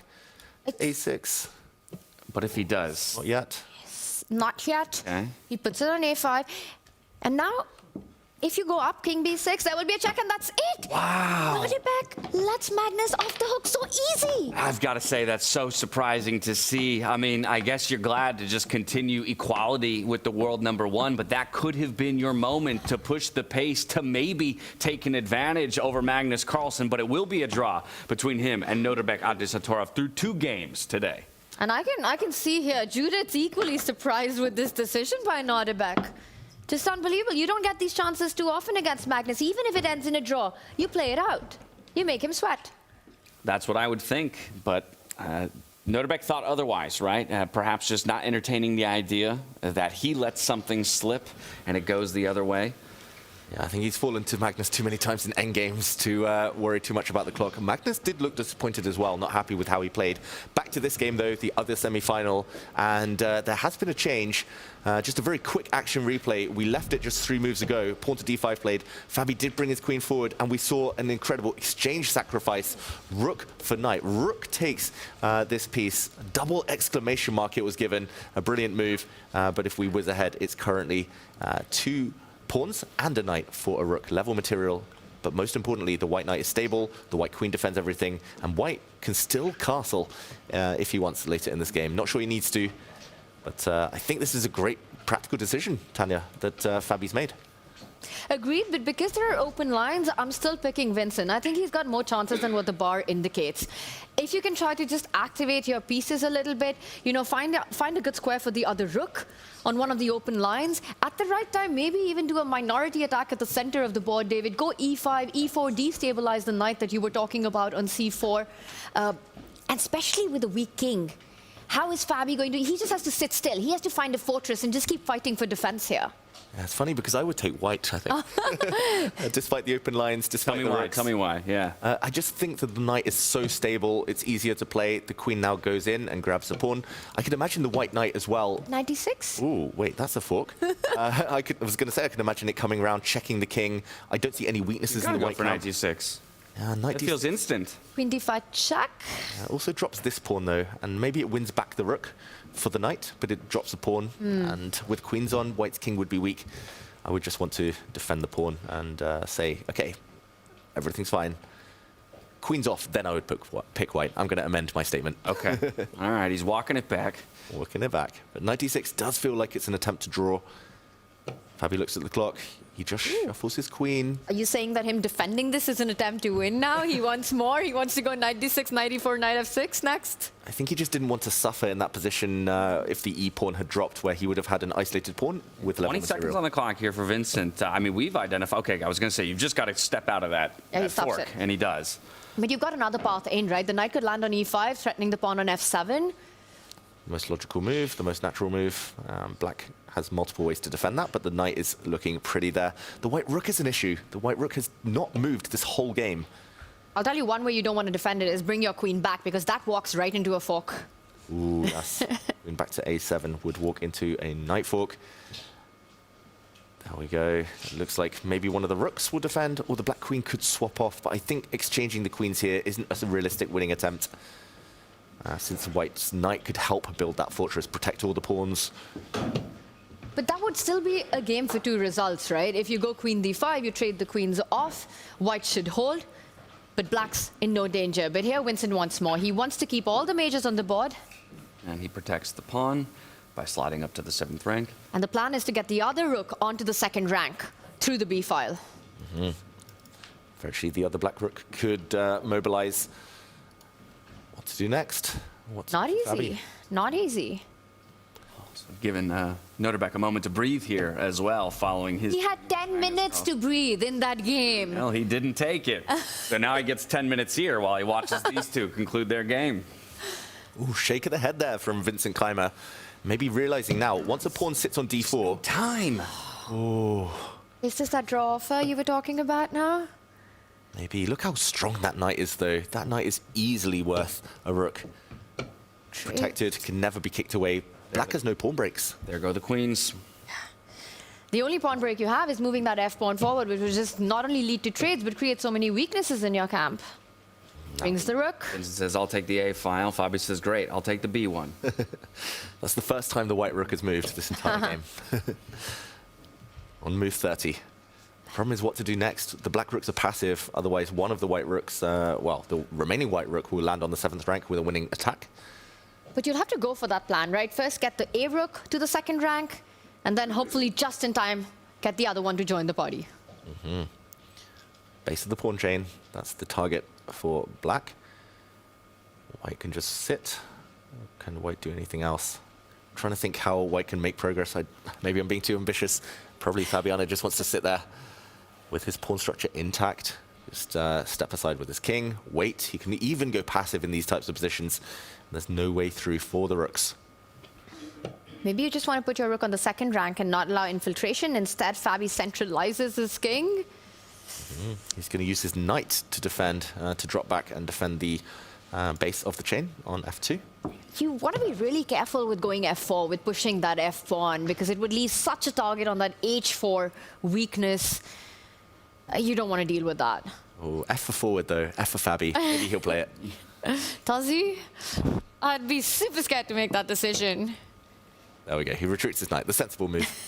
The knight is defended by the king, which cannot really be kicked away from the center. Beautiful king of the hill there. The knight protects the pawn. Everything's holding on to each other. Ooh, he lines up the rook against the knight, threatening the other rook to come forward on the 3rd rank, kicking that knight out of where it is. Okay, that's a winning threat if the knight is kicked away, pawns drop, so I would expect the white rook to defend. But then black's rook is coming behind now. Maybe you're right all along, Tanya. Maybe this is just difficult still for Fabi, who does protect his knight over defending there. He might be forced to bring his king back to defend that pawn on the h-line. Vincent's going behind. He's coming for it. Fabi has one move to try to get that king closer. It's 10 seconds. Ooh, or is he going to move his knight ahead? It's either the knight to come round or it's got to be the king to rush over. One of the two, he drops back. 2 seconds left when he made that move. Now expecting the other rook to infiltrate, join the party. But the thing is, right, it's not over yet for Fabi. He still has to be on the defense, and he doesn't have enough time. He's playing on those last few seconds. And Vincent's getting aggressive. Oh, this feels like it's going wrong for Fabiano, wrong direction. He's getting a bit nervous, but still, everything's holding, everything's defending each other. This is a fortress. All right, he lines up both rooks, tying down the white knight to defend the f2 pawn. Fabi immediately moves, gaining some clock. Okay, pass moves here from both sides. Just move the rook back and forth, gain a few seconds on the clock. Has Vincent maximized the position? That's the question. That's a big question. At some point, he might still try and go in and behind, but as soon as the black rooks move away off the 2nd rank, white might start a counterattack. Is he going to offer a rook trade? He doesn't. He brings the other rook behind. Knight jumps around, but already a mistake. The One bar. opening here, yep. Now we're looking for that rook to slide over, check the king. And it's coming round to win a pawn. That's a strange decision. Why did the knight not step into the center onto e5, a beautiful outpost, reminding black that f7's also weak? And now he can go up, hit that pawn, and if the knight was to fall onto defense, the other rook will move around to attack that knight and kick it out. But instead, he has another plan. He attacks the f2 pawn. Yeah, white would have sought counterplay with rook to c7 and hitting the e6 pawn. If the h pawn had been attacked instead, that is a passive knight, but maybe it's just a perfect knight. The king on g2, the knight combo. What can be attacked? Gonna shove the knight back one more time. Or bring the king back and say you've got no check to drive the king away. With g1 undercover, new kind of fortress. Yeah, there is room for error here, luckily for Fabiano Caruana. He's built up a time bank as well of almost a minute with some quick moves. Is there any world where I give up my rook for knight advantage? If you can get... I'm not sure which pawn. You have to get a pawn as well, you right? have to get a pawn as well, but especially if it's one of the white trio here, then definitely worth it. But yeah, unlikely to get that scenario. Rook trade offered. Fabiano says no. That probably would have been safe as well, but he doesn't want to risk anything. Why change the nature of the position when you have no time to calculate? Yeah, black king is tied down to the defense of the f-pawn, so you can't get it too far ahead. And now Fabi just waits. Yeah, it's funny what Fabi's done, because we always advise don't defend passively, but he's put his knight on the most passive square imaginable on the edge of the board. He's put his king passive to defend that piece, but in conjunction with each other, they don't allow any checks. They guard their pawns. They shelter everything. And the pawns guard each other as well. So everything in control so far. Now Fabi's just shuffling with the king. No way to kick that rook out of the 7th rank to make progress. For Vincent, offers a trade. Fabi declines. Are we going to see a repetition? Yeah, shuffling of pieces, moving towards repetition, but both players building up small time banks. Fabiano's done a better job of that here down the stretch. Who's going to be the happier of the two if this does indeed end in a repetition and a draw? Oh, Fabi's so much happier. Surely. So much happier. Still holds an advantage in the overall scoreline. Yeah, he was struggling the whole game. Despite being up a pawn, there was so much pressure on Fabi. And he has created an incredible defense in this endgame, down in exchange. Yeah, perfect fortress. He can move his rook around anywhere. And the king and knight defend everything together. Now, the black king is obviously cut off on the 7th rank currently, but is that another option for Vincent to try and look for a way to guide that king, create a pathway for the king to come forward and get involved? Yeah, maybe that's the plan long term. If he can somehow set his rooks up, that one of them goes back to the b file and challenges the white rook, either a trade or he frees, liberates his king. The problem is, even if the black king is able to walk off the back rank, it's going to be having to tread a minefield into the center of the board where it might get checked by the knight. I mean, the only target in white's position is the base of the chain on f2. Black's king is going to take an age to get closer to it. He's struggling to find a way to improve this position. You have to get your rook to the 7th rank if you're black to get that in-way for the king. But then you're making it so passive, allowing Fabi's knight into the game the moment you leave the 2nd rank and pressure on f2. You just don't have enough time if you're Vincent Keymer. There we go. And that's it. Wow. Fight as he might, try as he may, he cannot undo Fabiano Caruana. Right into the analysis that they go as they talk about the position. Fabiano, I imagine, will be happy to come away with the draw and retain his 1-point lead over Vincent Keymer through 2 of 4 games today. And it's fascinating. Fabiano just told Vincent that he missed a winning move, I think, and Vincent's shaking his head in shock. I'm not sure if that's mind games or just from a pure analysis standpoint, but wow, Vincent probably doesn't want Fabi's words to be true there. And that's twice in a day Vincent has been told that he's missed a chance. First by his dad in game 1 to save it, and now by Fabi, a move that would have pretty much sealed the deal right out of the opening, but Vincent Keymer still trails. Yeah, it could be a tough pill to swallow there, but still 2 more games to go. Still plenty of runway left for him to find flight and take over in the matchup against Fabiano Caruana. We do have one board still in play. It's in the lower bracket. Vachier-Lagrave versus Arjun Erigaisi. Okay, and only Arjun can win. We should start by saying how strong the knights are. 2 knights are better than a rook here, but not easy to create a pass pawn, and also minimal material. If all of the pawns disappear, all 4 of them, the white and black pawns, even if white loses the rook, it's a draw. 2 knights alone cannot deliver checkmate, which is the most frustrating thing I ever found in my youth. But yeah, this one, I think he's going to play on forever, Arjun. But it's not going to be enough. It looks like these two will go to tie breaks with a draw. Well, it is a best of 4, so they still have 2 more games to go. 2 knights trying to checkmate a king is one of those things where even if you're told, you want to try it out when you're a kid and make sure that's true. You just don't buy it. You just don't believe it. But it's true. Technically, that would be a draw. What Arjun's hoping for is some blunder, is a fork somehow. Yeah, at the ripe old Win a age pawn. of 34, I still don't want to believe it. And yet I will, because you're telling me to. 2 extra knights does not win you a game. Incredible. If there's a way that Arjun can win a pawn, sacrifice those 2 knights for one of the pawns, that king pawn ending could be winning. But he needs to find a way to first build pressure. Knight on g3, knight on d4, the other knight on d4. Oh, all those dreams shattered in one move. Vachier, he wants to just get rid of the pawns, even at the cost of dropping this one on f3. He knows that his rook will be able to give itself up for black's remaining pawn. Are we going to see that happen? The 2 knights and a king versus king. Oh my goodness. Yeah, Vachier saying, get me out of this game. Do it immediately. Attack the pawn. You can give a check. King moves anywhere. The pawn moves forward. The rook gives a check, picks up the pawn. And we're heading there.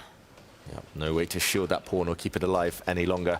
And ironically, if white did have a pawn, for example, on a2, b2, anywhere else, then black would have great winning chances, since there would be some, well, there will be no stalemate ideas to save yourself with the king versus the pure 2 knights.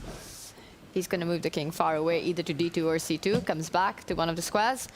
And now you push the pawn forward, give a check, pick up the pawn. What do you think, they play on or handshakes? I don't know, on the chess.com server. Oh, it's got to be handshakes now, right? Oh, I'm not sure. Ooh, this one, Vachier smiling.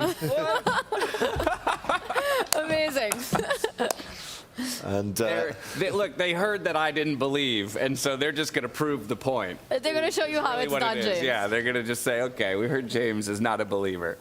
I mean, technically there are checkmates you could blunder, but you have to... You'd have to play into it. Yeah, you have to walk into the corner, then you either go right or left. One way will be checkmate, one way will be safety. Gotcha. And it's just going to be, impossible. Unfortunately, stalemate is the savior here. Black can set up the net, but you never have time. You can't lose a move with knights. That's why you can't close the cage around the enemy king. The only way you lose this is walk into a checkmate in 1. Not even in 2, in 1. Literally. Yeah, being on the edge of the board isn't even a concern here. This is going to be a draw. I have seen Arjun play out similar before.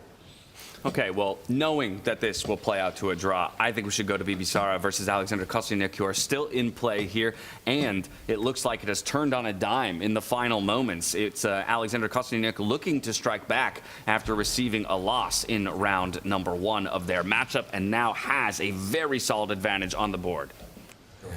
Yeah, it was a full rook blunder from Abdusattorov, as we now see that white has 2 rooks against none. Black has a knight and some very strong pawns, but really shouldn't be enough. I don't think she can fight on too much longer here. The king will likely sidestep, and the other rook will start chasing the pawns. Can't much forward. So let's roll it back just a little bit, because it was essentially an ill-advised pawn push that spells disaster here for Bibisara Abdusattorov down the stretch. Yeah, this was the position just a few moves ago, half a dozen moves ago. She could have blockaded white's pawn, stopped it advancing any checks, and the black king just goes back where it came from. She allowed that pawn to push by pushing her own pawns. She allowed this check, and either white's going to make a new queen, or what we saw in the game, a rook capture, now a check, kicks the king away from the defense of its rook. If it steps up, a skewer. And that's how white emerged with 2 extra rooks. And if we catch up to the live position, here we go, check. Kostyuk is such an incredible fighter, trailing the match and then finding her chances in this one. But how trivial is this? Because yes, you've got those 2 rooks, but Bibisara has those 2 very dangerous-looking pawns as well. I think there's still work to be done, regardless of what the bar says here. Yeah, this last move, I think, very classy, bringing the king closer to the knight.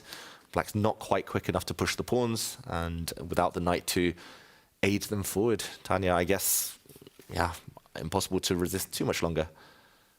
That was a nice touch, bringing in the final remaining piece. Yeah, not to mention the black king also kind of stuck in a position, needs to find an escape route, as it does, trying to get to g3 right now. But Bibisara continues to fight. She wants to get that king in, move the knight away, and then assist the f-pawn to move forward. Just don't go g3 and get checkmated on h6. Yeah, she doesn't look full of hope in this position. But okay, rook takes pawn. Why not? One more falls. And now g3 would lose on the spot just to make a point. So the king has to tuck itself in, hoping to get enough time to move the knight away and create some chances with the f-pawn. Do you just line up your rook on the g line, just tying down that black knight to hold that g4 pawn and then just say, I'm advancing on the left side? Nice touch. Black can no longer make any progress. The knight can never, ever move. And there we go. It's a handshake. Bibisara resigns. He admits defeat in this one, and we have found equality in the score lines between Alexander Kostyanyuk and Bibisara Asabayeva. 1 point apiece through 2 rounds, 2 more to go to determine who will come out on top on day 1 here between the 2 of them. And that means we can make it back to the other board. Arjun Erigaisi and Vachier-Lagrave for the instructive moment down the finish.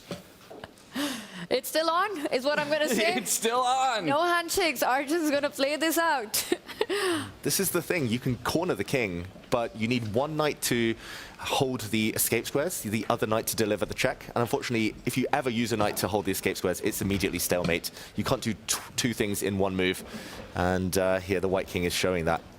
Just no way for knights to lose moves. It's the most frustrating thing in chess, the most counterintuitive thing. But this is a draw. And again, you put that knight next to the king, it's a stalemate. You just don't have enough time. And Sindarov looks very relaxed. But Arjun... The knight is dancing in a triangle, basically. I'm impressed. He looks like he believes, Arjun. Like most of us, we know it's a draw, so we would lean back. We'd like make moves for the sake of making moves if we want to play on. It looks like he's still trying to set one final trap. Even Magnus laughing there with his dad. Magnus and Henrik, both very amused. 2 of them sharing in this moment, yeah. Did Magnus just find an idea? Is a checkmate possible here? Trying to find ways to blunder with white. Need a lip reader in here. That's one of Arjun's biggest strengths. Yes, it won't work out in this game, but he's just a fighter. He's a fighter. He believes that every position has chances. What do you make of Arjun? I mean, yesterday he was a bit unlucky. He was in the mix, fell in the final game. I mean, to my eyes, it looks like the confidence isn't quite at its peak. You know, it's been a tough year. What happened at Tata Steel as well. Just a tournament he doesn't want to remember. And then this field, incredibly strong. But yeah, the thing with Arjun is he's just always back at the board. You know, he'll find his form back in 2026. It hasn't started very well. He definitely wanted more at this tournament as well. Wants more in this position, but it's not going to happen. Now, we joked about the weather helping Levon Aronian. I mean, Arjun, he struggled 3 years in a row in Tata Steel. It always feels like a tough start to the year for him. Every January, he seems to lose a bunch of rating points before just picking up his form throughout the rest of the year. And the crazy part is, when he played the year before in B group in Tata Steel, he bulldozed that event. And then moving on to the Masters, he's just never had his run there. 3 years in a row, he's come last, then second to last, and third to last. It's been tough.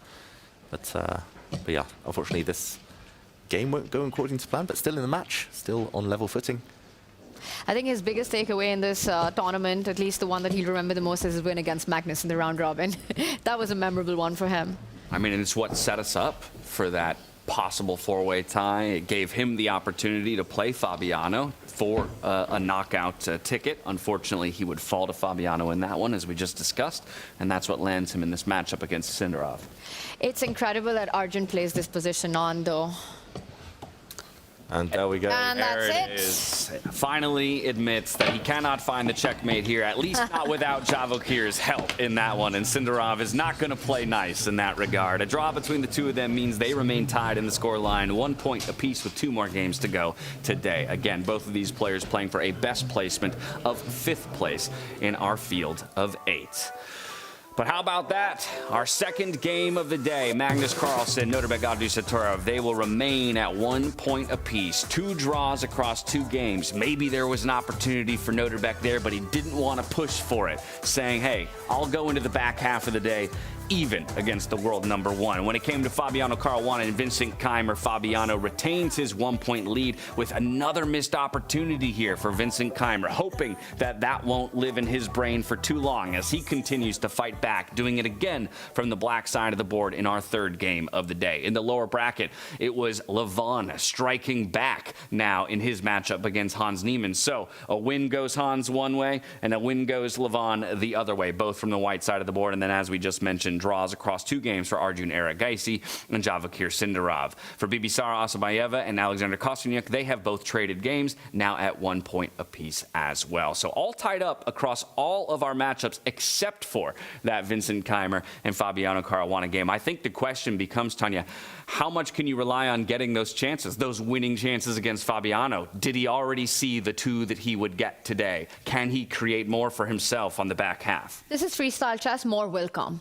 100%. You know, there are no safety nets here, and I think the drawing of lots, what position gets pulled out, the way Vincent has handled it, even the game that he just had, you know, he managed to create it, and I think a lot lies ahead as well. But Fabi just looks so incredibly strong today, you know. He's barely making any mistakes. He's defending incredibly well. The first game has been, for me, the game of the day so far. I think Vincent will find his chances. For me, the most surprising thing about the final round, the last round, David, was just how easily Nodirbek let Magnus off the hook in that endgame. Yeah, we've seen Magnus before, sometimes on the back foot, sometimes struggling. We rarely see him so low on time. It did feel like that was a time to at least test him. Like, why take a draw when you could have played on another 20 moves? But ultimately, only Nodirbek knows his own energy levels. We have to kind of trust that he knows how to save that energy for a bit later. I still think that that is going to come down to 1 or 2 moves here and there. It's very hard to call. Nodirbek does look in top form. He does. You know, my question here to everyone watching would be, you switch colors. What do you think? Magnus, would he play on, or would he take the decision that Nodirbek did? I think Magnus 100% plays on in that situation. But that's Magnus. Either way, we've crested the halfway point of the day, and we're heading into the back half. Before we do, I'd be remiss not to get some thoughts from Judah Polgar and Peter Lecko, who are standing by. Now, with 2 of our 4 games behind us across all of our pairings, and only one of those pairings having created any separation, how do you feel about the rate of play today? Well, it was quite exciting, a lot of things happening in this round. So first, I think we should touch on Magnus's game, because that was quite amazing that actually Nodirbek had more than 10 minutes when he agreed to a draw, while Magnus had less than half a minute towards the end. And I was also telling Peter, come on, I mean, he should be playing on. I mean, no matter that he doesn't have anything and he's passive and whatever, but you have to play on and on and on and on. So Peter says, no, it's a dead draw. So can you tell a few words about that, Peter? Exactly, yes. I'm very happy to jump in here, because if you look at the position, forget about the extra pawn, because black is completely tied down. That pawn on a7 is not moving anywhere. If black would be able to get rook to b6 and king to b7, that's a complete game changer. Then we talk about black being able to make progress, and then white will be in a lot of trouble. But for the moment, it's a horrible situation, because black is completely pegged. Let me, I'm famous for Cemento, highlight that white has this incredible, lovely pawn chain. The king is beautifully hidden. The knight is a monster knight sitting on d4, controlling everything. If black plays the move king b6, then white starts checking that king. You can't really go anywhere, and after king c7, white falls back with the rook to a1. You are just unable to make progress. I understand, of course, Nodirbek, if he would have felt like he has the tiniest of chances, he would have played on. But what do? If you try to be impulsive and break in the center, then after e5, FED, knight f3, it will be white who will be going after the e5 pawn and will collect. Let's not forget there are 10 seconds extra move, seconds per move, and if Magnus suddenly gets a chance, he has more than enough time to deal with it. So I'm defending Nodirbek, and I believe that the position was dead draw. Now, going to the other game, because we have seen there a lot of drama, and there was one moment that I want to pull up here at the end, because this was the critical moment in the end game. And if we look at the evil bar, we see 0-0 equal. Yeah, it's a fortress, but the players are playing the game. And I'm pretty sure that Fabiano, if he would be sitting in the comment, or he would be a spectator, he would be telling you, with white, you should just do nothing, just sit tight here, because the knight is lovely on d3, protecting the pawn on f2. And if, for example, let's just take a look. If white plays king g2, just sits and wait. Rook dd1, rook b3, the only idea for black is to go after the h4 pawn, but whenever black does this rook h1 move, then white can switch to active defense with rook b7, and knight e5 is a crucial threat, so you have no time to pick up this pawn on h4, because after knight e5 you will not get winning chances, only you might lose the game, so you have to just sit tight and agree to a draw. Instead of this, Fabiano was afraid, also with ticking seconds, that wait a second, if I stay passive there is a danger, and he realized that he can drive his knight all the way to h3. He played this move, but it allowed Vincent to get a chance with rook g1 check, king f3, and now instead of rook f1, knight h3, when Fabi really set up the desired fortress and there was nothing to be done, Vincent could have and should have tried the move rook g4, targeting the pawn on h4, after which seemingly white has no good way to defend, because definitely you don't want to play the move knight g2 back, because then you are completely passive. Then nothing moves, and who knows, if black's rook gets to g1, you will lose the game. So I somehow suspect we had this feeling with Judith that white was counting on some rook c7 idea, hitting the e6 pawn, using the pin along the 7th rank, but then black can just play king f8. And after rook c8 check, king e7, rook c7 check, black plays king e8. And after rook c8 check, there is king d7. So in fact, black probably wins the game. And then it comes that after rook g4, white has to find this stunning computer move rook c4 with 15 seconds on the clock. Is it realistic that you find rook c4 with the idea that after rook takes h4, you go d5, you open up the 4th rank, and even here black has different ways of getting into some 4 versus, say, for example, after rook takes f4, white has to take e takes f4, and then black is even having an option of going e d5, and according to computer it's a dead draw, but humanly speaking we understand that this is quite tricky. Well, absolutely. So Vincent had many chances in this game, starting from an early stage at d5, which was winning. We saw Fabiano seeing that, and also he shared it with Vincent right after the game. But Vincent is there. He can come back, as he showed. He has his chances. He was just missing them. But let's see what's coming up in the next round. Take it away, James. Thank you so much, Judith and Peter, and couldn't agree more. You know, I asked it straight to you, Tanya. Will he get more chances? You said it's freestyle chess. Of course he's going to get more chances. Now it's just about capitalizing on at least one of them. So far, it's been a miss. So far, he's on the back foot. He's going to have to do it again from the black side of the board here in round number 3 before flipping back to the white side of the board. But let's get a reset on our standings and how things stand between all of our competitors here in Germany. Magnus Carlsen and Nodirbek Abdusattorov, they both have 1 point apiece in our upper bracket, the first of our semifinals. And then Vincent Keymer is chasing Fabiano Caruana down a full point currently as we move into the back half of the day. From here to the lower bracket, we'll check in on those score lines. It's Hans Niemann and Levon Aronian each trading a game to end up in equality at 1 point apiece, whereas it's been 2 draws in a row here between Arjun Erigaisi and Vachier-Lagrave. In our matchup between Bibisar Asabayeva and Alexander Kostyanyuk, they as well have traded wins in both directions to end up at 1 point apiece. Playing from the same side of the board a second time, it's a bit of a shakeup from at least even our own previous events here in freestyle. So is that even going to matter? Is that an effect at all? At least from a mental standpoint? Yeah, maybe for a small number of players, especially those who struggled in the opening, Fabiano, I think it's going to be a big thing.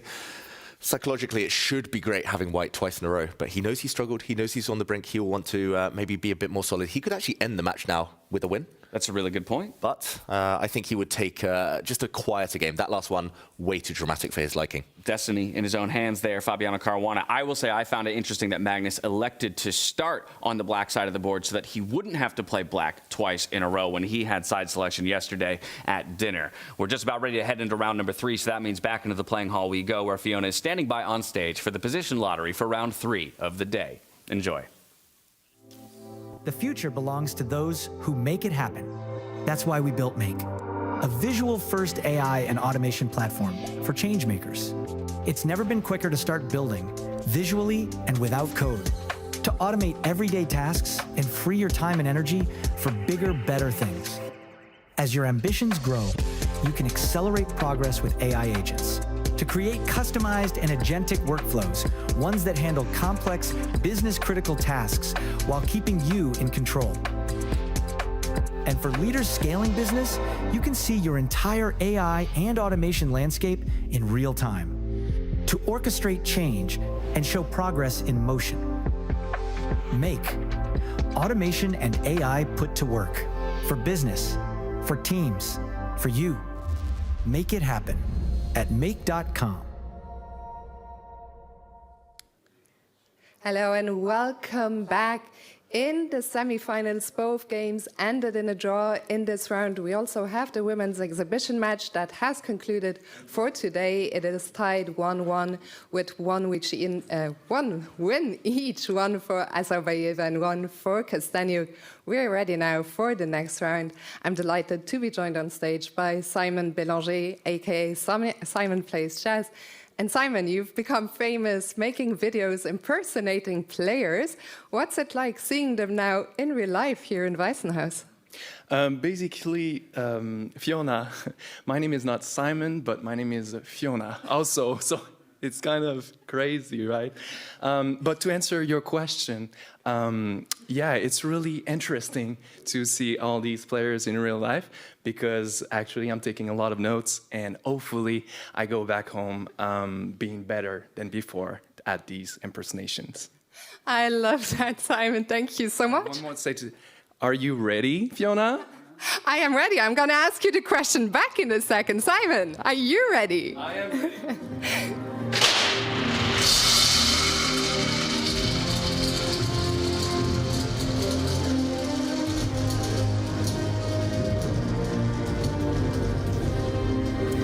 Okay, over to you. The next position is going to be number 133, position 133 players. Good luck to all the fans. Have fun.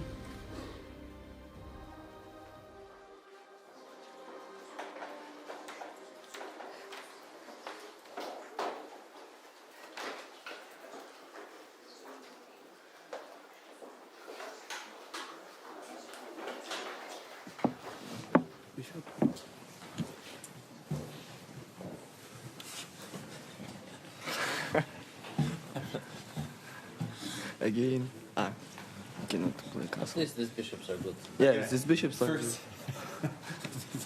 I have to repeat. We give our terrible opinions. Go ahead. So d4, e5? Yeah, probably. Before e5, d5? C4? D4, e5, d5.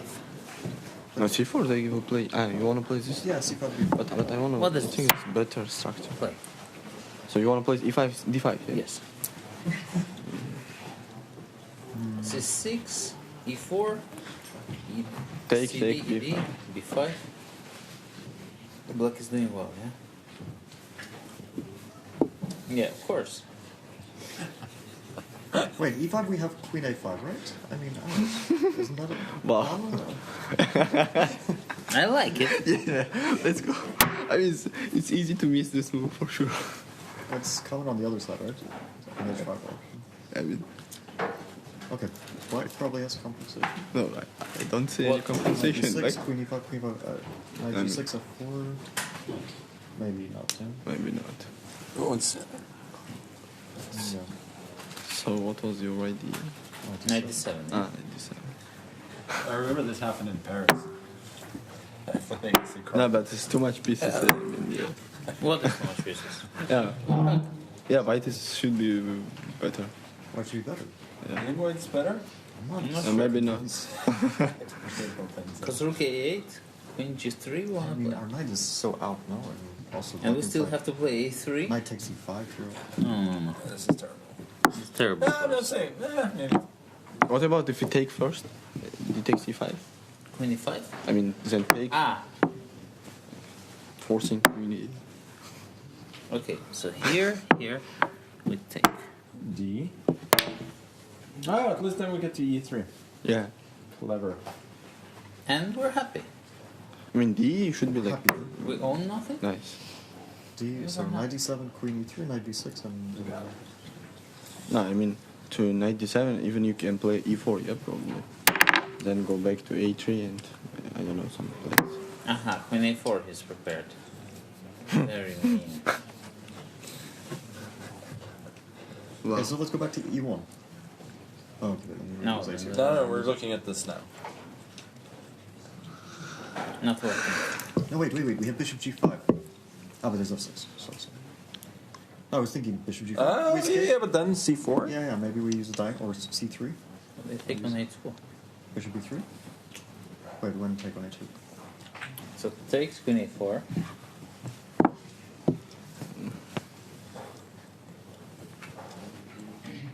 We can probably do this, no? Yeah, take queen A2, rook C1, queen B2, knight B3. This is not good for white. I mean, knight C5 even, they have like... Yeah, bishop G5? I mean, we have so many pieces. I don't know. No, but I understand the piece, but... Oh, wait. No, but you know, it's... No, show me. Okay, so let's...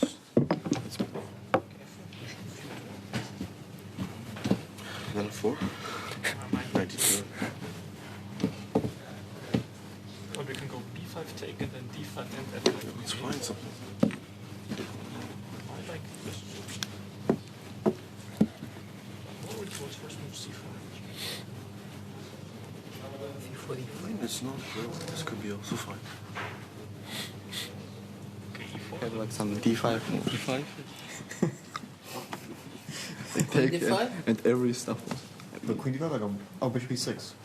No, I think like take and... No, but queen... Bishop E6. Ah, bishop E... Ah, but... Bishop F6, Queen A5. queen A5, bishop D4. Knight B3, that one I actually don't believe for black. Yeah, that one's good. What about like here, if I play? No, okay, this is too much. This is too much. Yeah. But D8 is hanging out, so... Yeah, D8 and then... Yeah. Knight B2. Sure, okay. This is stupid. Okay, if they find D5, then it happens to be good. So D4, D5, E4 we're happy with, right? Yeah. Happy enough. Yeah, that looks actually quite... Yeah, if... What about something like D4, D6? I mean, this can't be a disaster for black. Like, we finish, yeah, with this time. I think this is nonsense, but... I mean, not nonsense, but... No, but this I'm kind of happy with. Which B5, one? B5. Ah, B5, yeah? Yes, and I don't believe like... I mean, what is this C4? Are we going for now? D5, D5? D5? Should be good kings anyway, knight on G3. Yeah. Aren't they a bit too fast? Like C6, 93, takes knight B6, or 93? Wait, Yeah. But I don't want to put knight to A3. I mean, it's a good for bishop. Yeah, how do we play for C6? C6? Bishop E3? A bit annoying maybe? No. No? No. Knight B6? Yeah, no, it's not. No. Yeah, but... Don't mess. Okay. We cannot play something like But knight C3 B3 we can Italian. also do. Knight B3. Yeah, maybe this is correct. Okay, we can play this. I think this one is... Okay, E5 is critical, guys. Yeah. We have to concentrate on queen A5.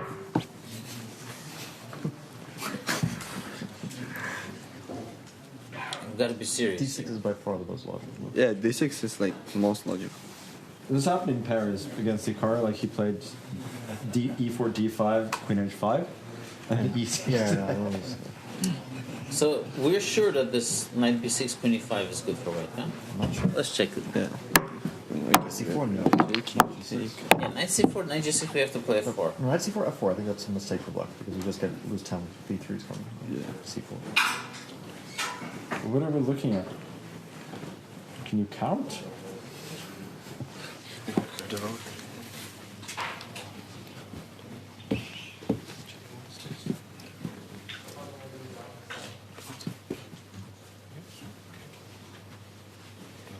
Knight C2. Bishop. Fine. Knight C3 now is too risky. We need to develop, like, okay, in this position. But we can go take knight B6. We can get that very F4. What? Take? No, take. Oh. Not F4.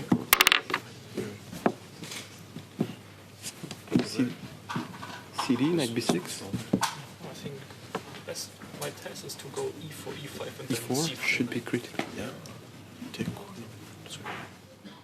And we're back for round number 3 of the day. It's position 133 for all of our players. And interestingly to me, it was Levon Aronian who's really pushing the idea of A5, that queen to A5 being critical to the position and something that they need to more closely look at least when it comes to our veteran side of the board. And so if that's what they've identified as critical, I wonder if our legends are in the same mindset as the likes of Levon Aronian. As I hand it over to Judith Polgar and Peter Leko, what do you make of position 133? Well, this is round 3 of today, and it means that, okay, some players might be nervous, like Magnus, I think, with the 2 draws. It's not necessarily that this is what he wanted out of the first 2 games. On the board, it's interesting to see Magnus and Fabiano and only Sindarov being the very youngster. They are already standing up and going to the game. They were looking also this D4, D6, and what it was interesting for me, that after that they were not the C4 or E4. Like, I had the feeling that they're absolutely in balance, that really what is this opening going to be. Sometimes I feel that they are much clearer in their verdict by the time they stand up from the table. What do you think, Peter? Yeah, well, I have to be honest, I just had a quick sandwich and I missed out on some of the action what the players discussed, and I don't want to make up something that did not happen there between the players in the analysis. Somehow this d4, d6 surprised me, because d4, d6 and then I'm going to play e4. Isn't this, as an e4 player, the dream of all dreams, that we occupy the center? Let's also not forget that white's king position is safe. The queen on e1 is beautifully placed. If the knight develops from f1 somewhere like to g3, then white can just very comfortably make a short castle, just stay with the king on g1. I don't get it, so I believe that black should be fighting for the center. So maybe d4, e5, d takes e5, queen e5 is an idea. And we're just about the third game to start. Handshakes. Look at Nodirbek, how focused he is. Who will have more energy, more ideas? Let's see how Magnus will start. It is the last white game for Magnus, yes? So in fact, I understand, I perfectly agree with you, Judith, that there is a lot of tension on Magnus right now, because we know that he wants to put pressure with the white pieces, and maybe this is exactly his type of position. Actually, I think he was late a few seconds, so he's getting into the zone. Of course, these Jadub moves always happens with every player. And we see already one c4 by Fabiano there against Vincent. They are repeating their colors compared to the previous game. Yeah, well, actually also to the first game, yeah, because it was the so-called bird with f4, d5, g4, knight c4, e5, b4, yeah, it's very funny. Clearly Vincent does not want to go along the symmetrical directions because he wants to create winning chances. Or I don't really believe about winning chances, but with black you try to go towards the direction where you feel that there will be more life. Yeah, you don't want to simplify things. In the previous round, you said you were quite upset what has happened with Vincent regarding the opening positions, that in game 1 and in game 2 what has happened. And because in game 2 it was kind of much easier to play it with white at first, we considered. But what do you think about game 3? Is it fortunate or unfortunate for Vincent again? Because he's 1 point behind. So it's time to win, right? Yeah, on the other hand, there is also this argument that, okay, the first game opening was a total disaster, yeah, because basically he lost the game in the first 5-6 moves. After that, he fought very hard, so at least probably after the end of the game, he felt like, yes, I lost it, but I at least managed to avoid total disaster by getting crushed in 10-15 moves, which is completely embarrassing. And then in the second game with the black pieces, before the game, maybe there was this danger that Fabi can win the second game with white, and then the match is basically over. Yeah, so by having had chances, yeah, missed opportunities, everything, maybe the self-confidence in Vincent is growing, that not the match is going slowly in his direction. However, Fabi has the white pieces, and if Fabiano wins this game now in round 3, it means match is over. Then Vincent will not have the chance to use his second white game. But if this game ends in a draw, for example, then Vincent still will have the chance to play for a win with the white pieces. Yeah, it's interesting that we were also discussing that it was unfortunate that he picked playing with the white color first, right? Because of this system that he has after that twice the same color and only gets the same color in the game 4. So what do you think about the other game? Because here it's c4, e5, b4, knight g6 on Vincent's game, while with Magnus they have a symmetry after e4, e5. What are we going to see there? Because I see so far Nodirbek plays very fast, which is very unusual for Magnus, that his opponents are much faster than him. So this is kind of irritation, I think. Do you think Magnus already a bit nervous? This is not the way he was expecting, that in game 3 this is the match situation? Good question.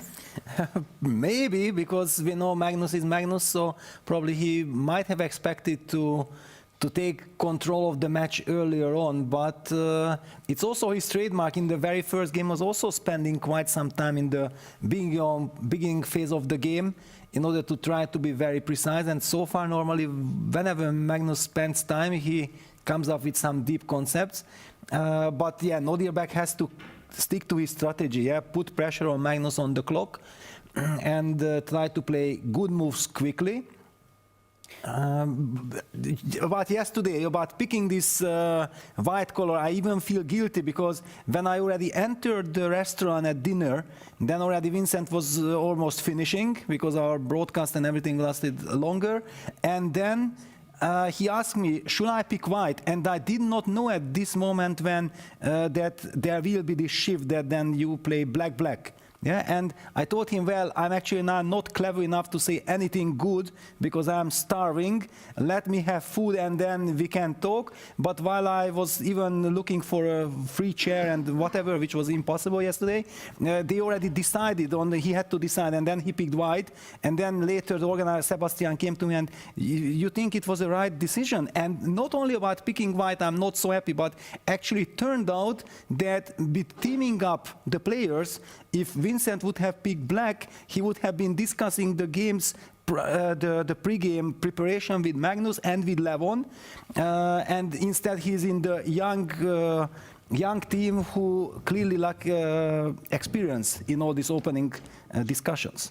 So what do you think? Let's dive in a bit between the game Fabiano and Vincent, because it's very interesting what is the course of the game.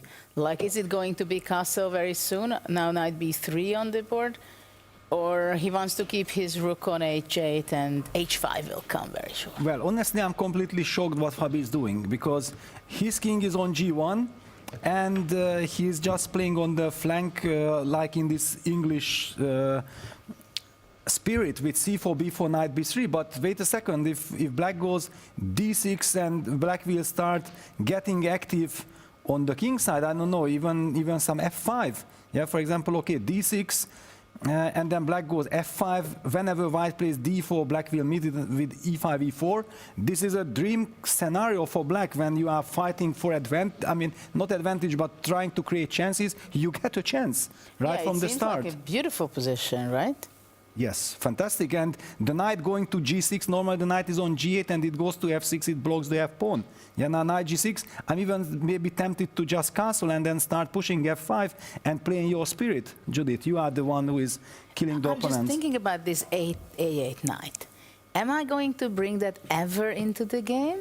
Or just like, you know, king's in there, you just forget about the queen side and you just focus on the king side, you close your eyes and you jump off the cliff? Well, it depends on the situation. I was also thinking about the a8 knight. One thing I like, that first of all, I don't think that I need to worry about it because my bishops are actually already in the game. The rook on b8 is also lovely. Besides, I have this strategical idea c6, knight c7, and it also fits into this concept of playing this closed Sicilian type of positions, yeah? it's I'm completely shocked. And also now the bishop on d1. Where is this bishop going? The knight on g3 has a problem finding a good square because knight g3 runs into f5, h5 from every angle. Is Fabio already in trouble? Now, yeah, now I feel like we took over here. And suddenly, after 3 moves, Fabi is already in big, big trouble. Vincent is taking over. We just push all the pawns of Vincent and we just win the game and equalize. Yeah, but I'm completely shocked, and I will be very happy to bring in David and Tanya and James to the discussion because I might be biased and I'm very happy seeing what's happening. Are they as excited as myself? They are very excited. Take away. We are excited, but for perhaps a different reason than you're expecting as we do arrive back on Vincent Keymer and Caruana's board and hoping for a big fight out of Vincent Keymer in this one to strike back. I'm sorry, I've got to divorce us from this board immediately to go check in on Vachier-Lagrave and Arjun Erigaisi because we had a double question mark blunder. The game is lost at this point for Arjun Erigaisi against Vachier-Lagrave. Mere moves into the game. Move 4 even, David. Wow, we need to do an action replay here. It was actually that variation with a quick queen a5, quick queen sortie that Levon was joking about quite a lot. He was talking about it in the pre-game discussions, but this just hangs a rook. Arjun Erigaisi, he's going to try and trap the white queen. That's the only explanation. But, okay, let's go back to the start. This is just move 4. Dead loss for black already. d4, e5. This double attack, hitting the central pawn, hitting this one.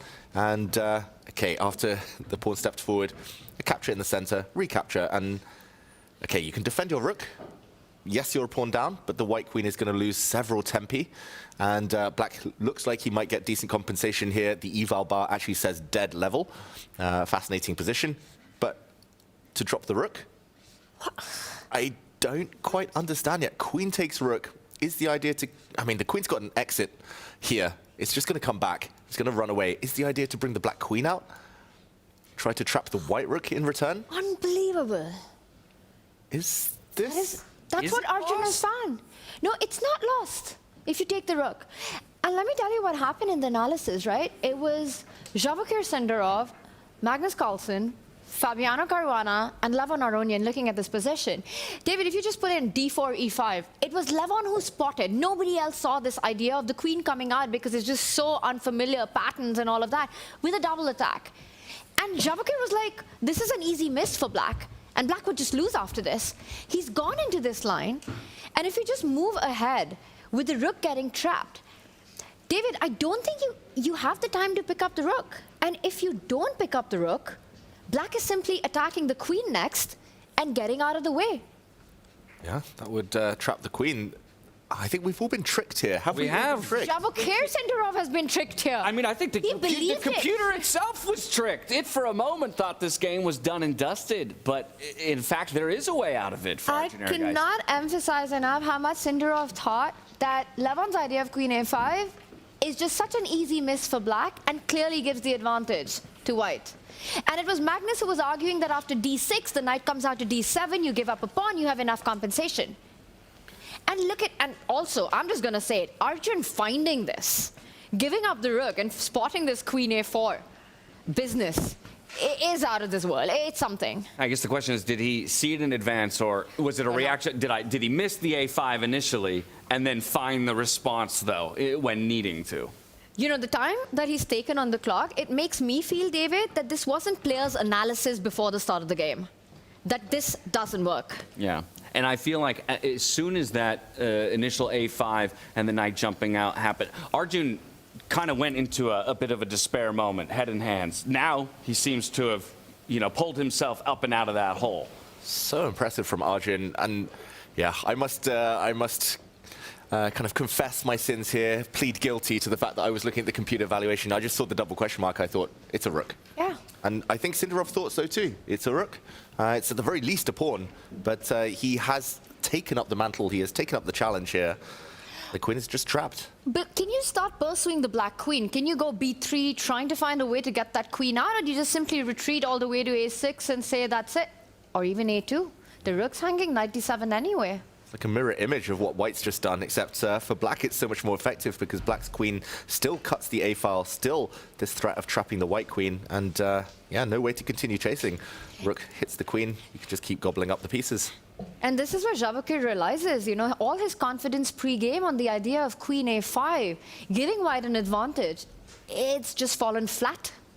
It absolutely has, right? And I mean, it goes back to the conversation that Peter began to have, right, about the two different pods and both the benefits and the detriments to the different pods that you might be in, and which ideas you decide to steal or borrow from your co-conspirators, if you will. But as this one does appear to be a moment where Sindorov is going to give a good think about how he'll weasel his way out of a tricky situation that he put himself in, I'd like to go to the confessional booth where our first player has dove in here across our 3-day event. It's Magnus Carlsen who stepped in just a moment ago. So let's hear from him on the way to his board against Nodirbek Abdusattorov.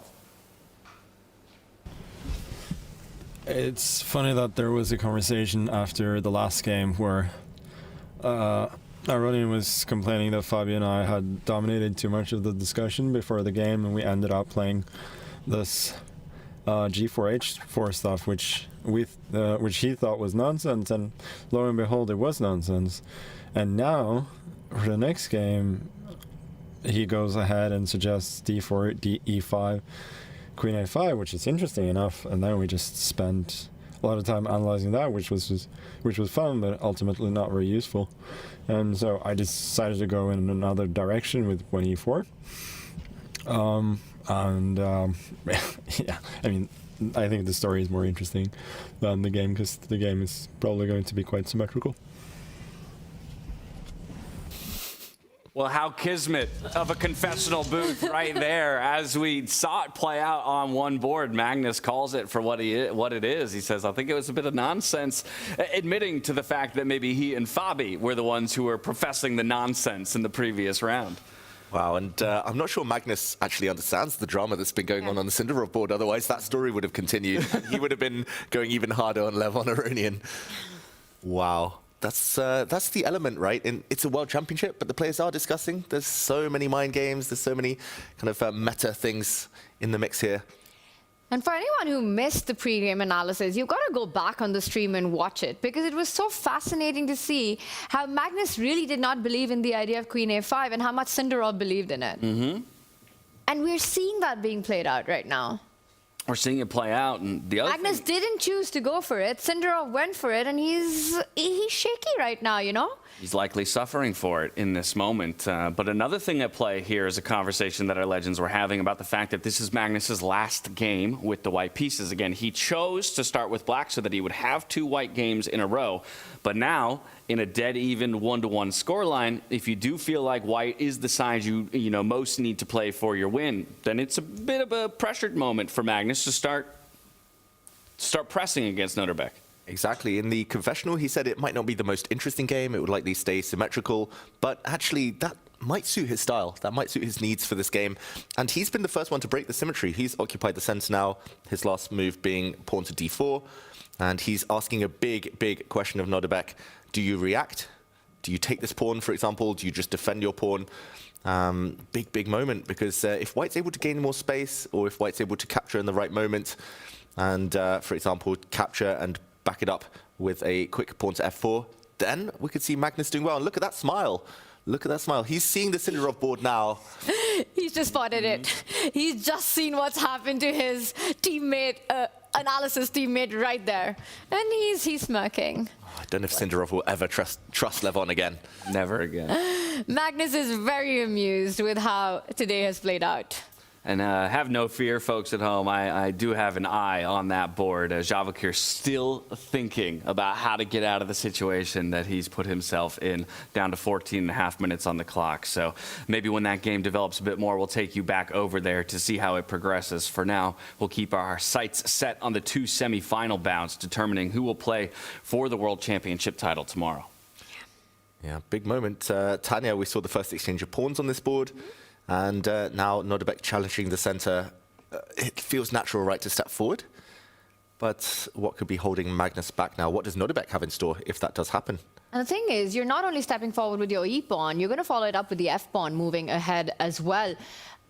I would think that Nodirbek wants to get a quick castle in, get the rook into the game, and maybe strike on that central pawn with the f-pawn moving ahead, trying to break it. The question, is he going to be in time to get that? Because you give Magnus a few moves, e4, f4, f5, the queen coming out, starts to look pretty dangerous for black. I was going to show that on the board. I think Magnus is going to play this move. The one thing he will want to avoid is having an isolated pawn, so almost unthinkable that we'll see Magnus exchange off in the center or even leave the pawn there in the middle to be taken. Surely he goes forward there and takes the space, takes the initiative, and hopes that Nodirbek isn't quite quick enough. He's reaching out for that e-pawn and that movement of the hand. I know you're the expert on that, David, but it looked like it wasn't going to be a capture. It's going to be a pawn push. Whether it's e5 or the only other logical move here is f3, maybe. Ooh. It's very akin to a Caro-Kann fantasy variation if white does just plant the pawn in the center to support, but of course Magnus takes the space. This is the most ambitious way forward, and James, I mean, you mentioned white pieces. He senses, he's been patient, this might be his moment. Yeah, it's absolutely his moment to strike. And he's playing in the quintessential Magnus way. I mean, he talked about how, yeah, maybe there's going to be a lot of symmetry. I feel like that only bodes well for him, right?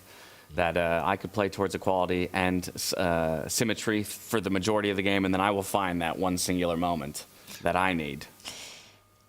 There is one argument, one plan that I could think of for Nodirbek, you know, because f4, f5, f4, queen g3, knight e3, f5, it just looks like white is flowing, right? Bishop comes to f3. All right, we have a decision. Wow, he went for an immediate f6. He doesn't even prepare it with a short castle. He strikes in the center and gets up and leaves, feeling pretty good about his position, Nodirbek is. Confessional, anyone? I would hope. I would hope. And the big difference here is if we compare the pawns, it is very symmetrical, apart from white having this very nice kind of forward advanced pawn here, potentially a protected pass pawn. Black in return has a backward pawn. And those two pawns kind of cancel each other out. Everything else looks equal. Maybe black has a slight lead in development. So Magnus here needs to somehow maintain his nice pawn structure, get his king castled, maybe bring out his knight, activate these minor pieces quickly if he can. And yeah, for Nodirbek, he's also trying to be super speedy. Like Tanya said, he's trying to break the head of the chain. He's going to get his rook across. He's the quicker one to castle. And yeah, this is going to be a fun one, I think. I don't see it being too slow. I can't see the queens coming off yet, at least in the near future. It's going to be a very tense battle. I'd imagine that Magnus leaves the tension between these pawns on the board and, yep, instead goes to develop another piece. He elects for the knight, jumping up to g3. Yeah, again, very instructive, not trading on the opponent's terms. Capture here would have allowed the black bishop to jump out with gain of time. So he says, okay, you can take me, but I'm going to replace it again by a very strong pawn. I like Magnus's chances, I think, here. Nodirbek doesn't look too enthused. Also, it's not his type of position to be slightly on the back foot and searching for random counter chances. Yeah, you talk about how, you know, Nodirbek has the option to castle faster, but all of Magnus's pieces are already pointing in that direction. So it seems scary to commit to that side of the board, knowing that the queen could slide up and then, you know, diagonally over. And just like that, it's quite an attack you've mounted. Exactly. White's queen is really flexible. She can go either way. Towards the center, towards the right. Magnus hasn't castled. Maybe he'll start throwing his h-pawn forward and activate the rook in that direction. Knight landing on f5. Oof, yeah. Knight on f5 will thrive. It doesn't look pleasant for black, I've got to admit. Especially the rook, I can't see getting in the game anytime soon. The black bishop, the light squared bishop there. The only way it gets out is if the knight moves, but the knight is probably on its best square. This bishop can't yet get into the battle. Magnus has played a bit quicker than he started the other openings of the first two games. He was down 10 minutes, pretty much game one, game two in no time. Here it's almost level footing on the clock. And he's looking confident. I think just enjoying watching that Sindarov battle. No, that's definitely, I think he's gotten up to go exactly there. Or maybe we're getting another confessional from Magnus talking about the Sindarov battle. I think I won't be surprised to see that happen. I am slightly surprised by Sindarov taking so much time right now with his next decision, and I wonder if he's actually finding alternative ways of developing that rook. Meanwhile, someone is down a rook, and Arjun has got that queen going up the board, trapping white's queen on b8, and he didn't rush. What happened, David? Backtrack. And also, do not trust this eval bar. I think this is it's trying to get us again, like it got us earlier. We've been tricked once. We will not be tricked twice here in the studio. Quick action replay, just the last two moves. We saw the black queen come out. Big threat, well, two threats. One of trapping the white queen, no way home there. And the other maybe of taking this pawn, trapping the white rook. Sinderov's solution was to sacrifice his bishop. Brilliant move there. That was actually the only move, apparently, to hold the balance. Although, again, we're not using the strongest computers here, so I say everything with a pinch of salt. And the whole idea is to distract the black bishop. One idea might be to go and take the white queen, but in return, white would have most likely given up the queen for one piece, given up the queen, and got a second piece. And if we do a quick count, rook and two pieces for a queen is a material advantage for white. I had to do a bit of quick math there, but queen takes pawn now has been allowed after the black bishop did get deflected away. The queen captures a pawn, hitting the white rook, and check this out. The rook sacrifices itself on an empty square. I'm still struggling to understand this. I'm trying to understand that as well. Bishop takes rook, I believe, will be met by the white knight saving itself, hitting the bishop. Ooh. Next move, regaining the knight. One of these two pieces will fall, and the dust is going to settle. It's going to be level material after all those little skirmishes. What a weird game. What a phenomenally weird game. Yeah, what a beautifully weird game. I mean, just the tactics all around, right? Pieces hanging, and Sinderov's usage of the clock tells you all you need to know, that when he got that queen out, this is not what he was aiming for. This battle was not what he was aiming for, but he's found the only moves to keep the balance. He's found the only moves, and this is a game that we'll keep coming back to. But legend alert, Judith Polgar and Peter Lecko, they've been keeping their eyes on Vincent Keymer and Fabiano Caruana as we were focused on Magnus Carlsen and Nodirbek Abdusattorov. So I'm going to hand things over to them at the Make.com Deep Dive desk. Walk us through it. What have you seen in our other semifinal bout? Well, of course, Eric Gais's game is quite fascinating. In the meantime, we were analyzing still the Vincent game because it looked so great when we left it there. And there was, it seems like move 3 was a decisive mistake for Vincent. Yeah, decisive in a sense that he missed his chance, because one thing that I also did not notice at that moment, just by accident, I suggested the move that, wow, we start with d6, and it makes such a huge difference, because what we have seen in the game after knight b3 Vincent castling, thinking that next I'm gonna go d6 and f5, life is beautiful, but Fabiano immediately used the chance to play e4, and after d6, he was in time to place his knight on e3.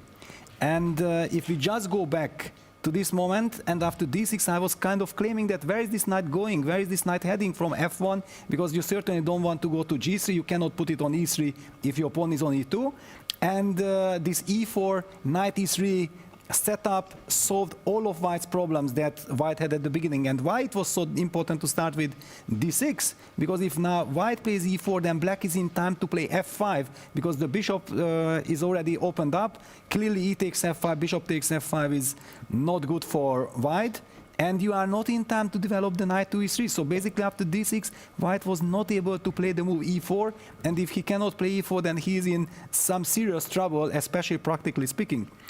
Talking about the game, after knight b3 castles, e4, d6, knight e3, now Vincent had to start this maneuver with the knight, c6, bishop c2, knight c7, castles. So both sides have already managed to castle, kings are in safe situation, knight e6. So we see that this e6 square also for White, the knight on e3, for Black, the knight on e6 are super important. Knight f5, bishop c7, and according to computer, here Fabiano should have already played the move d2, d4 to break, to open up the center, but probably he was not entirely sure, because after some trade on d4, then suddenly somewhere, some tactics, some d6, d5, the queen can come to e5, probably does not work, but that was something that clearly the players were thinking, like, who knows, maybe some d5, queen e5 double attack could happen. It seems not realistic, but it was enough. So Fabi plays the move bishop b2, preparing the move d4, and then the computer screamed out, wait a second, if d4 is White's idea and you have basically now prepared with maximal power, then what about the small little move c6, c5, which destroys White's plan? Thanks to the knight on e6, the pawn on c5 is protected, and then Black might be able to just take over and start squeezing the position. Instead of this, Vincent, maybe because he feels like he missed so many chances, he's trying some attack against White's king, but if White is able to occupy the center with d4, knight gf1, now we are reaching the current state of affairs. This is the current situation. It does look good for White. Judith, or am I now suddenly pessimistic? You think like Black has chances to create counterplay or attack on the king side? Well, I think, first of all, it is a great opportunity for Vincent in the very beginning. That was a big missed opportunity from the point of view of really playing for a very strong victory in this game. And c5 I liked very much. I think that was 2 moves ago, that was a crucial point, because you play against your opponent's plan, right? And of course, Fabi was just playing eagerly to play d4, open up and have space advantage. And here also we have to point out that the b3 knight is a piece which is not very useful, so it will take quite a lot of time until get to d5, let's say knight c1, knight e2, knight c3, knight d5 or something. So after c5 I would be okay with Black, I would be happy to play, but after what has happened f6, for some reason Vincent wants to be very stable with having the pawns d6, f6 and holding on in the center, but still White has a huge space advantage, so I'm a little bit worried for Black's position for the moment. Yeah, now rook d1, according to computer, I think rook d1 was somehow an unfortunate move because Black has some knight jump with knight to g5, which confused the computer, but I don't know, from my experience from the Spanish opening or like this, when there is a white knight on f5, and White is always able to also side, but wow, I just highlighted king h1 and computer says king h1, d5 would be kind of a almost winning position for Black. Yeah, so there is a d6, d5 tension hanging in the air, which creates then a lot of complexity to the position. So knight g5, with the idea of d5 and some other moves, creates tension. Well, maybe eventually White has to play d5 at some point. But I think rook d1 was called a mistake or question mark because maybe there was an easier way for White to play maybe g3, pushing back the knight. Yeah, but right? g3 is something that you are not so happy to play because you feel like if your opponent just played the move knight g6 to f4, he's provoking you to play g3. Yeah, it's a lot of mind games involved. So Fabi just wanted to bring that rook to d1, maybe is also setting up the idea of retreating that bishop from b2 to c1 because this diagonal will be very important in the long run. In fact, after the move knight g5, computer claims that bishop c1 is like the best move and a lot to play for. Yeah, I think, well, this is what we wanted to say, that there was some opportunities for Vincent. And back to you. Thank you very much, Judith and Peter. Opportunities for Vincent, but still a tricky position. And as they said, plenty of complexity on the board as we check back in with Magnus Carlsen and Nodirbek Abdusattorov, because it's Magnus Carlsen, his last chance with the white pieces here to create some separation between himself and Nodirbek in the overall scoreline before they move into game 4 of the day. And as we arrive at the board, the computer seems to like ever so slightly Magnus's position. But how do we feel about it from the human perspective? Yeah, I think the potential is there for Magnus's position to be very, very good. It's all about the squares here. White has dark squares, Black has some squares for his pieces. But Tanya, it could turn. Magnus has given up the bishop pair. What do you make of Nodirbek's counter chances here? I'm not very hopeful about them, simply because of what you pointed out. The beautiful knights that White has, d4 taken, the other knight can jump to c5. There's also the queen coming towards the right side of the board.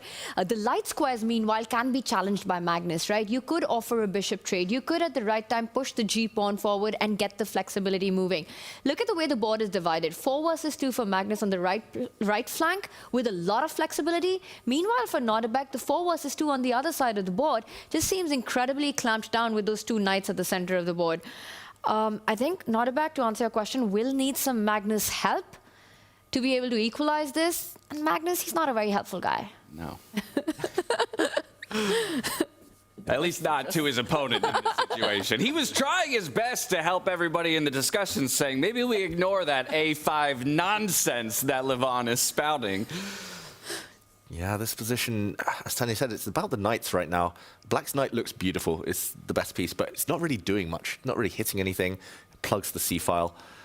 White's knight on d4 is glorious. Maybe one on c5 if it doesn't get traded off too early. But yeah, what to do with black if you don't have any good pawn breaks? The queen is eternally tied down to the backward c6 pawn. It does look very nice for white. And I was actually surprised a few moves ago with the bishop for knight exchange. Magnus willingly giving up his dark squared bishop for a knight. But maybe it's just about the fact that knights are stronger than bishops in this position. And I do like your bishop trade idea, Tanya. Yeah, exactly. I think the bishop pair can just be so easily neutralized by white that that's going to be out of the picture. And once that's gone, you're really looking at a pawn storm on the right side. You know what? This might be the game where Magnus takes the lead in this match. It's looking like the chances are pretty high. Yeah, and when Magnus did beat Nodirbek, both in Weissenhaus last year and in Paris, it was this type of thing. Magnus, with white, took a space advantage, slowly pushed his pawns forward, got a grip. Last time it was a slightly different pawn structure, but Magnus got an outpost on e4 rather than d4. And Nodirbek just couldn't fight. He just had one good piece, Magnus, and Nodirbek was slowly just ran out of time, ran out of space. And it feels like one of those battles again long term. And compare those two knights that white and black have at the center of the board, right? The knight on d4 has a clear target in the position. It's not only going to assist the f-pawn to move forward, but it's really tying down the queen. Meanwhile, the knight on c4, as you pointed out, it's got no assist. It's got no pawns to attack. There's no a5. There's no c5. Where is Nodirbek going to find play? He's falling back on the clock as well. Yeah, this is very worrying, actually, for black. Magnus, this is his best start to a game so far today, both on board and clock. And off the board, he was pretty amused with everything that he's seeing happen around him as well. He's having a good time today, at least so far.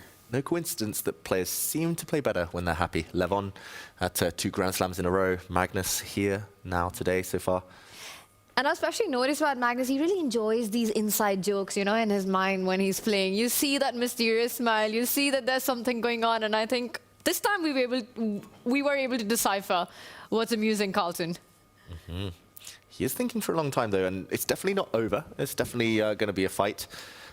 Black, I guess, is going to at some point try and plant a bishop into the center, trying to activate this bishop onto the diagonal, although it will likely just sit there, not create too many threats, might even get blocked by a white knight.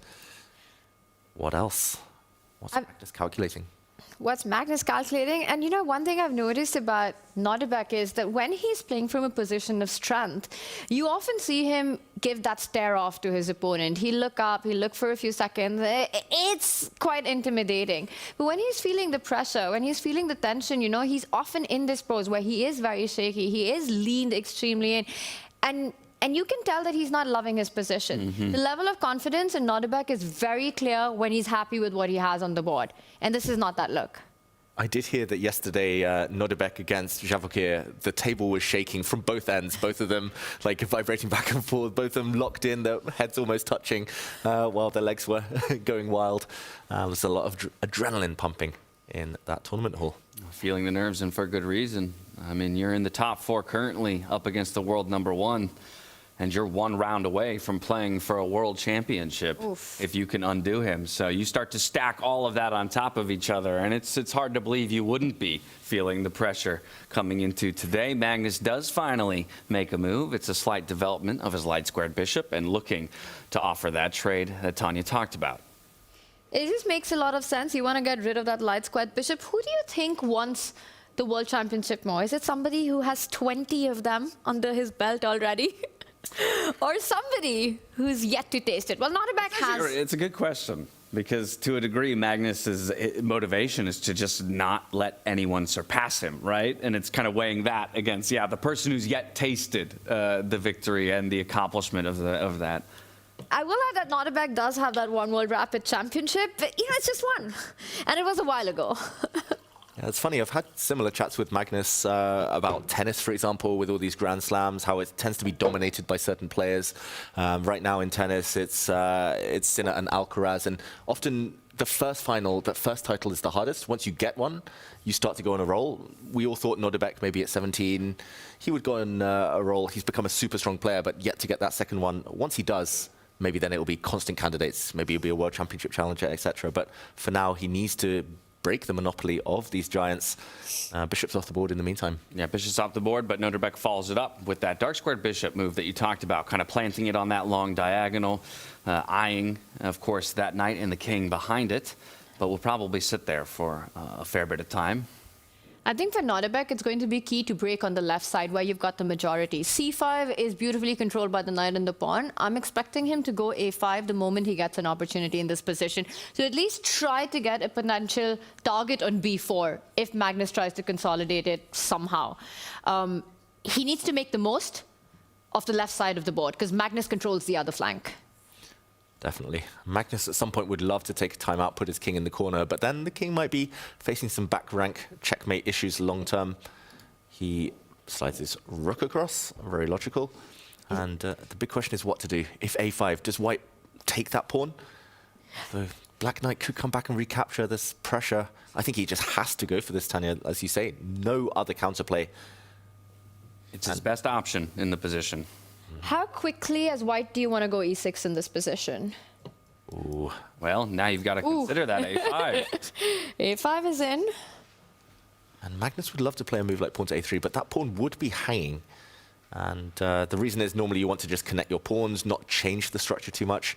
He can take on this square, but knight takes. The white knight on B3 is overworked. Justify it for me then, A3. Yeah, I was hoping you wouldn't ask that question. Well, I'm sorry.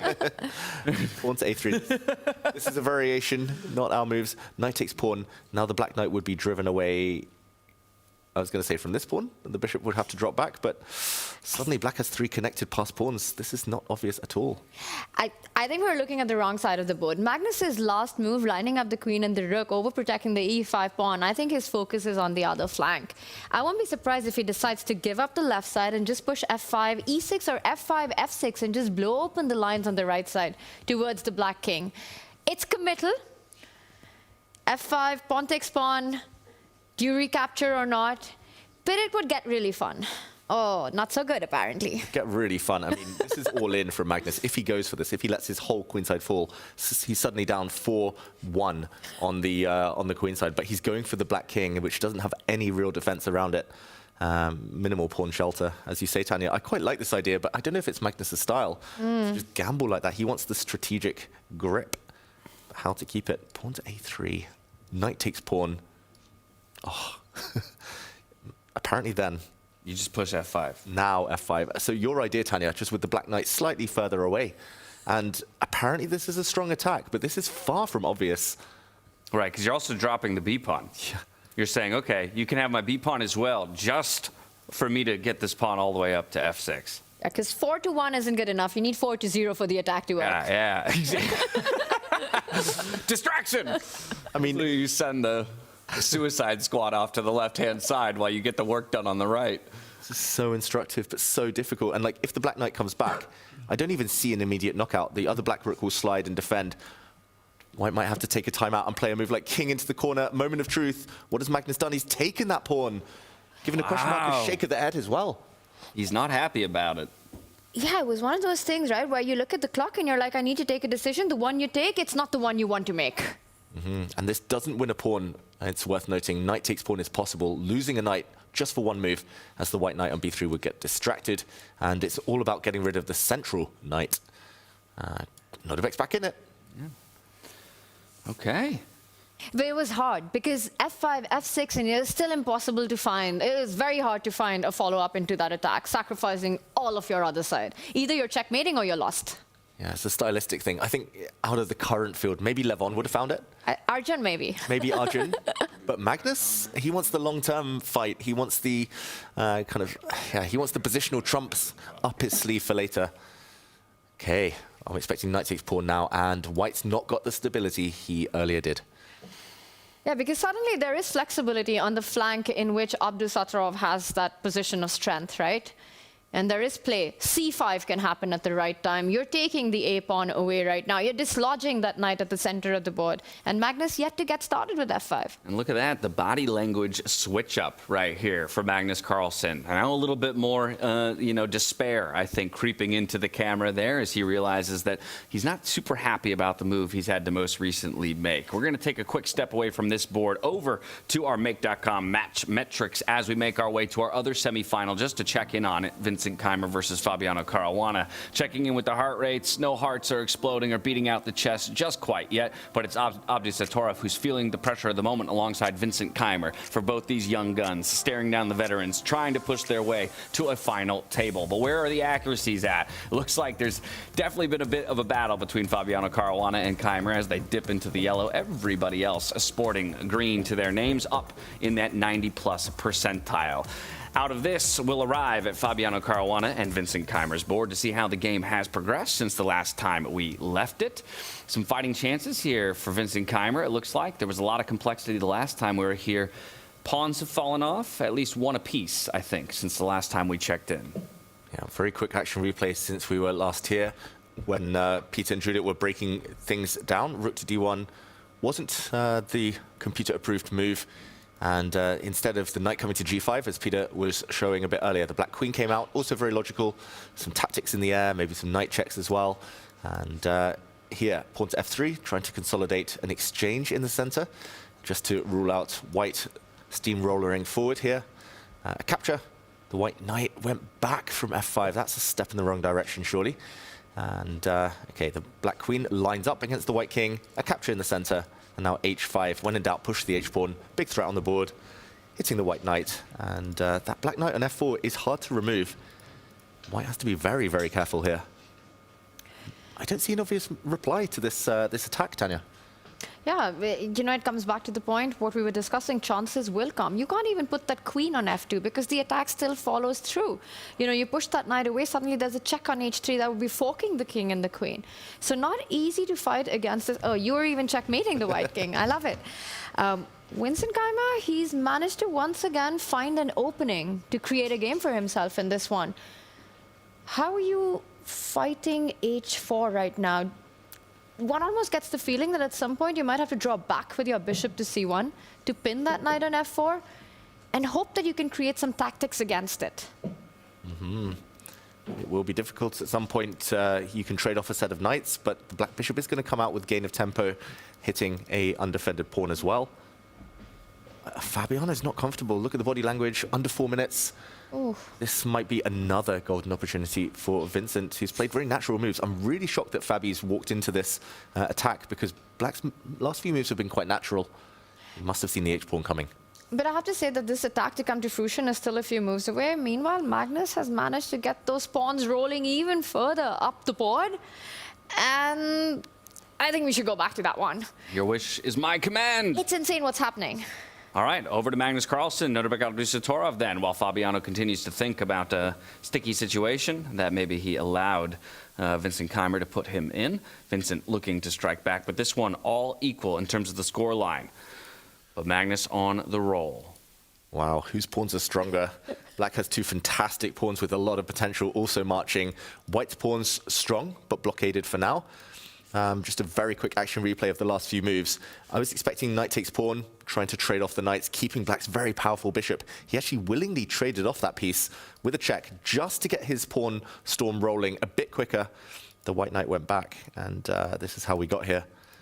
I could easily see this turning, though. Like, one more move, and Black's taking over. I want to point out, though, that White right now currently has an extra pawn and could potentially have two passed pawns on the 6th rank by pushing that pawn to a6. And for Nodirbek, middle of the middle game also has a passer on the 3rd rank.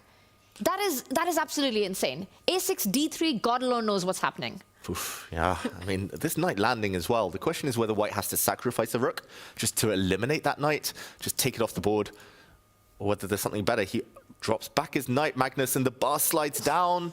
Big error, apparently. Your move, right? Now you really jump in with that knight. You're hitting the rook, you're hitting the pawn. Is Magnus going to sacrifice an exchange? Oh, and look at the change in body language from Nodirbek. He leaned forward, he frowned, he pushes his pawn. Oh, big question. I think if the knight had landed, Magnus was ready and willing to sacrifice his rook for that knight. He'd get a pawn in return. Who knows who would have been better? Eval Bar says black, but white's chance is still alive. Now, what to do with this rook? Yeah, where does it go? Wherever you go, you just snap the knight out, go c4, go c3, and suddenly it looks like Nodirbek's pawns might be the stronger one and the faster ones. I'll just show that if the rook moves up, maybe the most natural move on the board, then knight trade, and the knights would come off, and oof, I think I would take black. Connect 3 after all. Stronger than connect 2. Exactly. White's pawns are easily blockaded for now. This is really anyone's game.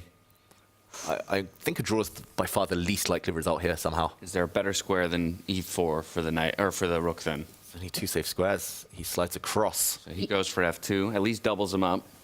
And he's going for f6. He's setting that move up. That's what Magnus Carlsen's relying on, to open up the king side. Is this the moment that Nodirbek trades and anyway starts pushing his own pawns? Yeah, speed is key. I think you have to exchange. No time to mess around and go grabbing this pawn, for example. He does exchange those knights. The pawns are rolling. It's coming. c4 next. Is Magnus in time to anyway break open with f6? Will be the question.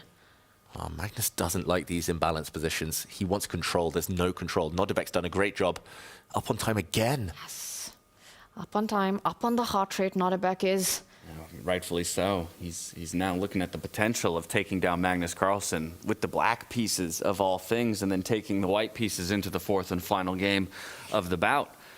But Magnus is pausing. He's not immediately making that hand capture of picking up the knight with the queen, which for me is the most natural move right now. So the only other option is the rook, though. But you just move the rook to f2. It feels so odd to me that you... Is f6 incredibly crazy here? David hates it. I mean, I would reluctantly calculate it in classical chess. In rapid chess, I don't think I would You'd even entertain it, yeah. I mean... Fair point. The question is what would happen if black just, for example, takes a couple of times. Does white really have enough ammunition to launch an attack? Not even looking at it. Yeah, if white still had the knight, I would definitely look at it, because then a knight could jump in with some attacks. But the black king, even if it gets opened up, will slide into the corner pretty safely. Okay, he captures with the rook. Captures with the rook. Instant c4, plants the queen to the center. Something Magnus loves to do is centralize his queen. Oh, but the computer hates this decision from Magnus Carlsen. The bar is becoming very black right now. You can't push your pawns yet, because stuff is hanging. Mm-hmm. How to make progress. You need to defend that d pawn if you want the c pawn to move ahead. Bring a rook to that file. Makes a lot of sense. Magnus has lost total control. I think it was that a3 decision. It's so difficult to spot earlier. We saw that pawn sacrifice that the computer highlighted, but yeah, unless you're creative genius, unless you're in the mindset of just going all in an attack, it's impossible to find. And almost a 2.5 minute advantage on the clock in a very critical moment where there are going to be a lot of tactics coming up as well. You also have certain checks that you have to watch out for with the a5 pawn falling. But right now, it's all about getting the c pawn moving for Nodirbek Abdusattorov. Mm-hmm. Still not easy. Not easy. Oh, this one is so tense. This one could be hugely important for the match. The question will be, if you were to make the most natural move of lining up the rook on the d line, again, if you move the f rook, will Magnus strike with f6, trying to open up the king side? And that's what's going on in Nodirbek's head right now. That's what's on his radar. How much counterplay is Magnus getting with f6? Exactly. He would love to use this rook, since it's a bit unemployed right now. It's only really doing a defensive job. He would love to slide it into the center, and Magnus would have to do something immediately. I'm very impressed by Magnus's poker face, calmly chewing that gum, trying to calculate. Now, we've been looking at the rook to defend the d-pawn.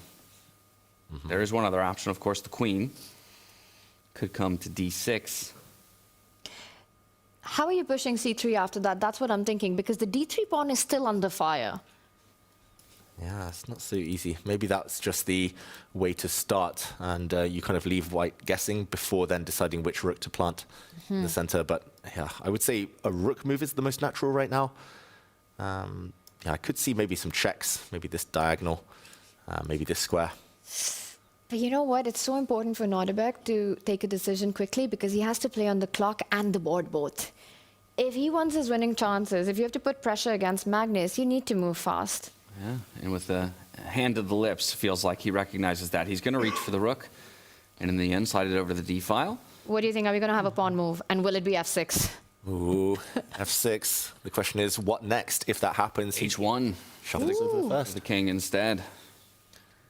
He's waiting. He's going to wait till the black queen moves, breaks the blockade, and then he's going to start throwing his pawns forward, Magnus. He's saying, you shall not pass yet. Pawn c3, he'll take... Oh, it's so cagey. This feels like the last few moves before the position explodes even further. And let's not forget that Magnus at any point can start throwing up the a pawn up the board as well. Mm-hmm. You know, he's got a little resource tucked away on the a file. It's not just the central pawns. I'm looking at something. We've been talking about queen to d6, which obviously lines up on that d3 pawn immediately. What if we take a slightly longer route? What if we queen to f6, then to d4? Oh, I like it.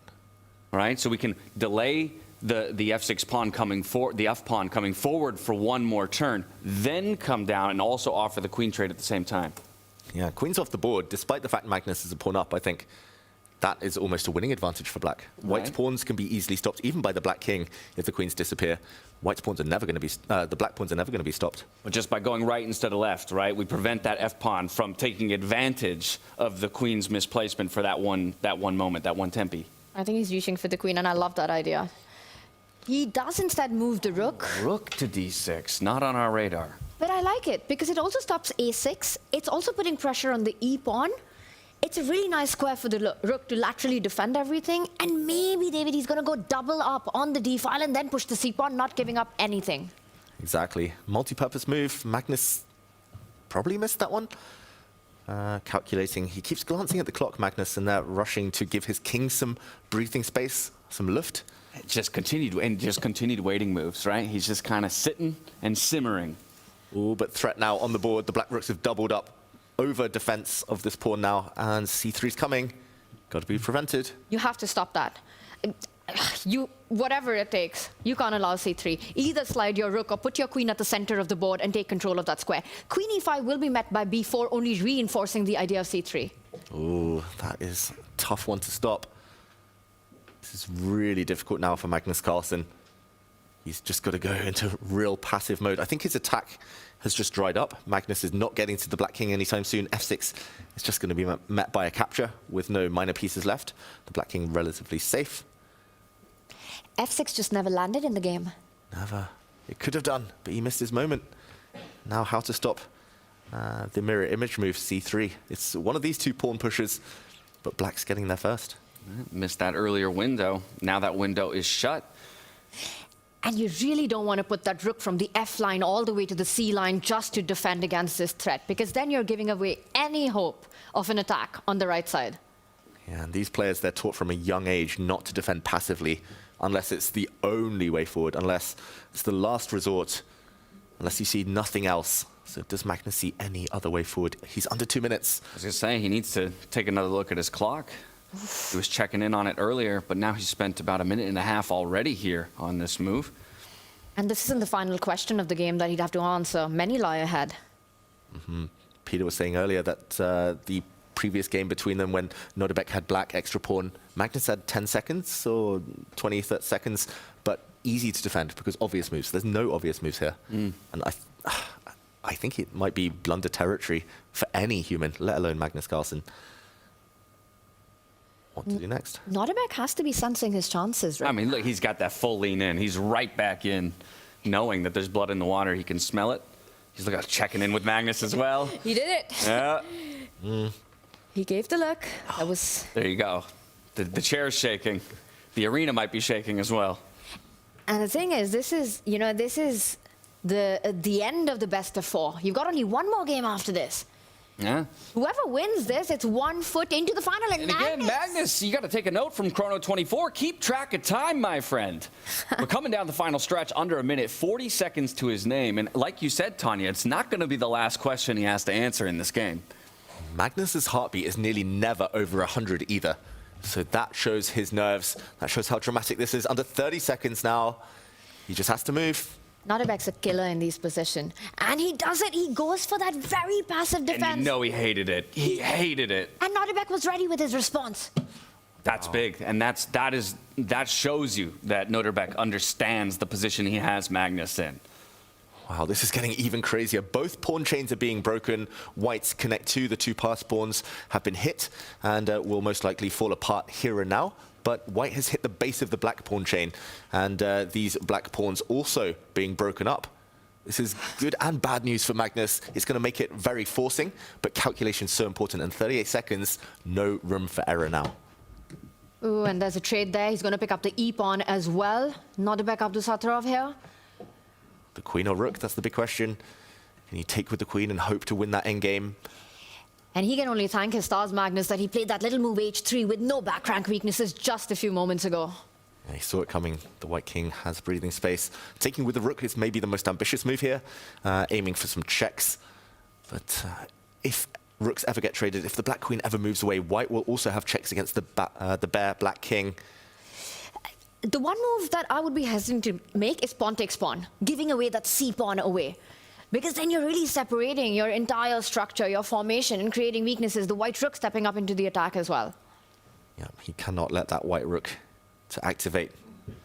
He's calculating now. Nodirbek, I think he might have underestimated this idea of the second white a-pawn challenging the base of the chain. And, ooh, nervy times, getting in those 10,000 steps. Yeah. It's a nervous dance, not a happy dance just yet. Okay, he elects for the rook. So this is going to be two passes from Magnus on the A and the B file, and C and D captured by Nodirbek. Rook E1 check coming in as well. Watch out. Calculation is needed. Magnus will need to be 100% confident he can give perpetual check. If Nodirbek comes in, he's going to win a rook. He's going to win one of the two white rooks. And Magnus at the end will have to hope that he can continue checking with his queen forever. He will, most likely. I think he's calculated it. Eyebrows lifted there. That was maybe a sign of relief right there. Yeah, he's seen the line through, where he's going to be down a rook, but he keeps checking. Nodirbek's king, or at least wins the rook back with the check. Yeah, dipping under 2 minutes now is Nodirbek. He's trying to find a way to keep the game going. I won't be surprised if Nodirbek takes another route, finds a way to keep the tension on the board, and doesn't liquidate. That's far from risk-free, this position for either side. Now might be a good practical moment to bail out before white's pawns start pushing forward, before this black pawn disappears. So if Nodirbek gives a check, that's essentially a draw offer by him. If he wants to play on, if he's ambitious, he'll find another move. Maybe hit the queen on the 5th rank, slide that rook one step forward, hit the pawns and the queen. Also very logical. Magnus looks like he's checked out. He looks like he's figured out how this game is going to end. Yeah, and the problem with that is that the queen slides back and gives a check. And look at that, he wants more, and it's a blunder. No. Nodirbek going for the win, but he's about to lose. He stopped one square short. He should have gone for the check. He wanted more Nodirbek, and he might get punished. Magnus can now just take that rook off the board. This is still not easy, though. Magnus has only seconds left. Under 30 seconds. It's calculating, making sure that but it's not clear at all how Magnus is even better here. But it's free, right? He has to take this rook. You take it back with the pawn. Exactly. Then you're 1 square away from promotion. He does it. He's going to show us the way. Magnus Carlsen will, as he usually does. Queen takes rook is one question. If the pawn captures the rook to try and promote next move, Magnus will block. And I think Nodirbek's forgotten here or just underestimated that black cannot bring his rook down to d1 as that square is covered. Magnus is just in time. The black king open as well, vulnerable to checks. Queen takes rook is another question. Queen takes rook, you can't trade the queens. You'd be losing if you're Magnus Carlsen if you get the queens off the board. So Magnus will have to find an attack against the black king with his own queen. Wow, this is such a gamble, though, from Nodirbek. Oh. Like, I don't see the reward here. Most likely, minimum, Magnus has the perpetual. Queen takes rook is the answer. Magnus cannot trade queens. That will be lost for Magnus. Where's the square that he goes to? D2 is coming in as well. And Nodirbek had the draw in his hands. He did. He absolutely did. But Magnus has to make a move. Still low on the time here. So Nodirbek has options to keep pressing. He attacks the black rook, and it looks like it's the correct move, the best move in the position. Very accurate from Magnus Carlsen. He keeps his queen on a very nice square here, gaining time, gaining a tempo against this rook. There's also checks if the rook ever disappears. There's checks on the diagonal. And the problem is that you win the c-pawn with a check as well. Oof. There's going to be checks. When the black king moves, another pawn will drop. Oh, and Nodirbek, the realization it's setting in right now. This is not easy. Magnus also has a tempo in some variations by hitting the black queen with his rook. Nodirbek's missed this. 13 seconds against 25. Disaster strikes out of that desire to just go for a little bit more, wanting just a little bit extra, taking a risk, but unfortunately that risk is backfiring. Oh, are they going to repeat? Magnus goes for more. He doesn't repeat the position. He gets a few checks in to gain a few seconds on the clock. He knows, Magnus, that he can bail out now anytime he wants with more checks. But does he need to? If he can find a way in with the rook, that's it. That would be game over. But there's a big checkmate threat right now. He defends it.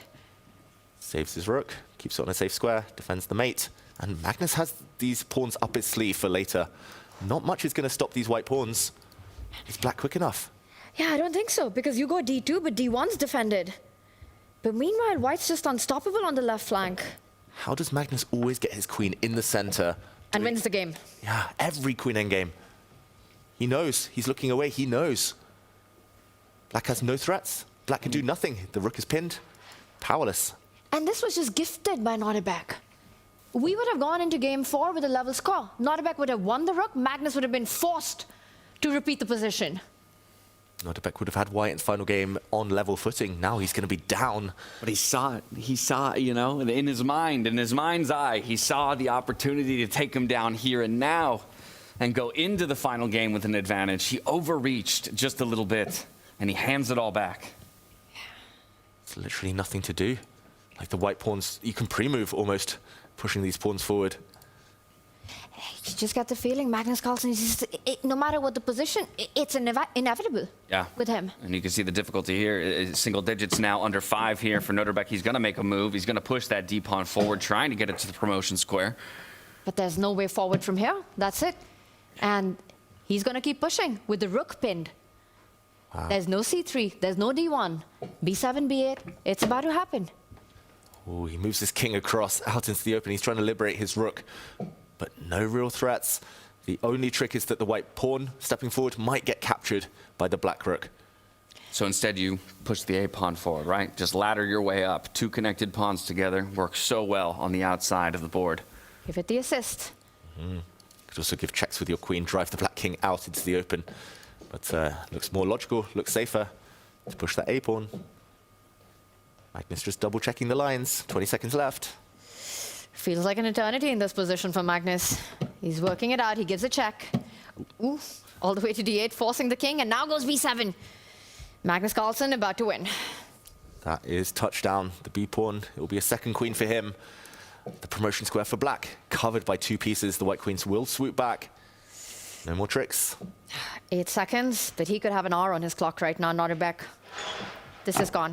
Searching for answers. No answers will be found.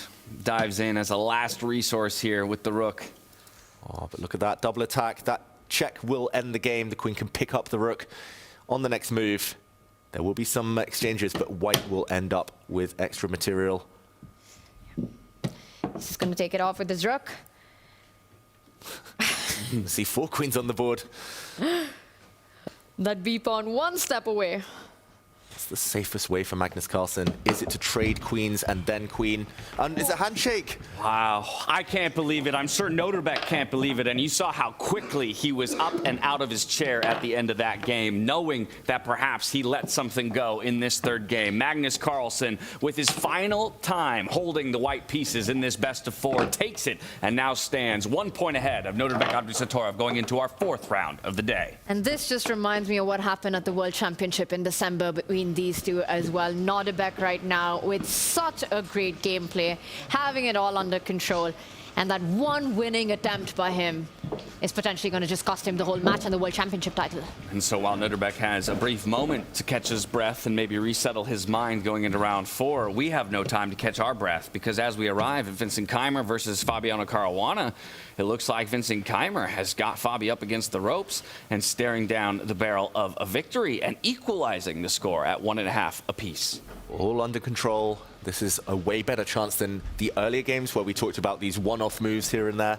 This is just a winning endgame. As long as he stabilizes, his next move is going to be to bring his rook across, defend the knight, cut off the white king, then it should be one-way traffic. The pawns are simply going to mobilize, march forward. I think Fabiano has to just try to grab the black A pawn, create some counterplay with his own pass pawn, but it's so slow.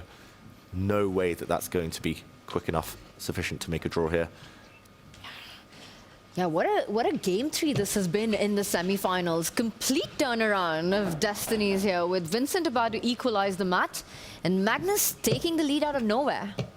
Magnus watching on with a lot of interest. Great decision from Vincent Keymer there to keep his pawn intact. And now it's just a pawn show. It's been all about passed pawns this round in the semi-finals. Magnus, Nodirbek throwing their pawns forward with abandon. And now the GNF pawns will connect and march for Vincent. See the same kind of nerves, though, coursing through Keymer's veins. He's got 10 seconds on the clock to make a move, and similar to Nodirbek, he knows that he's got to press if he wants to take the victory here and equalize. A better position, of course, than Nodirbek had on the board, so should ideally be an easier pathway forward, but it's not exactly obvious. Queen's off the board, the king's moving forward, no big checks, no big checkmating ideas here. I don't see Vincent messing this up. This is his to take. He can just keep going up the board with his own king, assist the pawns to move forward. He can even move it to f4 to build a bridge with his rook when required, if kept checking. The one thing to avoid is allowing white to give up the bishop for both of black's remaining pawns, but it's never going to happen. A bishop can give itself up for one, not both. Levon looking relaxed there, watching on the games. Another check.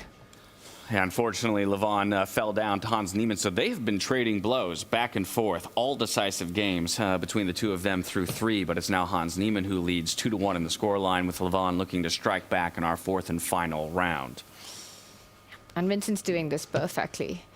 He's going to use the pawns to block the check. Right now, attacked. He has to defend it first. Defense with his king. There is a check here, but the king will sidestep that.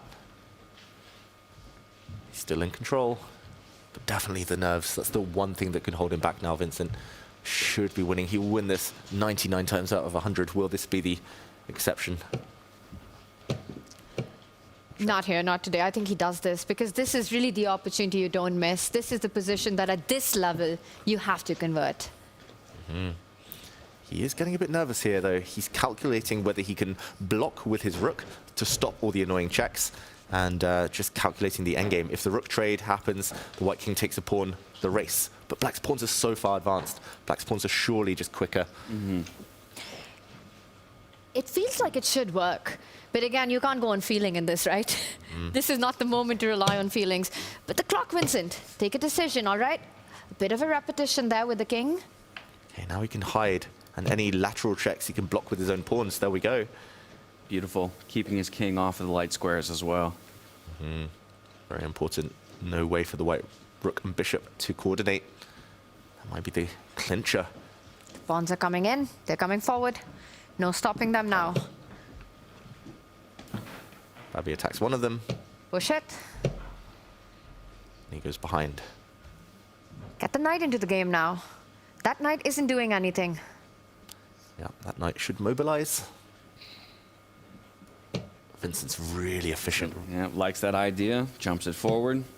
Great technique. It can keep moving forward. Doesn't need to stop there.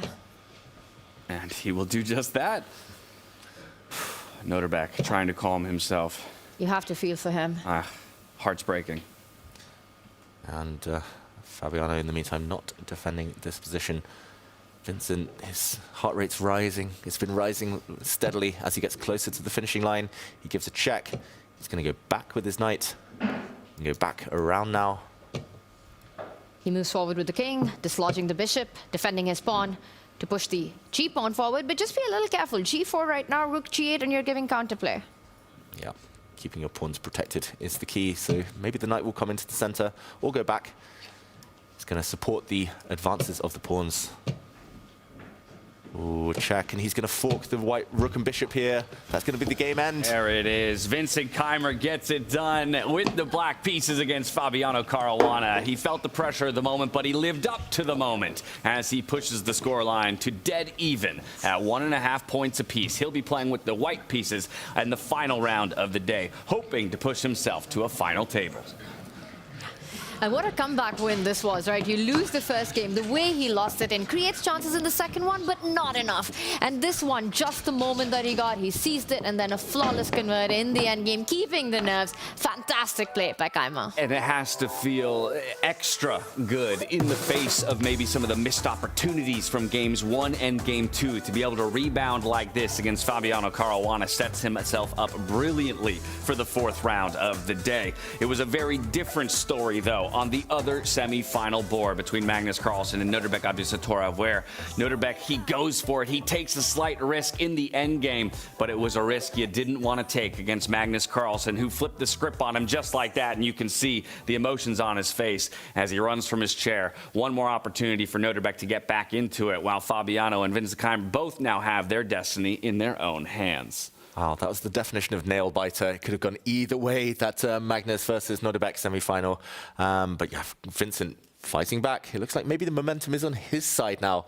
Maybe he's the more likely finalist. I don't know about y'all, but I need a breather after watching the conclusion of those 2 games. So I think we should hand it over to our legends. We'll take a breath. We'll listen to your brilliant analysis. Judith Polgar, Peter Lecko, get in here. How about that finish? Ooh, that was quite sweating, especially sitting next to Peter.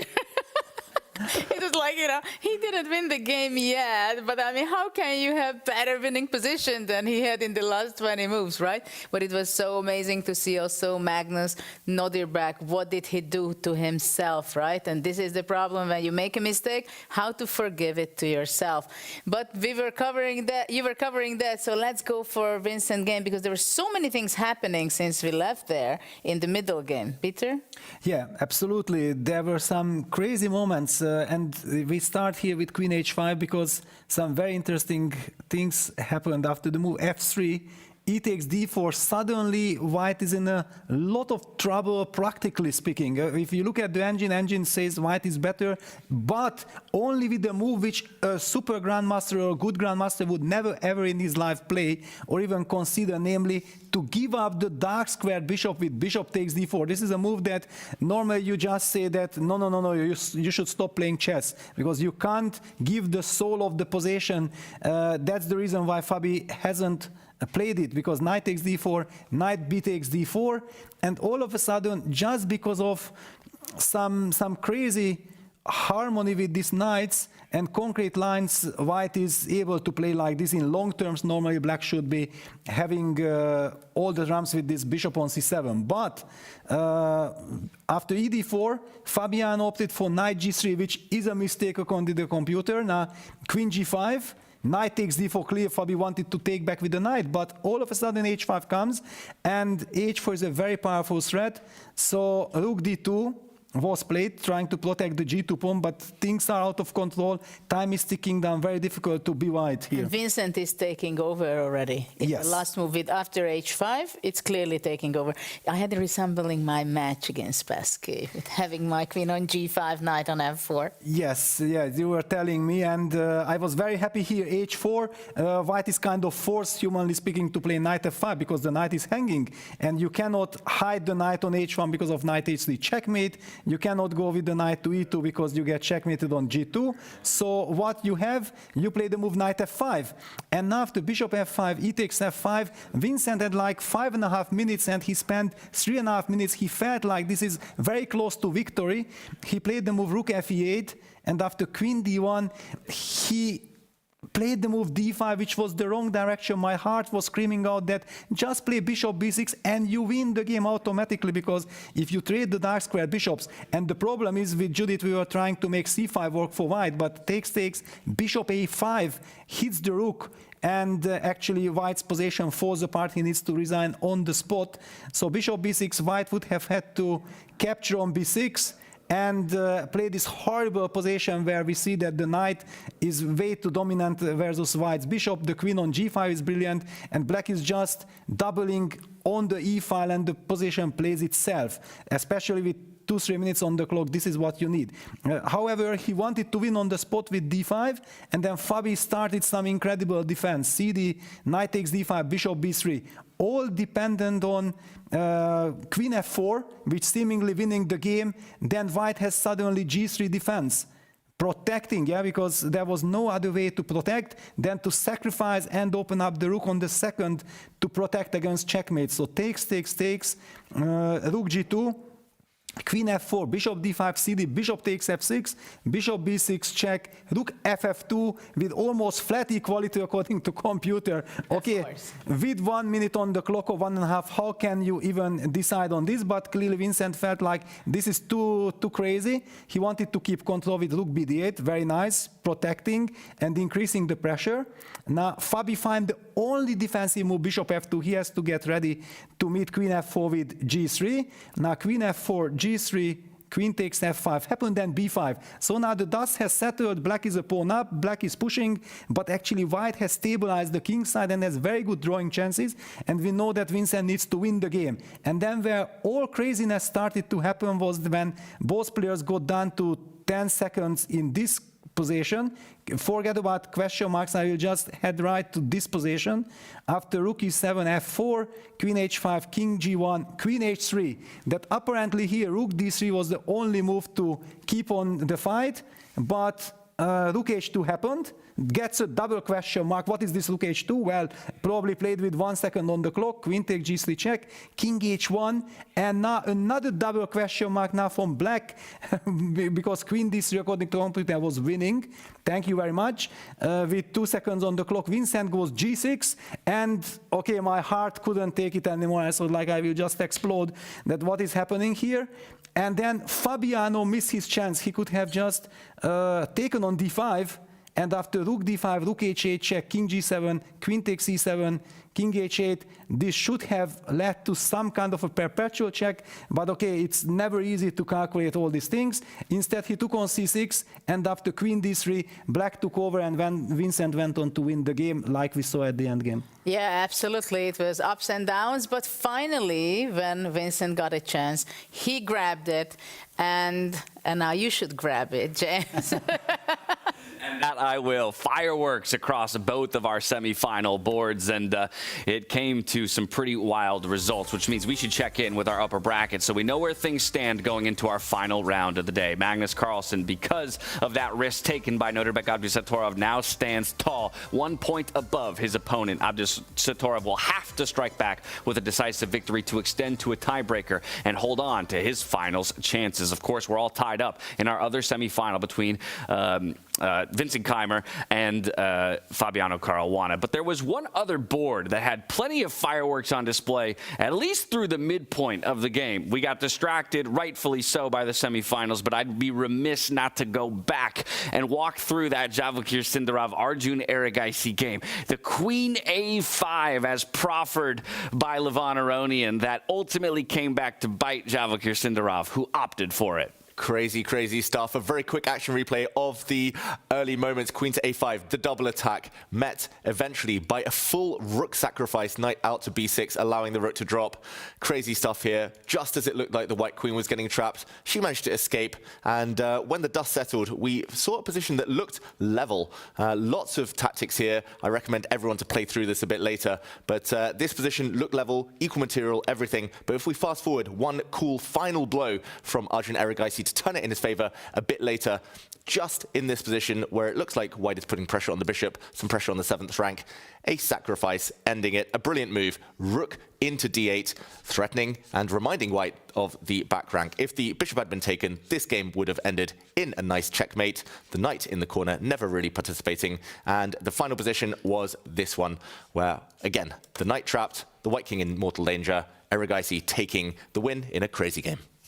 Simply hard to believe that we saw all of that play out on the stage today. But either way, that does mean that Arjun Erigaisi himself has a 1 point advantage over Vachier-Lagrave in that lower bracket, as does Hans Niemann against Levon Aronian. So pressure is on 3 of our 8 players to strike back if they want to force tiebreakers. And of course, both players in our semifinal between Vincent Keymer and Fabiano Caruana have their destiny in their hands. Heading into the 4th round, we're back into the playing hall where Fiona is standing by for the position lottery. Enjoy. Thank you so much, James. Welcome back. We just saw a tremendously exciting round. Going into this last game, we have 3 players in a must-win situation: Abdusattorov, Sindarov, and Aronian. If the match ends in a tie 2-2, we will see one Armageddon game. But before we get to that, it's time to draw the final position, and I'm delighted to be joined by Dana Reisnitze, the Deputy Chair of FIDE. And Dana, it's your first visit to Weissenhaus. What have been your impressions today? Indeed. I think that the ambience here is elegant as it fits the elite chess event. The fighting spirit is super high, but what dominates the most is the creativity. The players need to think starting from the move one. And to be honest, my soft is burning following them. So kudos to them for having 3 tough and exciting games today, and fingers crossed for the most dedicated ones to win the 4th one. Absolutely, everything on the line now. And I'm going to move behind the table. Dana, are you ready? I'm ready.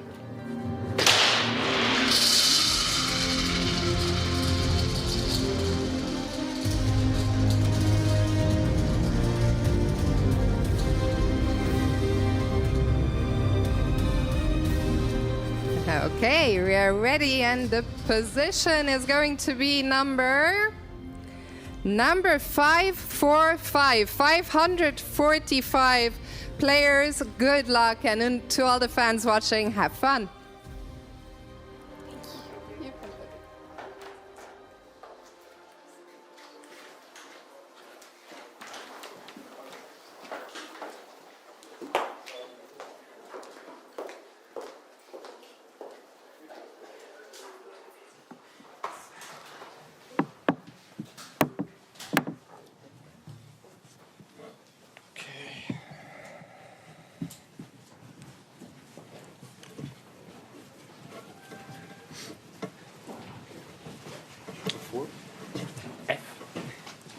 F4. What is so crazy about it? Bishop 1A. Oh, sorry, I'm a bit blind. Sorry, F3. F3 makes sense. No, it would be 6. F3.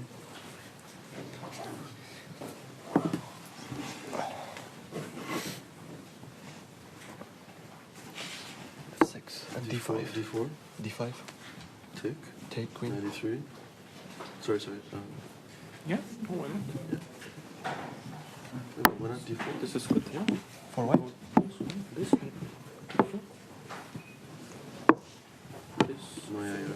Which worse? It's bishop, yeah. This? No. What? Also, we have knight d3 actually, yeah. Bishop b2 long cast. Okay. I mean, c5 is only move. Yeah, it should be. E4 moves. So let's say E4, E5. So you can start with F3 actually, right? Then d5. Bishop b4, yeah? This is typical. But then knight d3, I don't know. You will take? Take and maybe playable, yeah? Yeah, I mean, they're... especially for you guys, if you can get that structure. But yeah, I think c6 and... Yeah. Black is never worse there. Some rook b2 there? Yeah, but e6, knight g6, knight e7, like everything's... Yeah, I think black can just play e6 here, f5. Okay, but this is nonsense. Like... So you think it's c4, f6? But c4 looks like a good move. Not to me.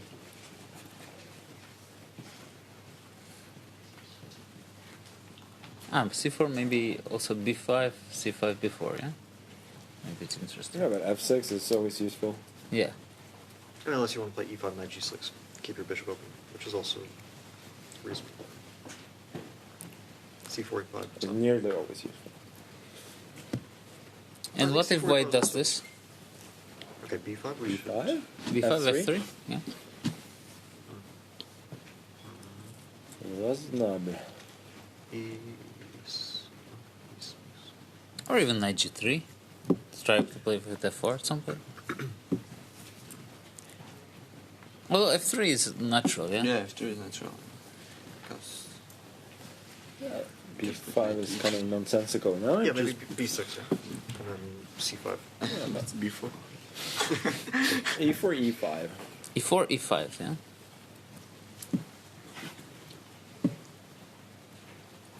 It's not for us with Java here. Okay, you can play b6 first, then f3, e5. More balanced. f3 looks logical. Okay, c4, you're afraid of b5? But I mean, e4 is incredibly logical. I don't think we should be afraid of f5. You want to go e5 or? Okay, so I want to see this. So you hope that they will not play like that, yeah? But what about e5? Feels wrong. G5. What? What? G5. Knight is bishop again? I'm going to go knight g6, e6. No, it's great for like no G5, knight e6, knight g6. I don't like this. Okay, please. It's better, but explain to me. Bishop e2. Take or e6. Okay, take. It's very active. Like.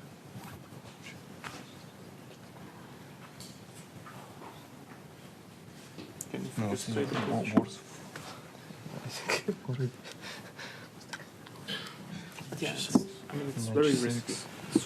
For what? We can find something risk-free. Are you so sure about this e5 position? Yeah. Be good center, for right?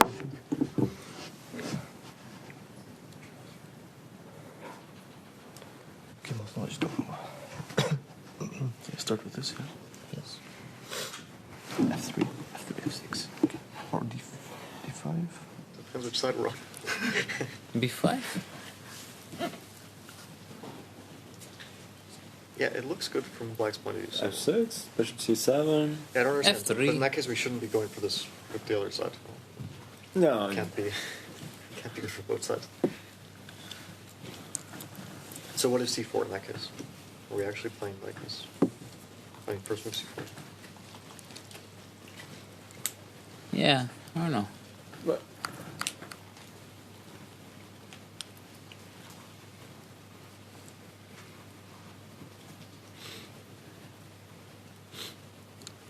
So e4, b5 is wrong because of f3. I don't know, like I was thinking like f3 is just unpleasant, yeah. It's weak. You cannot play c5, yeah.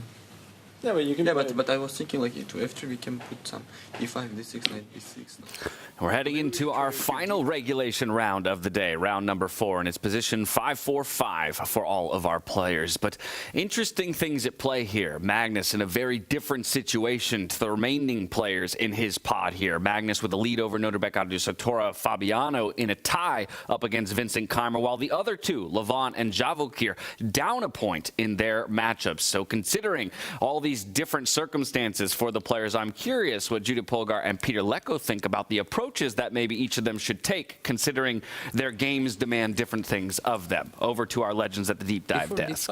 Well, of course, it's Magnus should be extremely happy that he survived it, and not only survived his dangerous position, but actually, thanks to his opponent, he's ahead and lead in the match. So obviously, he needs only a draw. At the same time, we've seen before also in the qualification part that he knows exactly you cannot play for a draw just because you need a draw. You have to play a good game, and once you have the moment where you can decide to simplify the position, then you're going to make that.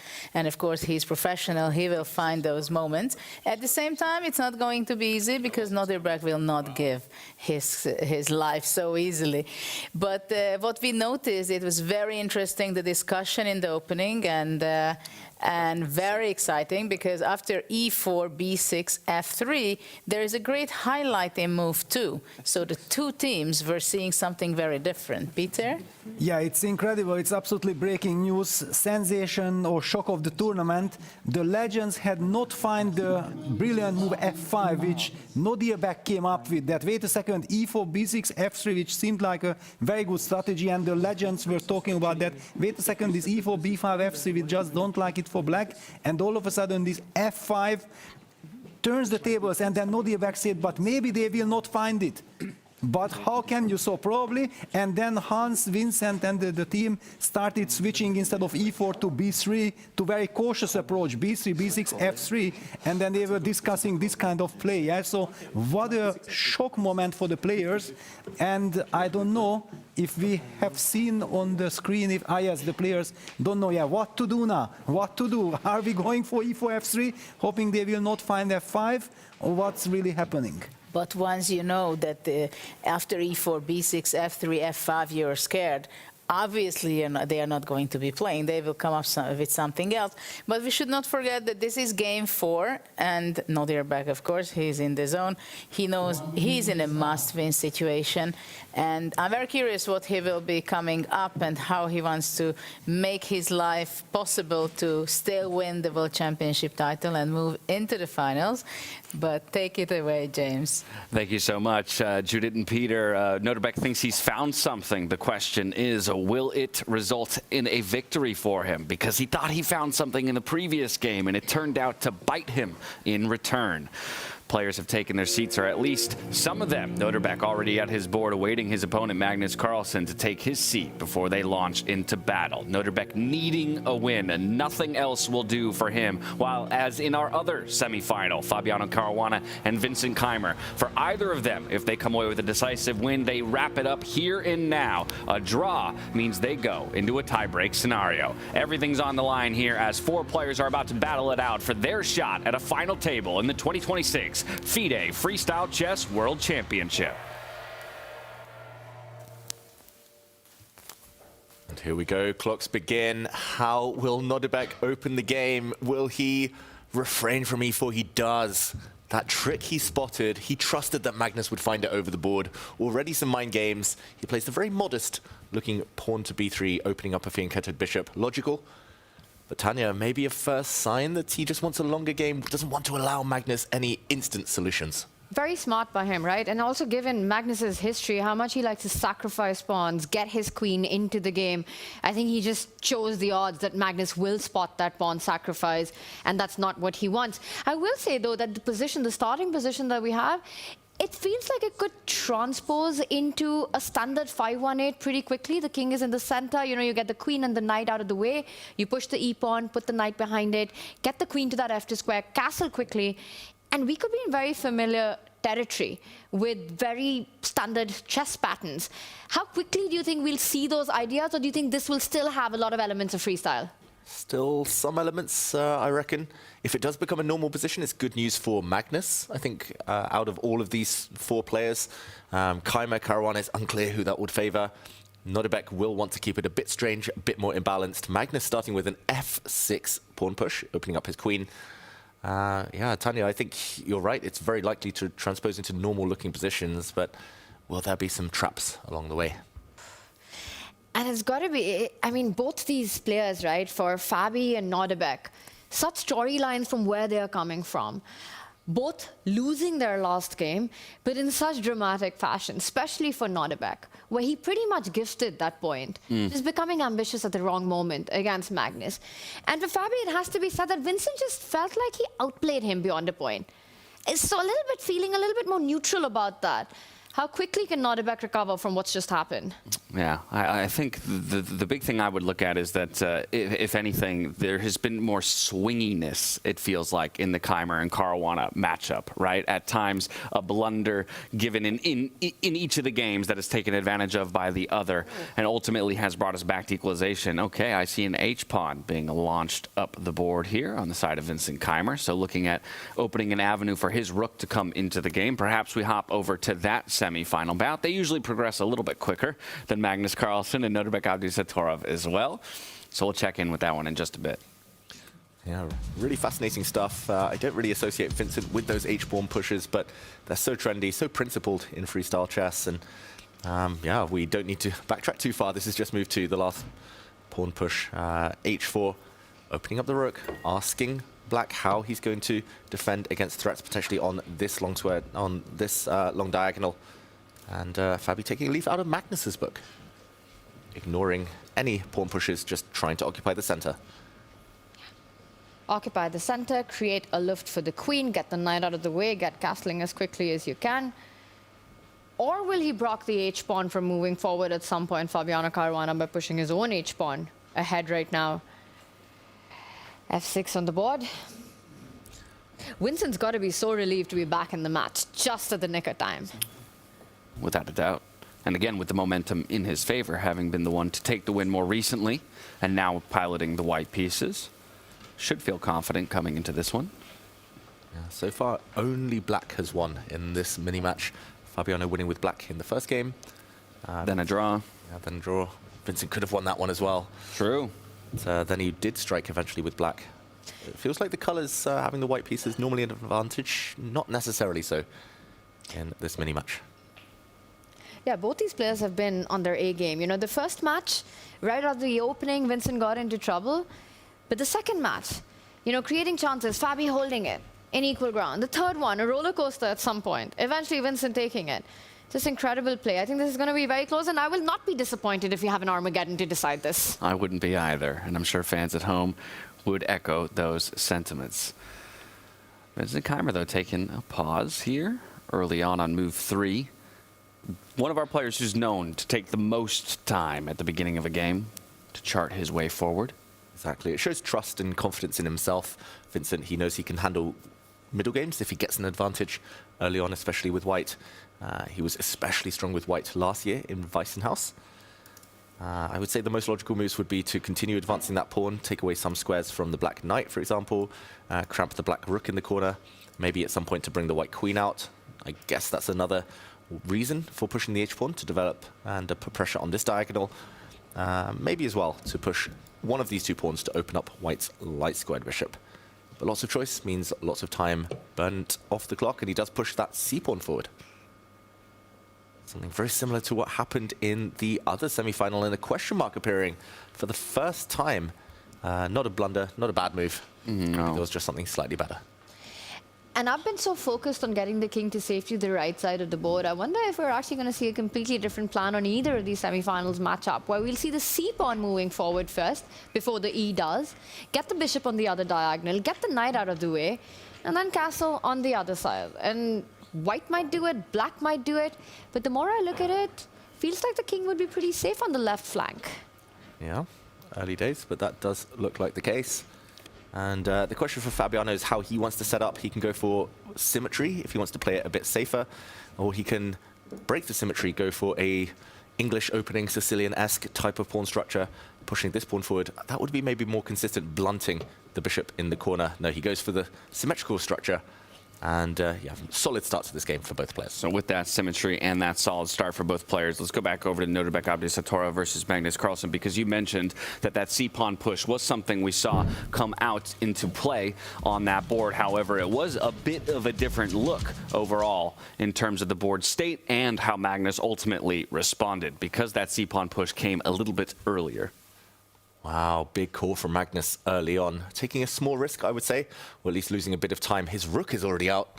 And the fact that it can't get attacked by pieces is the reason Magnus feels he can get away with this. Quick action replay. We also saw b3 to start this game. Magnus going slightly different, starting with pawn to f6. And unlike Fabiano, who committed to pushing the b-pawn 1 square on move 1, Magnus realized he could save it up and push 2 squares to break the head of white's pawn chain. A capture. And as mentioned, the rook cannot move. I don't think he's going to do a Hans Niemann and bring his rook across the board. He'll just get hit very quickly on those types of squares. Instead, the white queen opens up, and Magnus takes the center. If he gets 2 or 3 more moves, as Tanya points out, like the knight coming out, queen out, castled, Magnus is in great shape. And we should also point out that, you know, one of the reasons that Magnus has done this, gotten his rook out so early, is because, yes, it looks vulnerable but can't be attacked.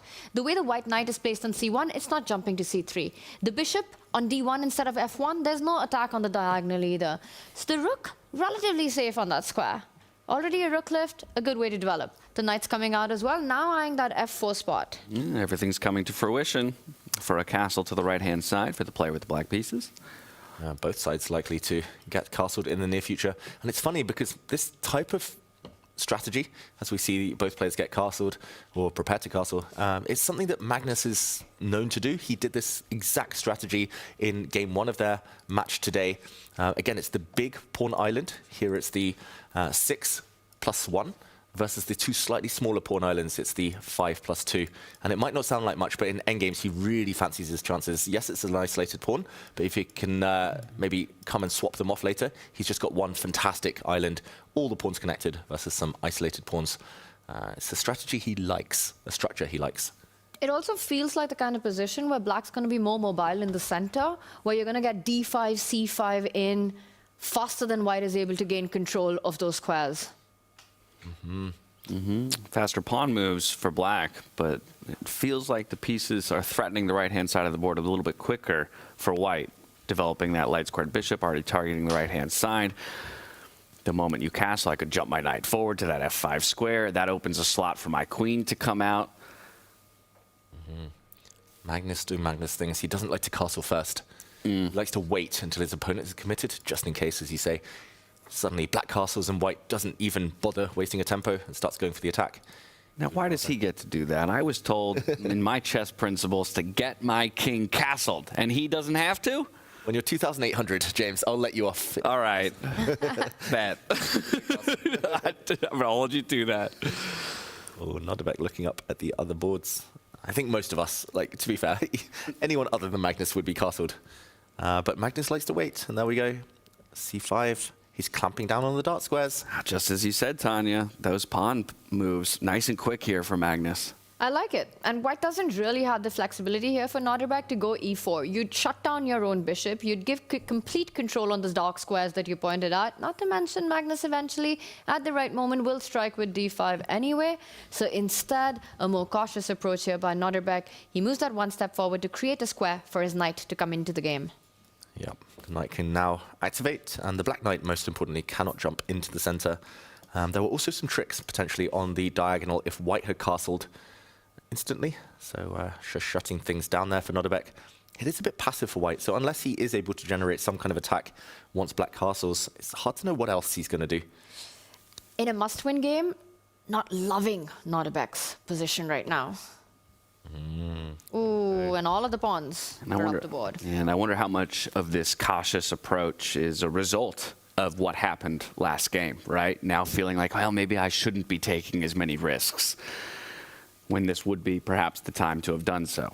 Yeah, there tend to be two strategies in these must-win situations. Either you go all out, burn your bridges early, straight for the king, or you just do something like this. Just keep all the pieces on the board, a bit timid, provoke your opponents to come forward, say, come at me, advance, advance, advance, and then counterattack later when the clocks are low. It just looks so incredibly healthy, the position for black right now. One step away from castling, complete control of the center of the board. The knight beautifully placed behind the pawn. The other knight about to jump in to do the same on that d6 square as well. Don't think it's gone according to plan for white. Looks really, really tough already for Nodirbek. But does Magnus finally castle? Does he feel there's more productive stuff to be done? In the meantime, it's just instructive. I learned so much watching these players. Like, the patterns do recur, but it feels like they're just so consistent. They're so good at spotting how to develop their pieces to healthy squares. If I'm building towards any strike, any break for Nodirbek here, where are my best options? Obviously, I'm still looking to maybe develop my dark squared bishop up to b2, but then the rooks, right? Where are they lining up to support that ultimate pawn break? Yeah, it's a good question with the rooks. I mean, especially if white castles, I would say it becomes more attractive to push a pawn to f4 to try and crack open the diagonal for this bishop.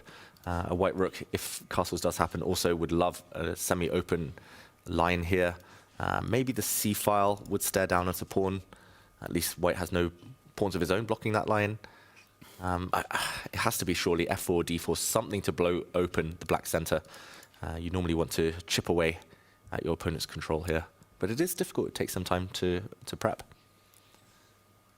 In the meantime, Magnus probably doesn't even need pawn breaks. He's just happy to sit on the position and find good squares for these two pieces especially. Way more space to work with. Yeah, this bishop could sit anywhere. The knight does come out, as Tanya mentioned. Very healthy looking move. I think Nodirbek at some point will have to go for that idea. You know, given the mat situation, last final game, you get that f4 going, good or bad. But before that, just make sure your rook is in the game. I like going castle here and then strike in the center. It needs to be done to open up the diagonals. feel like you almost have to castle now, because if you don't, I'm bringing that dark-squared bishop unless I'm missing something all the way over to a5. Okay, would have hit that pawn. It would have dropped off, being undefended in this moment when the castle comes through. But castle preempts that. First castle of this game, as we see just below Abdusattorov's camera there. And Magnus, now that he knows his opponent's choice, maybe he'll feel more confident about castling on the same flank. Oh, sorry, I was just going to say knight on d6 also stops that knight f5 idea, which is nice. Would have been otherwise a nice attacking chance for white. It's just a beautifully harmonious development for black is what it is. And usually once you're done with that, once he gets the castle in, I wonder if he's going to look at further pawn advances, right? That bishop on a1 that could get really active after a move like f4. We might see Magnus strike further in the center with the d pawn moving forward, opening up his own bishop at the corner of the board. For example, if f4 now, I'd be looking at d4 as a potential reply. Makes a lot of sense, taking away squares from the white knight, which wouldn't be able to jump after d4. Also, that bishop in the corner would be growling, scowling, angry. And right on cue, Magnus Carlsen falls a castle with a castle. I know which way you're going. And as you mentioned, he's willing to commit at this point to the same side of the board. So patient. Like, I wonder whether the top players look at each other and be like, okay, I know that's his pattern, that's his preference. Can I use that to my advantage? Sometimes it feels like they just play the best moves. They just look for the best moves. But you can use these small psychological tricks. And now, surely it's the moment for some kind of break. Whether it is d4, we mentioned earlier, very, very concrete line there, or whether it is f4 to try and open up all of the white pieces, he has to decide. Nodirbek. Well, we spent a lot of time over here on the Nodirbek Abdusattorov versus Magnus Carlsen board, but legend alert, they have been keeping their eyes on Vincent Keymer versus Fabiano Caruana. Again, anyone's game over there as they are tied up 1.5 to 1.5. So as I hand things over to Judith Polgar and Peter Lecko, what are you seeing? Is anybody making out better through the opening? Well, it is very exciting because it was such an incredible bounce back by Vincent, so he equaled the match, and then he's playing with the white pieces again. And it was great optimistic energy here. Next to me, Peter, of course, yeah, okay, great. And then we saw all these analysis before the game, e4, b6, f3, f5, and then something very much went wrong with Vincent.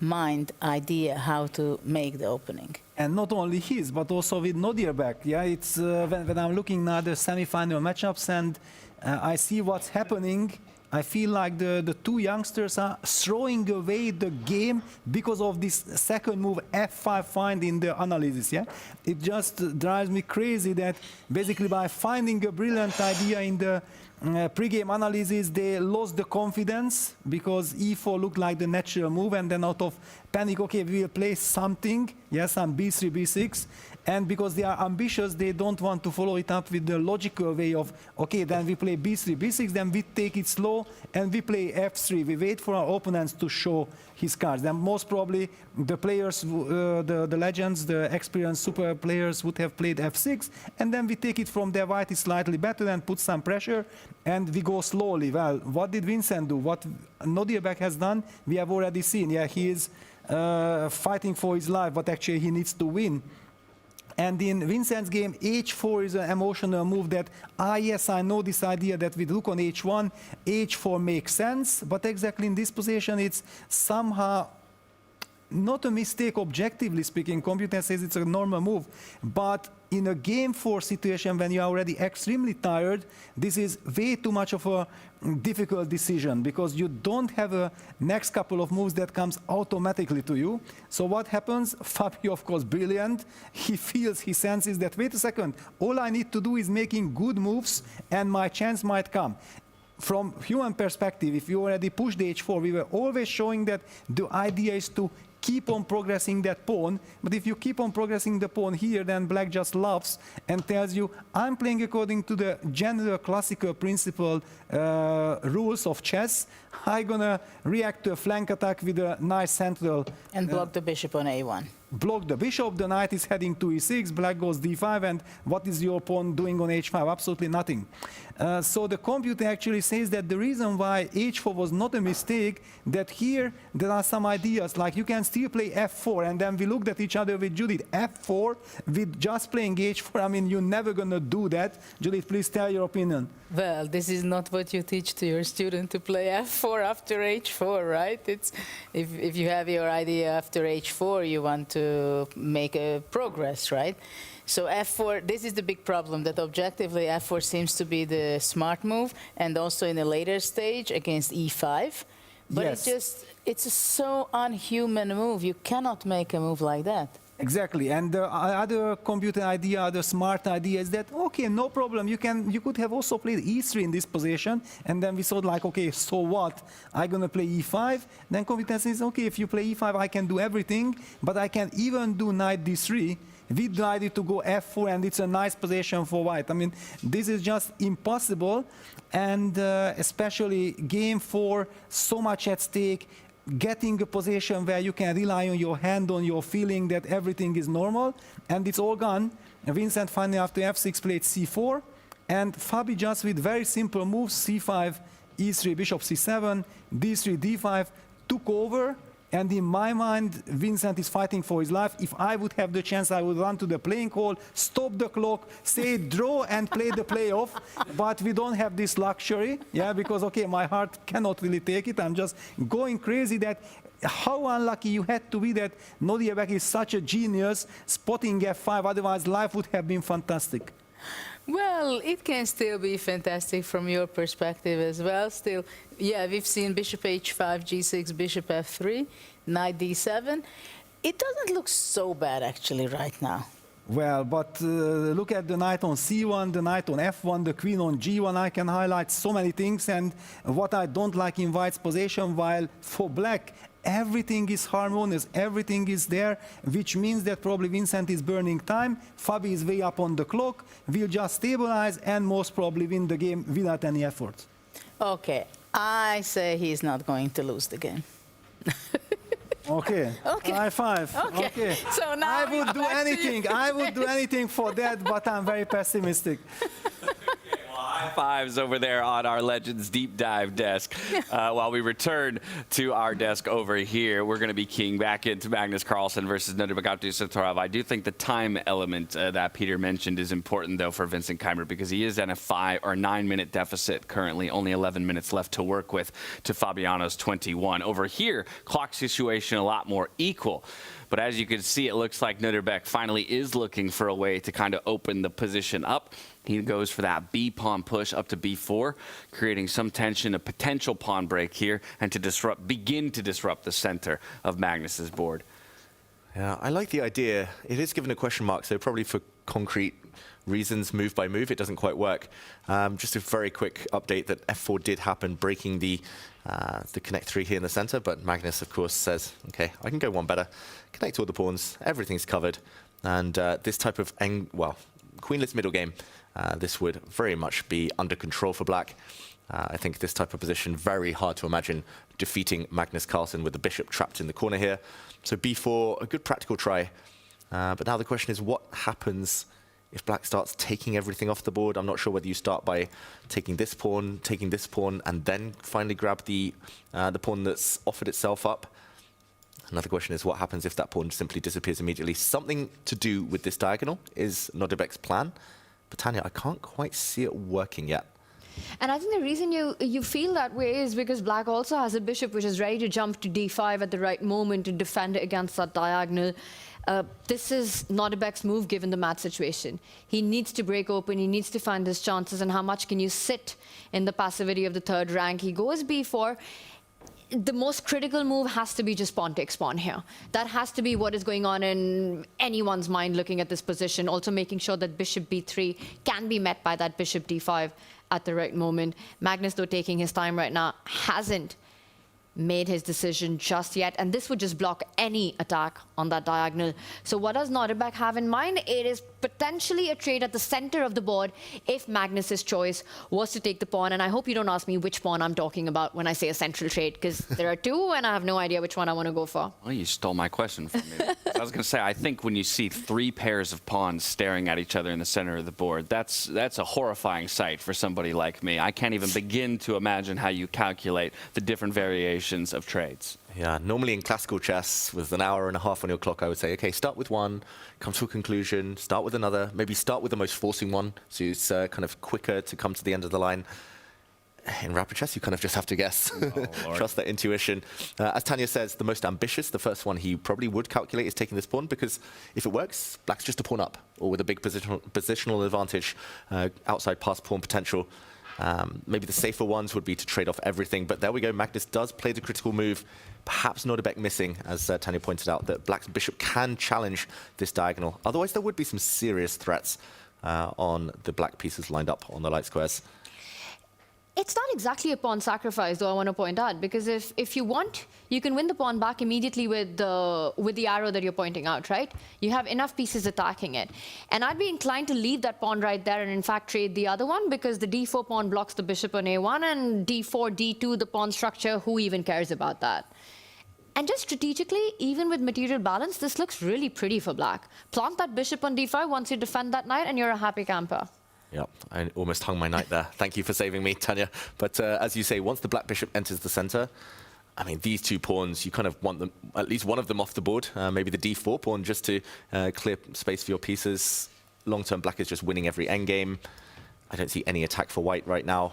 Maybe you still have to go hunting somehow for some surprise threats. But yeah, if you take the other pawn, then it's just a queen exchange, and there's no way that you're going to defeat Magnus Carlsen in that type of position. So I would probably angle towards taking here, but it does look desperate already, positionally worse, if not material down. And I want to just check one thing in that line, that if you even do go into that endgame, and even if at the end of it, David, if we just show all the trades that happen, and then you restore material balance by taking on d4, I think you still just push the e-pawn forward. You just simply don't grab that back. I agree. Like, very best you're equal here with white. Even if you win the e4 pawn long term, how are you ever going to win this endgame with black's 2 connected pawns on the queen side? It looks desperate for Nodirbek, who's gambling almost at this point. He's now a pawn down, so the stakes are higher than ever. He played b4, but he doesn't have a backup. I want to go back to James' point, you know, about what happened in that last game and how much that has to do with the decisions that he's just taken. It's so difficult to find that balance. How much risk is too much risk when you have 1 game left and you need to win at all costs? Yeah, and the interesting thing is, in that last game, he did not have to take the risk, right? Here, he does have to. So now it's about, he knows at some point he's going to have to take a risk. So it's about, when do you want to pull that trigger? He made the choice. He elected to pull the trigger when he did. It might have been at the wrong moment. We'll have to wait for that to be proven over the board here, as now Nodirbek has quite a bit of thinking to do about how he wants to trade into the center of the board.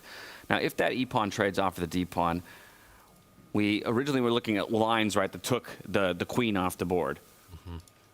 So bishop coming out to b6. Ooh, okay, so in this position? Yeah, it takes bishop to b6. Ooh, that's a nice one. Now I take with my f-pawn, take back.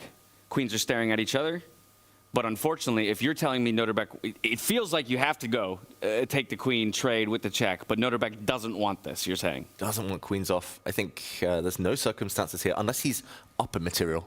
If it's level, you can't get the queens off if he wants to win. But I love your The queen's pinned now, essentially. Exactly. You can keep the queens on the board by just moving out the way, attacking this black queen, but once she shifts anywhere, maybe even blocks with the knight, this is going to be an eternal pin. The 2 black bishops with the power on these diagonals. I do fear that you're playing for a loss here more than playing for a win. I mean, also queen to b7, this would threaten a nasty checkmate. Well, this looks... Right, now all of a sudden you're going back saying, no, trade the queens, trade the queens. Exactly, get them off, force a draw, but that's not enough. Yeah, unfortunate. This is looking incredibly strong after the bishop move. I just want to point out that Magnus actually handled the opening to perfection, you know, finding that right moment to strike with his b-pawn, taking complete control of the center, getting his castling in, putting the knights behind. It was sort of like freestyle theory book. Yeah. You know, knight behind the pawn, get the coordination, king safety, everything just had a flow. And very much in the way that Peter was talking about, Fabiano was able to navigate the early game against Vincent Keymer, right? You know, with that more tempered approach and noticing, okay, maybe a little bit of a risk taken with the H-pawn going forward. I know that didn't happen on this board, but similarly saying, okay, I can take this more cautious, stable approach to build up and coordinate all my pieces. And that coordination is now paying dividends here as we're starting to see the tension break in the middle of the board. I have a question. Is this a new thing or what's going on here? I haven't seen Magnus chewing a gum as much as I've seen him do that today in tournaments. First time I ever saw it. Gum theory? Is that we're now on gum theory, huh? It's the gum gambit. Started last weekend. Gambit? The Started at the Speed Chess Championship, where the tournament was sponsored by a gum brand, and ever since Magnus has just been chewing away. It's got caffeine in it. It's got, I don't know. I've heard good things, but wow. Magnus, it seems to work. Okay. Here we go. Decision was made. Now He elects for the F-pawn capturing first. Magnus pauses. He could take this pawn, I guess, but the most natural would be to offer that trade of queens. And we were looking at that line, right? And the moment that James pointed out the bishop move, I like that line even more. You take that pawn, get the queens off the board. If you're Magnus, you're up material right now. And whenever Nodirbek captures on d4, put your bishop on that beautiful diagonal. Yeah, just wonderful coordination from the black pieces. It does feel like I've watched Nodirbek a lot over the last year or so. Anytime he's in a must-win situation against Magnus, it's happened a few times, but he goes hard quite early. He kind of burns his bridges. Like here, b4, it's no way back. Maybe there was no way already, because Magnus, with that measured kind of classical play, occupied the center, had already controlled things, but it seems like, yeah, he doesn't play these long games, try to hope that the nerves and the clock comes into effect. He goes all in. And I think what happened in the last game as well, you know, it's the fire, the ambition of youth. And then we saw him leave the table immediately, stand up and walk off. And you could see the rage in him, of course, directed towards himself with what he had done. And then I don't know if he's calmed down completely, because the way the game has gone, this one just feels a bit too rash. Yeah. Or if in some senses it was an overcorrection, right? Because again, at the beginning, it's almost like he waited too long to take the risk, then realized, uh-oh, I've given away too much, and now I need to lash out, right? It could be any of those things. I like that theory. I've been there myself as a player. Often I feel I'm being too patient, and it doesn't work out. So I want to be a bit more direct. That doesn't work out either. And then it's like, where do you go? But of course, there's no right or wrong. Maybe it wouldn't work out anyway against Magnus, a longer game, endgame. But here we go, queen staring against each other as we predicted, and no real way to dodge. The only way to remove the queen now from that exchange is to go back home. That does look like an ugly square, counterproductive, if anything. Basically losing time at that point. And black could also do the same, right? Just sidestep the attack on the queen on a nice square. And I don't really think it helps Nodirbek in his claim to try to win, to put that queen on the square you're pointing out right now. Yeah, it's just a practical decision now. Queen's on or off. Against anyone else, I would say, okay, just keep going. Just queen's off. You still have some chances later, but against Magnus, we know how that ends. I'm just wondering if Nodirbek could take a leaf out of James' book and plant his own bishop on b3 and try to make something of that diagonal right now. But then again, this concept of bishop d5, just blocking things, just making sure that there's no counterplay there. A great idea, I think, for black. I have a feeling when he played b4, which was only after around a minute of thought, that he just missed this idea of Magnus taking and blocking the line. Yeah. And that bishop, obviously, we're not seeing it, but bishop d5 idea, right? It's enabled by that rook that found its way onto that square so early on into the game. Exactly. It's crazy. Like, when Magnus does it, it looks so harmonious. It comes with a bigger plan. When others try it, the rook gets trapped early and they lose. He was like, don't try this at home. Starts getting chased around the board. Ooh. He actually blocks the hit on his queen, Magnus. I totally forgot about that one. We were so kind of tired and seduced by the idea of the bishop coming the other way. But then this begs the question to be asked, that now perhaps pawn takes pawn is more attractive for white. You don't have the pin anymore. Yeah, but black just recaptures, and how to continue. Yeah, you can't recapture again, because that comes with a check at the end of everything. Yeah, just to show, it looks like white can get away with some kind of pin on the f-file, but unfortunately it comes with a check, as Tanya mentions, and that's just a piece that would have fallen off. And pawn takes pawn, I mean, these are the most passive pieces ever. White has one good knight, maybe semi-open rook, but the rest of the army just, it's no surprise here that the tactics work out in Black's favor. Yeah. Black's piece is just far more centralized, every piece playing a role. Do we have enough pieces controlling the e4 square that instead of capturing, we can try to push and just lock it all back up? Yeah, we do.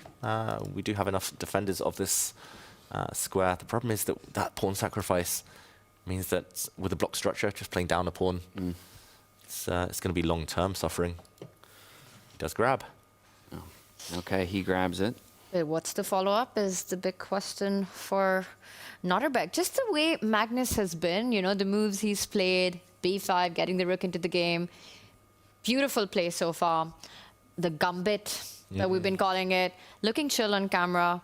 You know, the heart rate monitor saying he's pretty heartless right now.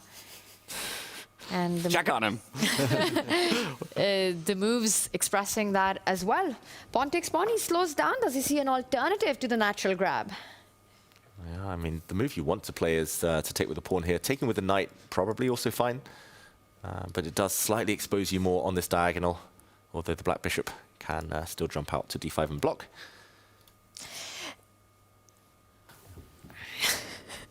And critical moment, Magnus spending some time advantage, pawn advantage likely, but still very tense. Still enough pieces left for Nodirbek to potentially cause some trouble a bit later.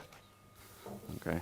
Well, as we're waiting for Magnus to make a decision on the move order in which he wants to execute this trade, I'm getting frantically waved at by our legends over at the Deep Dive desk. So on our way there, we are going to quickly stop in on the Make.com match metrics just to see how everyone's holding up in the heart rates and the accuracies. As we get here, you can see, don't worry, Magnus is very much alive with an 87, a cool 87 in the heart rate. But again, it's Nodirbek Abdusattorov who's feeling the pressure of the moment down in the matchup and needing a win, if anything, to extend to a tiebreaker. Fabiano as well, calm, cool, and collected. He's got a better accuracy as well. So immediately I want to come out of this accuracy and over to Judah Polgar and Peter Lecko as they break it down for us. What's been happening on Fabiano and Vincent's board?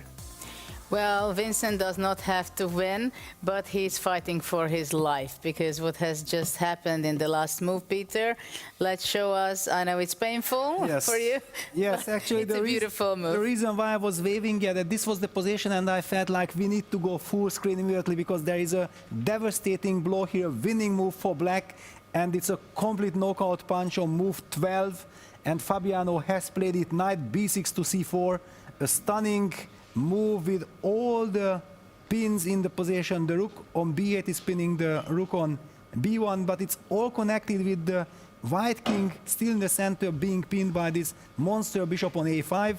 So if white takes b takes c4, then black just takes rook takes b1, and it is game over because you are unable to recapture because of bishop takes d2. And I kind of sensed it. I already knew it that it's a total disaster. Yeah, that's why I got so emotional there already on move 7 or 6, even because I knew that it's all over. You cannot play like this, and Fabi will punish you. And yeah, knight c4 happened. It's on the board. I want to see see how Vincent is coping with the situation, because actually there is just almost no way to continue the game. Yeah, you have to find the magic to be able to continue a losing position. But how do you find this losing position that you can continue? Judith, help me out, because I'm and yeah, b4 played it was the only move. Yeah, it seems like b4 is the only move to fight longer in the game. But we've seen before Vincent saving and creating an opportunity. What kind of opportunity he created for himself in game 1? He was a rook down and he managed to almost save the game. Well, here he will need his magic in the future after rook b4, probably rook b4, bishop b4, knight b3. For the moment, white is not losing a piece, but so-called sacrifice the pawn. So knight b6 and the d5 pawn easily will be falling off. Not very promising right now for Vincent. Yes. It seems like Fabi is halfway into the final. Yeah, not at all. And what is really heartbreaking for me that Vincent played a brilliant match with the black pieces when he just played normal chess. And when he wanted to be over smart with white, he just lost both games in 5 moves. This is the real heartbreak. Yeah, that okay, just play a normal game. Just don't try to be so smart, because okay, these guys are just super clever. They know exactly. Aha, you want to do something in the position where you should actually be playing normal chess. They counter it. By the way, let me just highlight this wonderful move, because this was the moment that we have seen, and I was very critical that no, Vincent will not survive this, and Fabi immediately used the chance with b5. He did not give Vincent the chance to be in time to stabilize. According to computer, it's not a disaster. Vincent could have played c takes d5, and after bishop a5 check, just maybe even put the king on e2, or play, yeah, king e2 is also horrible. No, play knight d2 here. No, okay, knight d2, this is not an improvement. Basically, b5 was the move. Why everything that happened later was happening. Kudos to Fabi, brilliant play. I think this is very much in András Adorján's spirit. The black is okay, that you just, if your opponent does something crazy, you just counter punch it immediately and you punish. Well, you see also how harmoniously Fabi is playing and how much he's using the starting position setup of the pieces, right? The bishop on a8 supports, and the g8 supports the d5 central pawn by playing f6 so early as move 2 in the game, and he was able to play b5 because that rook is on b8 and it was supported, while white was doing b3 only, and also this h4 is a painful time loss which he had in the opening. Yes, absolutely. This is one of the things also that is so dangerous and risky in modern chess. Yeah, that you work with computer, for example, and then the computer, and you can play h4, you can do this, but those things, if you learn chess like this, that computer thinks that I can do this, it's very dangerous and very risky. Yeah, that the good old method that they tell you, you know, you play h4 when there is a purpose behind that move, just not randomly, because if you play randomly, you will get punished, and this is what we are seeing here. I remember when I was here on my first Grand Slam event, Weissenhaus, and I was learning myself what are the patterns, and it was so irregular that when you have your rook on h1, you go h4, and shortly after you might show up with your rook on the h3, right? So it's so difficult to figure out of 960 different positions when h4 is so good and when I have to play f3 so fast, so to block the a8 bishop, and actually what we were looking in the beginning, e4, b6, f3, f5, actually it is very frightening, but objectively you can play something nice with white. It's so difficult. If you already brought it up, then let us just tell everyone that what we discovered after f5, there is this incredible move b3, just sacrificing the pawn on e4. Computer says that you can do that because, in fact, taking the pawn would open up white's pieces and it would be very dangerous. Computer saying that black has to find this stunning move e6 to keep the balance. That's a completely different kind of discussion. But since already we mentioned this f5, I wanted to add this. Yeah, it's for me. It's very surprising that in freestyle at this level it can be after move 2 that you are very upset already, and we've seen this in every event which we were witnessing and playing. And actually, Vincent is really good, generally speaking, spending time. I remember when in the first move, sometimes he was spending like 10, 15, whatever amount of 21, minutes. Yes, against Fabi last year. On the first move, right? So he feels the nuances of freestyle and he understands it, that it has such a consequences for the rest of the game. But here somehow, okay, it's 25 game 4. minutes. It's game 4. They have 25 minutes only for the game. It's not so easy. And after all, he plays against Fabiano Caruana, who is an excellent, one of the top person who understands the best freestyle and how the pieces get into harmony. Yeah, I also feel like that, okay, we have talked enough about this position. There's also not much to talk about. Fabi is having a winning position. He just have to control the nerves. Vincent will be hoping to put up as much resistance as possible.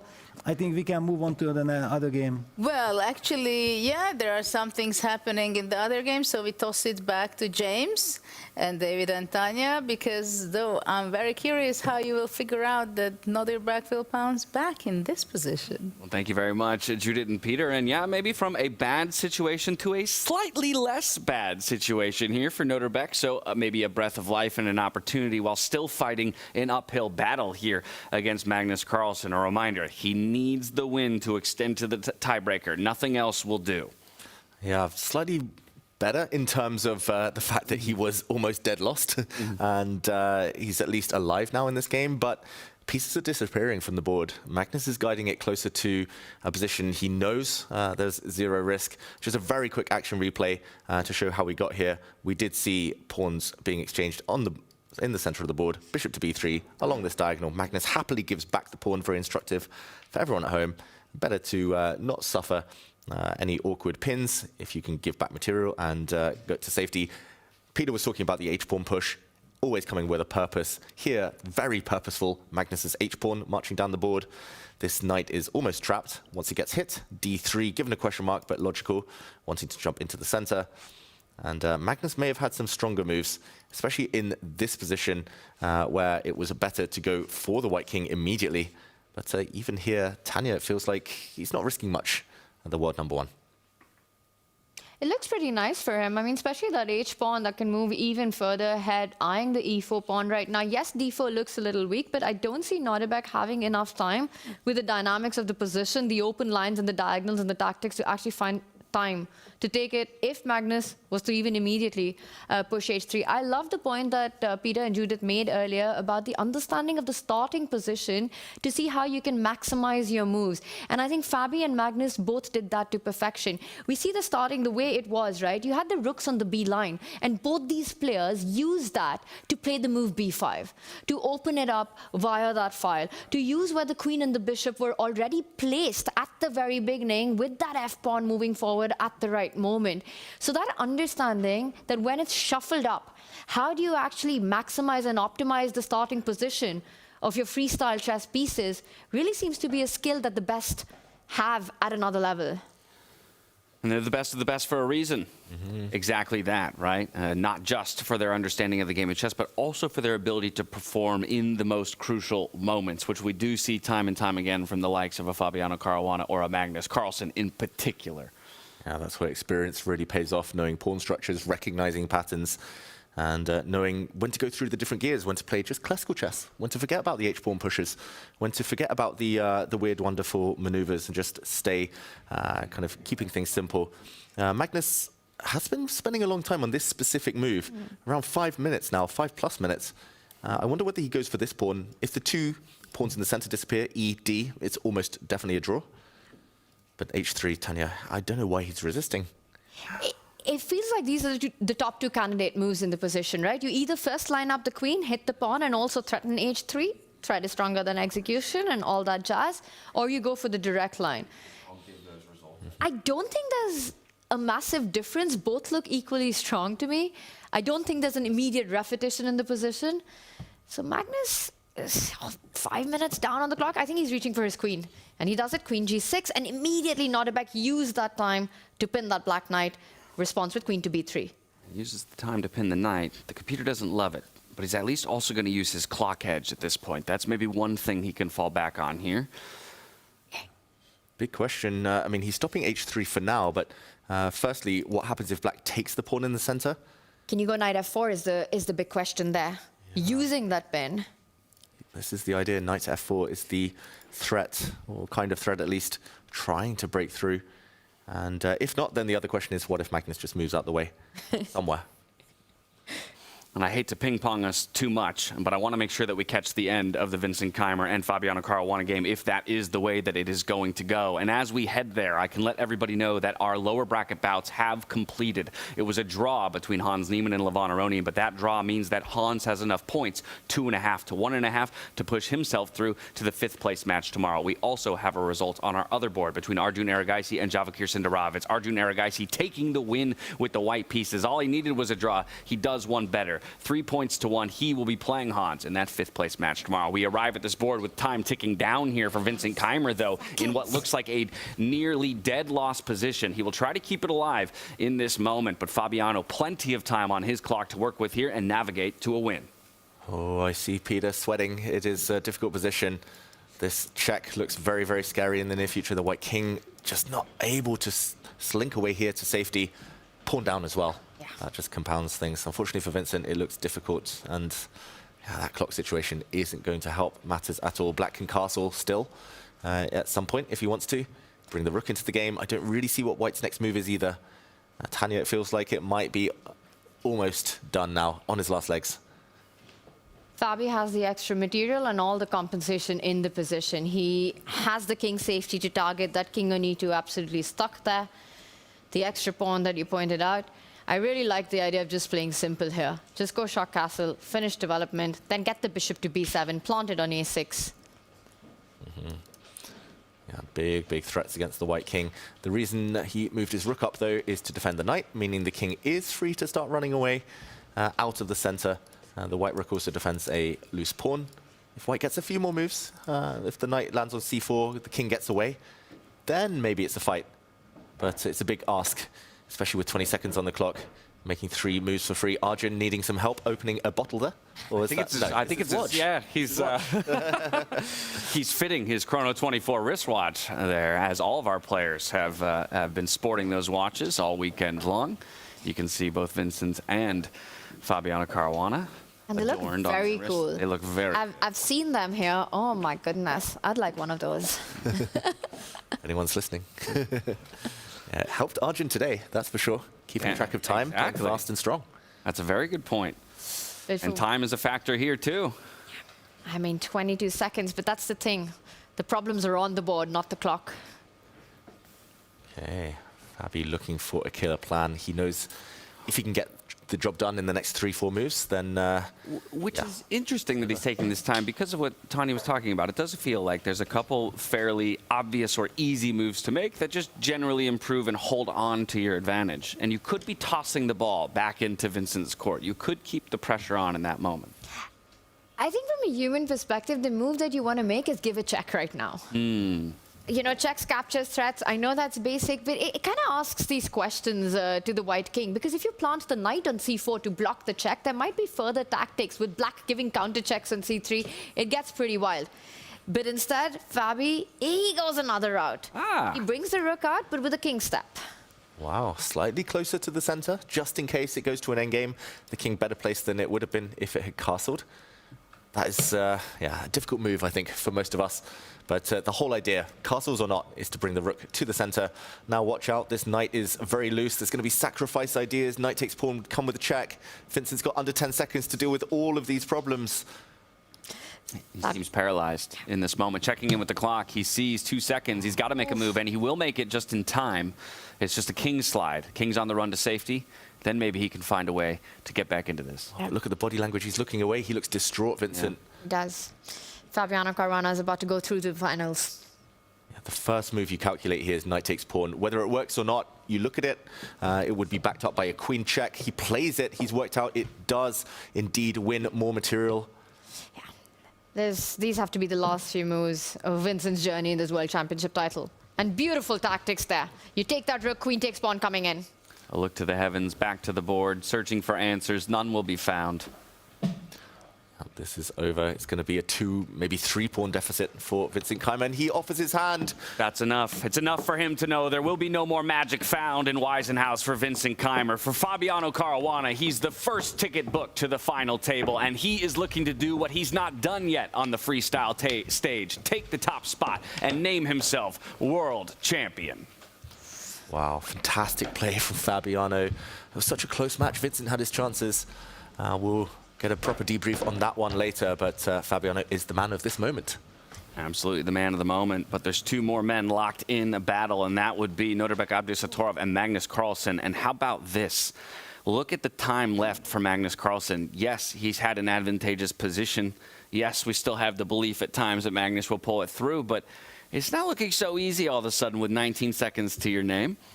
Definitely not easy. He has just played a brilliant move, however, taking a pawn in the center, hanging his own knight. So Tanya, we have to get to the bottom of this. Why can't Nodirbek grab a free piece? Yeah, it's a big question, and I think it has to do with that knight on d4 and ideas against g2, but look at that. Nodirbek making a counter blunder here with 6 minutes on the clock. Magnus, can you figure it out? 10 seconds. Oh, he takes a knight. That is a check. It will be recaptured. Now another check. The White King's out in the open. That's looking very scary for the White King. The Queen and the Rook lined up as well. Is there a knockout here?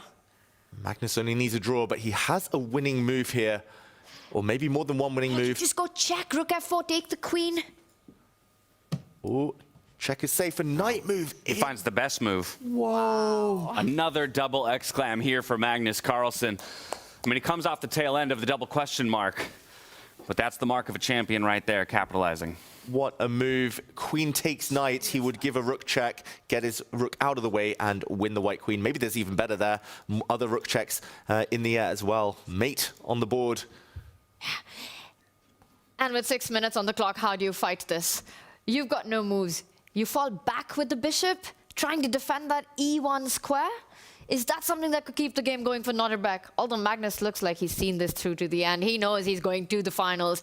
It's going to be Magnus versus Fabi is the feeling you get looking at him. Experience counts. Experience pays off. Bishop to F2 would destroy the mating threat, but knight takes bishop, and White will lose material no matter what.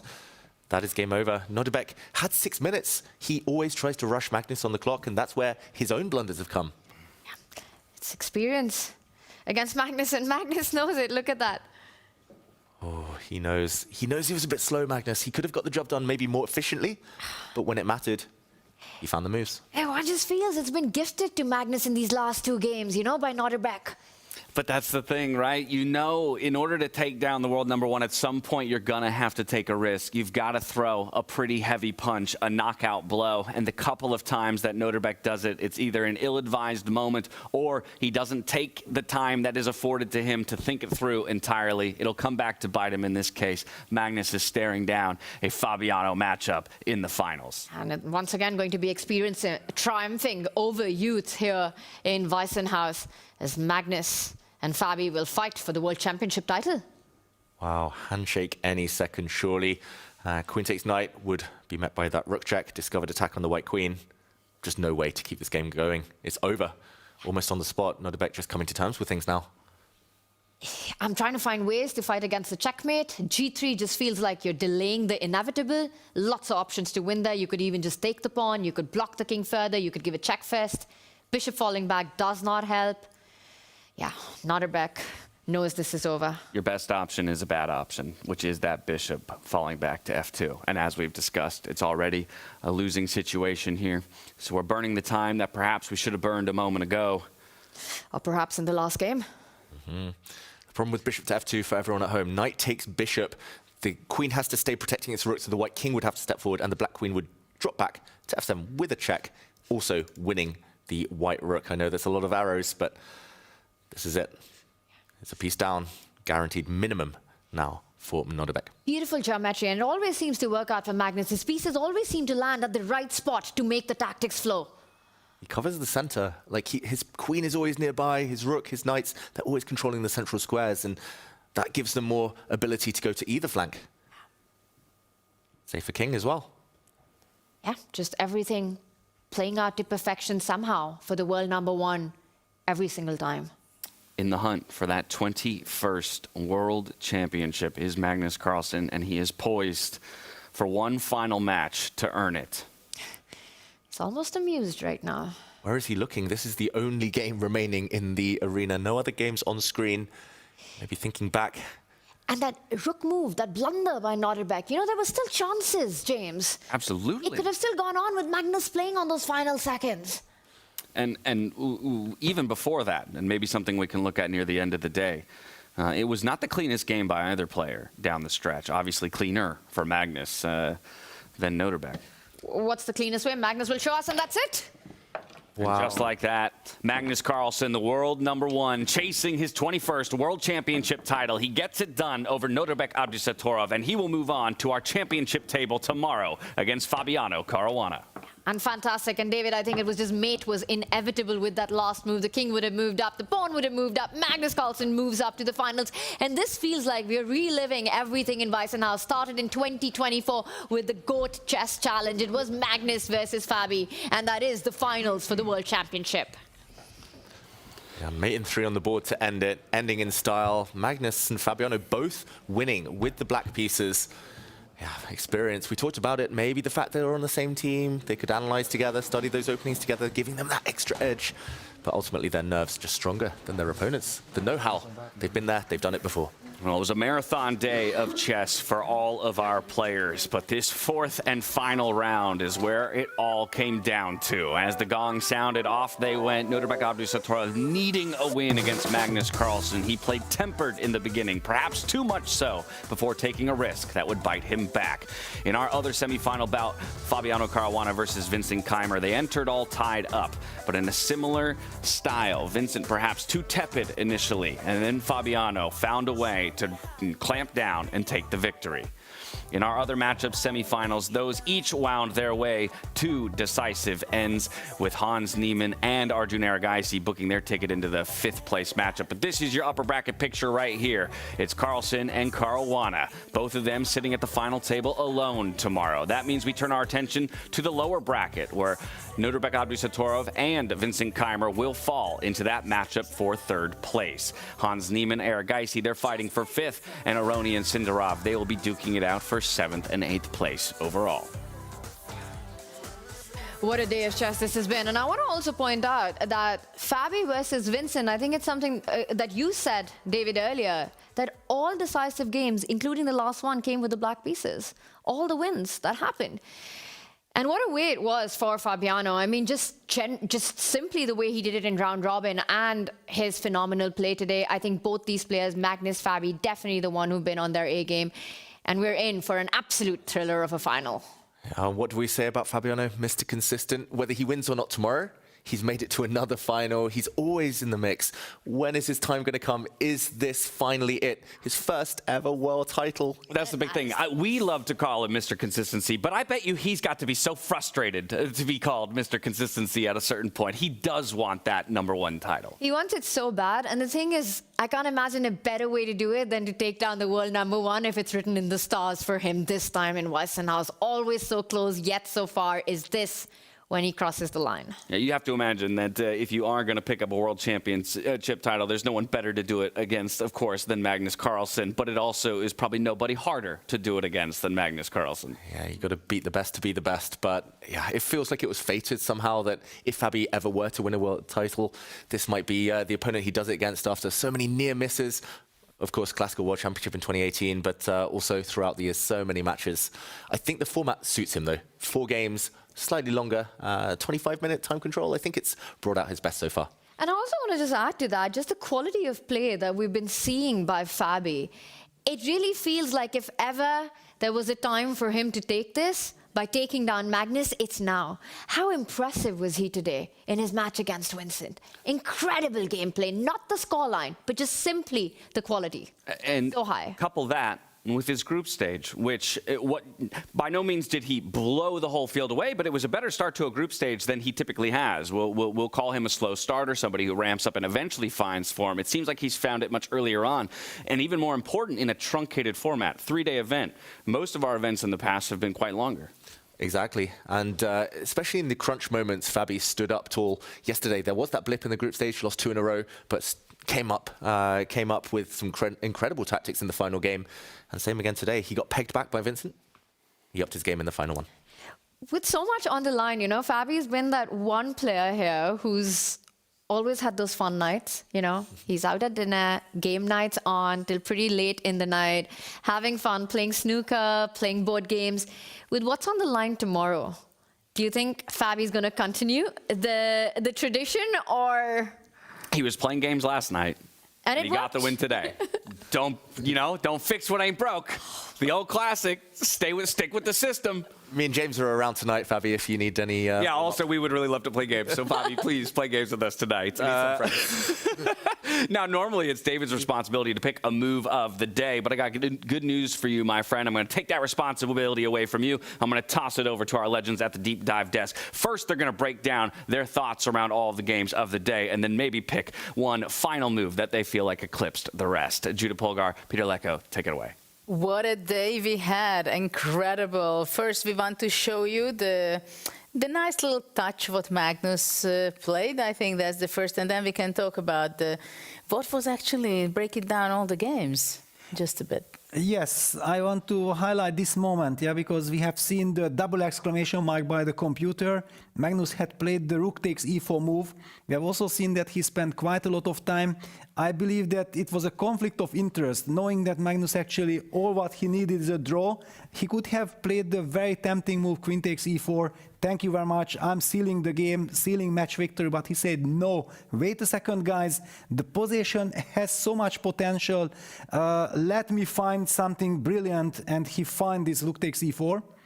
The whole point is that actually the knight on c5 is hanging, and after queen takes c5, the very clinical winning move is this bishop retreat to e7. It is so easy to miss this kind of moves, especially because there was so much tension on the long diagonal that when this bishop takes d4 will win or not, but in fact here you can include h3, g3 and then do bishop e7 or do bishop e7 right away, and then all of a sudden white's pieces are overloaded, the rook is hanging, white will have trouble after rook takes f1. So for example, if white tries to hang on to that rook, then you can just take rook f1, king takes f1, and now you can do whatever you want, but let's just show that, for example, bishop takes b4, queen takes b4, and there is no way that the queen and the rook combo is not finishing the game. Rook f4 check is winning, king g1,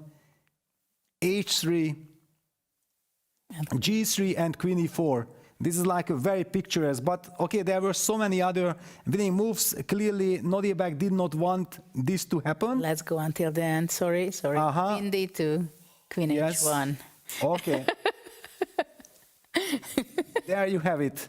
Yeah, what a stylish way to finish. Checkmate is Judith's territory. Yeah. I'm talking about strategy and everything. Judith spots all these things. Well, maybe instead of queen h1, queen b1 was an easier one, but we should sacrifice it anyway. Certainly, but the point is that, yeah, this bishop e7, the bishop retreats, and then one can feel, the computer tells you that, no, you cannot hang on to the rook, but if you don't, you just lose material, and it's all over. Black is having an exchange up plus the attack.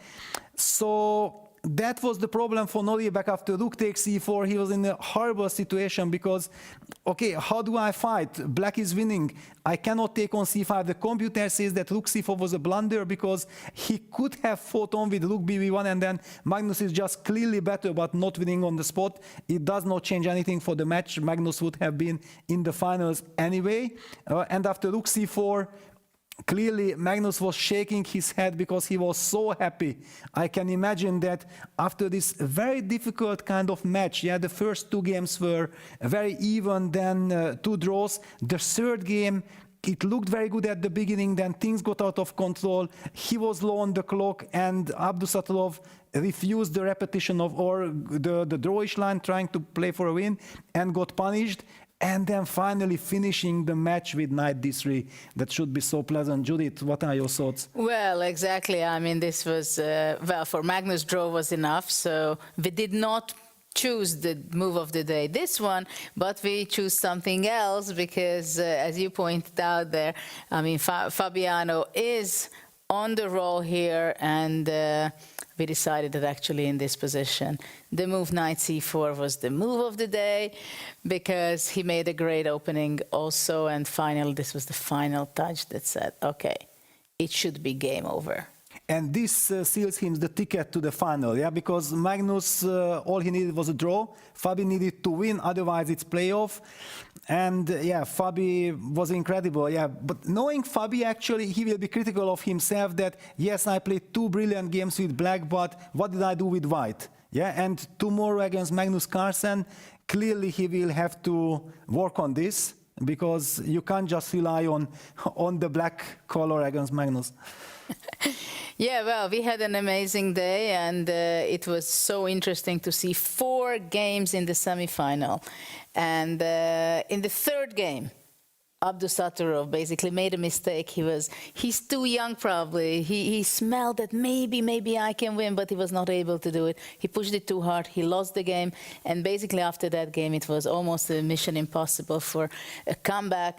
And for Vincent, of course, he was struggling. It was so difficult, but he bounced back. He equalized the match, but somehow for the final game, he fell apart. And the two experienced player, one now, and the youngsters are going to be playing for the third place. This is what I felt like. The young players, the youngsters always made the mistakes when they got too excited. Yeah, that they felt like Vincent also probably bouncing back with black, coming after this very difficult first round defeat with white. He felt like, okay, now I have to win the match. And these are the things that you shouldn't be thinking, because you have to kind of acknowledge that you have already played 3 crazy games. Yeah, so you have to be very pragmatic that in which state of mind I am right now, how much energy, how much mental reserves do I have? And we have seen that Fabi and Magnus, they were not doing anything crazy. Just the most sensible, logical moves so that we will not have any problems. Our hand can make the moves, and if our opponents make mistake, then we are ready to punch on that. They were ready to take their chances. The word is yours, James. Thank you so much, Judith and Peter. A painful lesson, perhaps, for Nodirbek to have learned there, but a lesson nonetheless against Magnus Carlsen. Experience reigns supreme here on our semifinal day as he and Fabiano now turn their attention towards each other. Let's just talk a little bit about this final table that we now have sitting in front of us. Magnus, the world #1, Fabiano, the guy who has touched pretty much every other position in freestyle chess, 2nd, 3rd, 5th, 3rd overall in the Grand Slam standings last year, but he has yet to get that #1 spot. I think it's a beautiful final. And when I look at these two players, Magnus Carlsen and Fabiano Caruana, I truly feel like they are the two most complete chess players of this generation. They've already had a clash for the Classical World Championship title, and now they're going to fight for the stage of absolute chaos of the Freestyle Chess World Championship. The way the two of them have played, Magnus topping the round robin, the battles that Fabi had in the round robin, coming out on top with that masterful win against Arjun Argaisi at the end, the performance, the gameplay he had against Vincent. I think he's got exceptional form in this tournament, and we're in for an absolute thriller tomorrow. I couldn't agree more with that. I'm going to get your thoughts in just a moment, but not before we hear from Magnus Carlsen, the man himself, as he books his ticket to the final table and a possible 21st World Championship to add to the trophy case. Take a look. It felt like a really high-quality match today. How did you feel personally?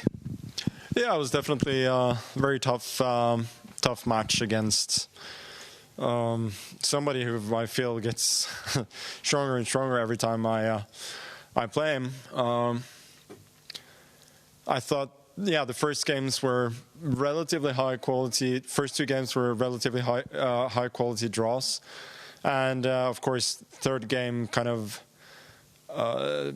determines a lot. I think, playing a very good game up to some point, then I lost control.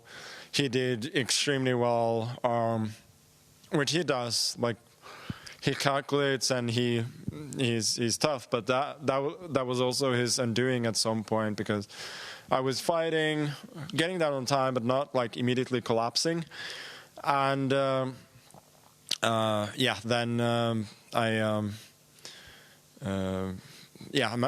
managed to sort of stay afloat, and he clearly needed to make a draw. And when he didn't, I was thinking, okay, maybe I have a chance now. And then, fortunately, I managed to calm down, calculate, and find the win. The last game, I thought I had decent control over. There were a lot of complications at some point, but it felt like it should always kind of favor me to some degree, or at least be safe. But then for some reason I was just hesitating, trying to find the cleanest way, and I just spent all my time.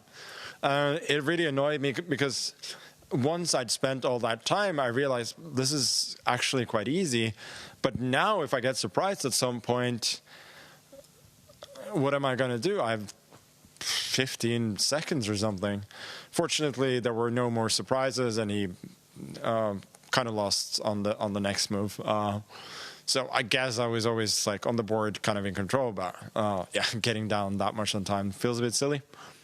You mentioned the clock, and it did seem, even though Nodirbek is a fast player, it did seem like he was actively trying to use the clock against you throughout this whole match. Is that almost provoking when they're sitting on the other side? No, I wouldn't say so. I think it's good strategy as long as you don't overdo it. And he plays with a lot of energy, a lot of confidence, and yeah, it's just part of what he does. Tomorrow you're going to face Fabiano. You mentioned before the tournament that you do see Caruana as the biggest threat for the world champion title here in freestyle. Do you still hold by that, and do you think it's going to be a more difficult match? I think it's going to be. I think it's going to be a very tough match. Honestly, today I think, except for my time usage, I played all right. So it just goes to show that there are some very, very good players here, and it seemed to me from what I saw that Fabi was generally had the upper hand today, and also from looking at different positions, analyzing a little bit with him, he seems to have a decent enough grasp on what's going on. So I'm just glad to be in the final, and obviously playing Fabiano is always fun. It looks like a dream final. We look forward to it. Thank you, Magnus. Thank you. Tremendous respect shown by Magnus Carlsen to both his opponent today and the opponent that he stares down tomorrow in Nodirbek Abdusattorov and Fabiano Caruana, respectively. I turn to you, though. He seems pretty confident in his level of play. The most criticism he had for himself was perhaps his own clock management and eliminating opportunities if his opponent found something interesting for him to ultimately wrestle it back. It didn't come to that today. That's right. We have, over the course of time, seen Magnus grind out wins even when he's not at his best. I would say he brought a fantastic level today, very high, but it was slightly surprising to see him every single game, all of the 4, down to his last minute, while Nodirbek still has had plenty of time. I think tomorrow he's going to be fancying his chances. Although every game between Fabi and Magnus seems to be close, all of the big matches, it's been one-sided the result, ultimately. Fabi has never laid a punch on Magnus in one of the big title matches yet. And speaking of title matches, it's really interesting because Magnus Carlsen, yes, he's won 20 World Championships, but not a single Fischer Random one. In 2019, it was Wesley So who beat him in the finals. In 22, Magnus Carlsen got knocked out in the semifinals by Jan Nepomniachtchi. So he's still hungry to complete that trophy cabinet by getting the Freestyle World Championship in for Fabiano. Will this be his first World Championship? To think that there's something Magnus hasn't accomplished in the world of chess is already something to behold. But you mentioned that it could be Fabiano Caruana, the person to keep him from finding a title in this very format. And Fabiano as well stopped by for a word with us at the conclusion of his day and as he books his ticket to the finals. Take a look. Fabiano, that was a very convincing last game today. How would you summarize this day as a whole? Well, a bit of a roller coaster, but I think Vincent, just maybe after all the tension of the previous game, just couldn't adjust, and it wasn't a good game from his side. Already got a comfortable position out of the opening, and then he was missing, he missed this knight c4. I mean, I think after I played b5, he can trade pawns in the center. It's maybe a bit worse for white, maybe equal, but instead he went for this, just missing this tactic knight c4, and things just completely fall apart for him, and then it was game over. How do you reset from that third game going into a final fourth? I mean, it must be hard mentally to enter that one. Yeah, luckily I wasn't too upset. I don't know. I still felt like I would get chances in the match. So I wasn't really upset. But yeah, of course, it's not great to lose when you're in the lead. I'm just presuming, as we're doing this interview, it's very soon before Magnus seems to finish his match. But if Magnus ends up being the opponent, how do you beat him tomorrow? Oh, not easy. I mean, definitely the toughest opponent you can play against. And seems to be in pretty good shape, but yeah, I'll do my best and hopefully can win the match. Magnus did say before this tournament that the one player that he was the most scared about was you. Is that something you use to your advantage anyway? Well, I don't think. I mean, I'm sure he considers me a tough opponent, but I don't see how I can use that to my advantage in particular. It's not like he's intimidated. He's probably just speaking from his personal point of view. But certainly, I'm not the only tough opponent for him here. I don't know how much you watched the other games today, but it did seem like Nodirbek, he had a plan to really try to use the clock against Magnus in those games. Is that something do you have any particular plans for how to beat him, like using the clock actively or anything like that? Well, I think Nodirbek in general will try to put pressure on the clock. It's his style to play very quickly, sometimes sacrificing quality a bit. I mean, it's a trade-off. Magnus is a player who I mean, he can play quickly. He does try to avoid massive time trouble, but he also is ready to like spend a lot of time if he can't find something he's comfortable with. So it's a bit of contrasting styles. I think Magnus tries to approach the game a bit more objectively, and you know, puts. I mean, he's a practical player as well, but he tries to like first solve the position rather than just take a decision and hope for the best. We look forward to it. Thank you, Fabi. Thank you. Fabiano Caruana, your second finalist, taking on the world #1, Magnus Carlsen. A more tempered interview there. Feels like he understands, Tanya, the gargantuan task that sits in front of him tomorrow. A best of 4 against Magnus. I mean, it's 2 giants, 1 title. It's going to be one heck of a match. And you know, huge Magnus fan, huge Fabi fan, both incredible chess players. And I just hope this one really goes down to the wire, that we get a full-blown fight and may the best player win tomorrow. It's going to be awesome. So everyone should just get great rest. And whatever you do, clear out your calendars. Tomorrow's going to be Championship Sunday. I mean, you really couldn't have asked for maybe 2 better representatives to end up in the finals for the 2026 and first ever official FIDE Freestyle Chess World Championship. Final thoughts from you, David Howell, before we head to dinner and reset for tomorrow's epic matchup. I'll keep it short and sweet. I just can't wait. I've known them both since they were young. Like, they're both just lovely people. It's going to be the first Fischer Random or Freestyle World title for either of them. And yeah, Fabi, huge underdog.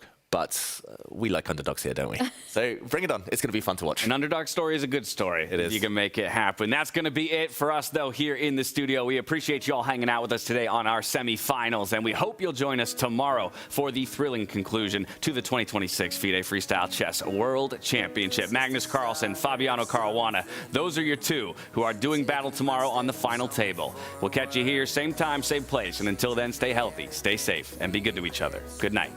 This world is so big around the corner. So many possibilities. No dream can be too big.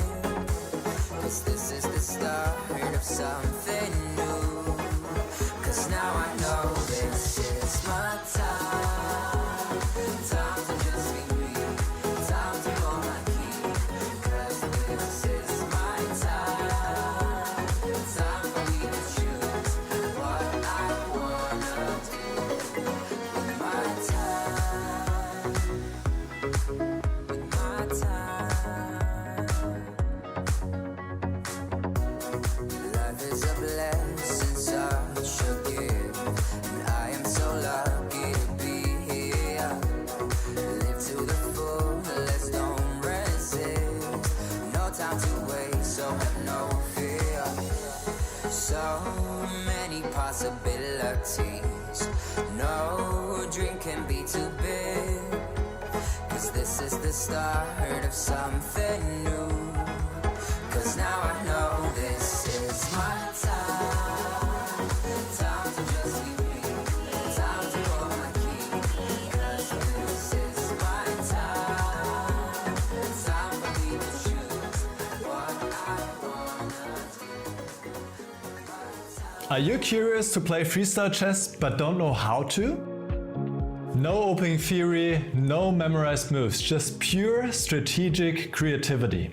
But how do you navigate 960 possible starting positions with confidence? That's exactly what I'll teach you in my Freestyle Chess Masterclass. You'll learn how to develop your pieces effectively, recognize key positional patterns, and avoid early disasters. I'll break down some of the best freestyle chess games ever played, featuring Magnus Carlsen, Alireza Firouzja, and Fabiano Caruana. Freestyle chess is still in its early days. This is your chance to get ahead of the competition. Sign up now and let's take your freestyle game to the next level. Join my Freestyle Chess Masterclass today and save 20% only during the Grand Slam.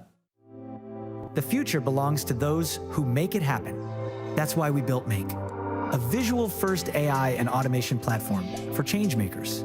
It's never been quicker to start building, visually and without code, to automate everyday tasks and free your time and energy for bigger, better things. As your ambitions grow, you can accelerate progress with AI agents, to create customized and agentic workflows, ones that handle complex, business-critical tasks while keeping you in control. And for leaders scaling business, you can see your entire AI and automation landscape in real time to orchestrate change and show progress in motion. Make automation and AI put to work for business, for teams, for you. Make it happen at make.com.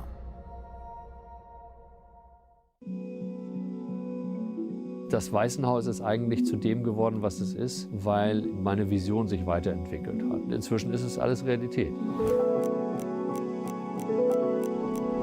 75 Hektar, 40 Gebäude. Irgendwie fand ich das zu sammeln. Die Natur ist hier einzigartig mit den Wäldern, mit den Wiesen. Und das ist für mich tatsächlich ein besonderes Erlebnis. Kann man für jeden das spezifisch beste Angebot schaffen. Es gibt einfach nichts Schöneres. Man muss hier wirklich sein, um es zu verstehen.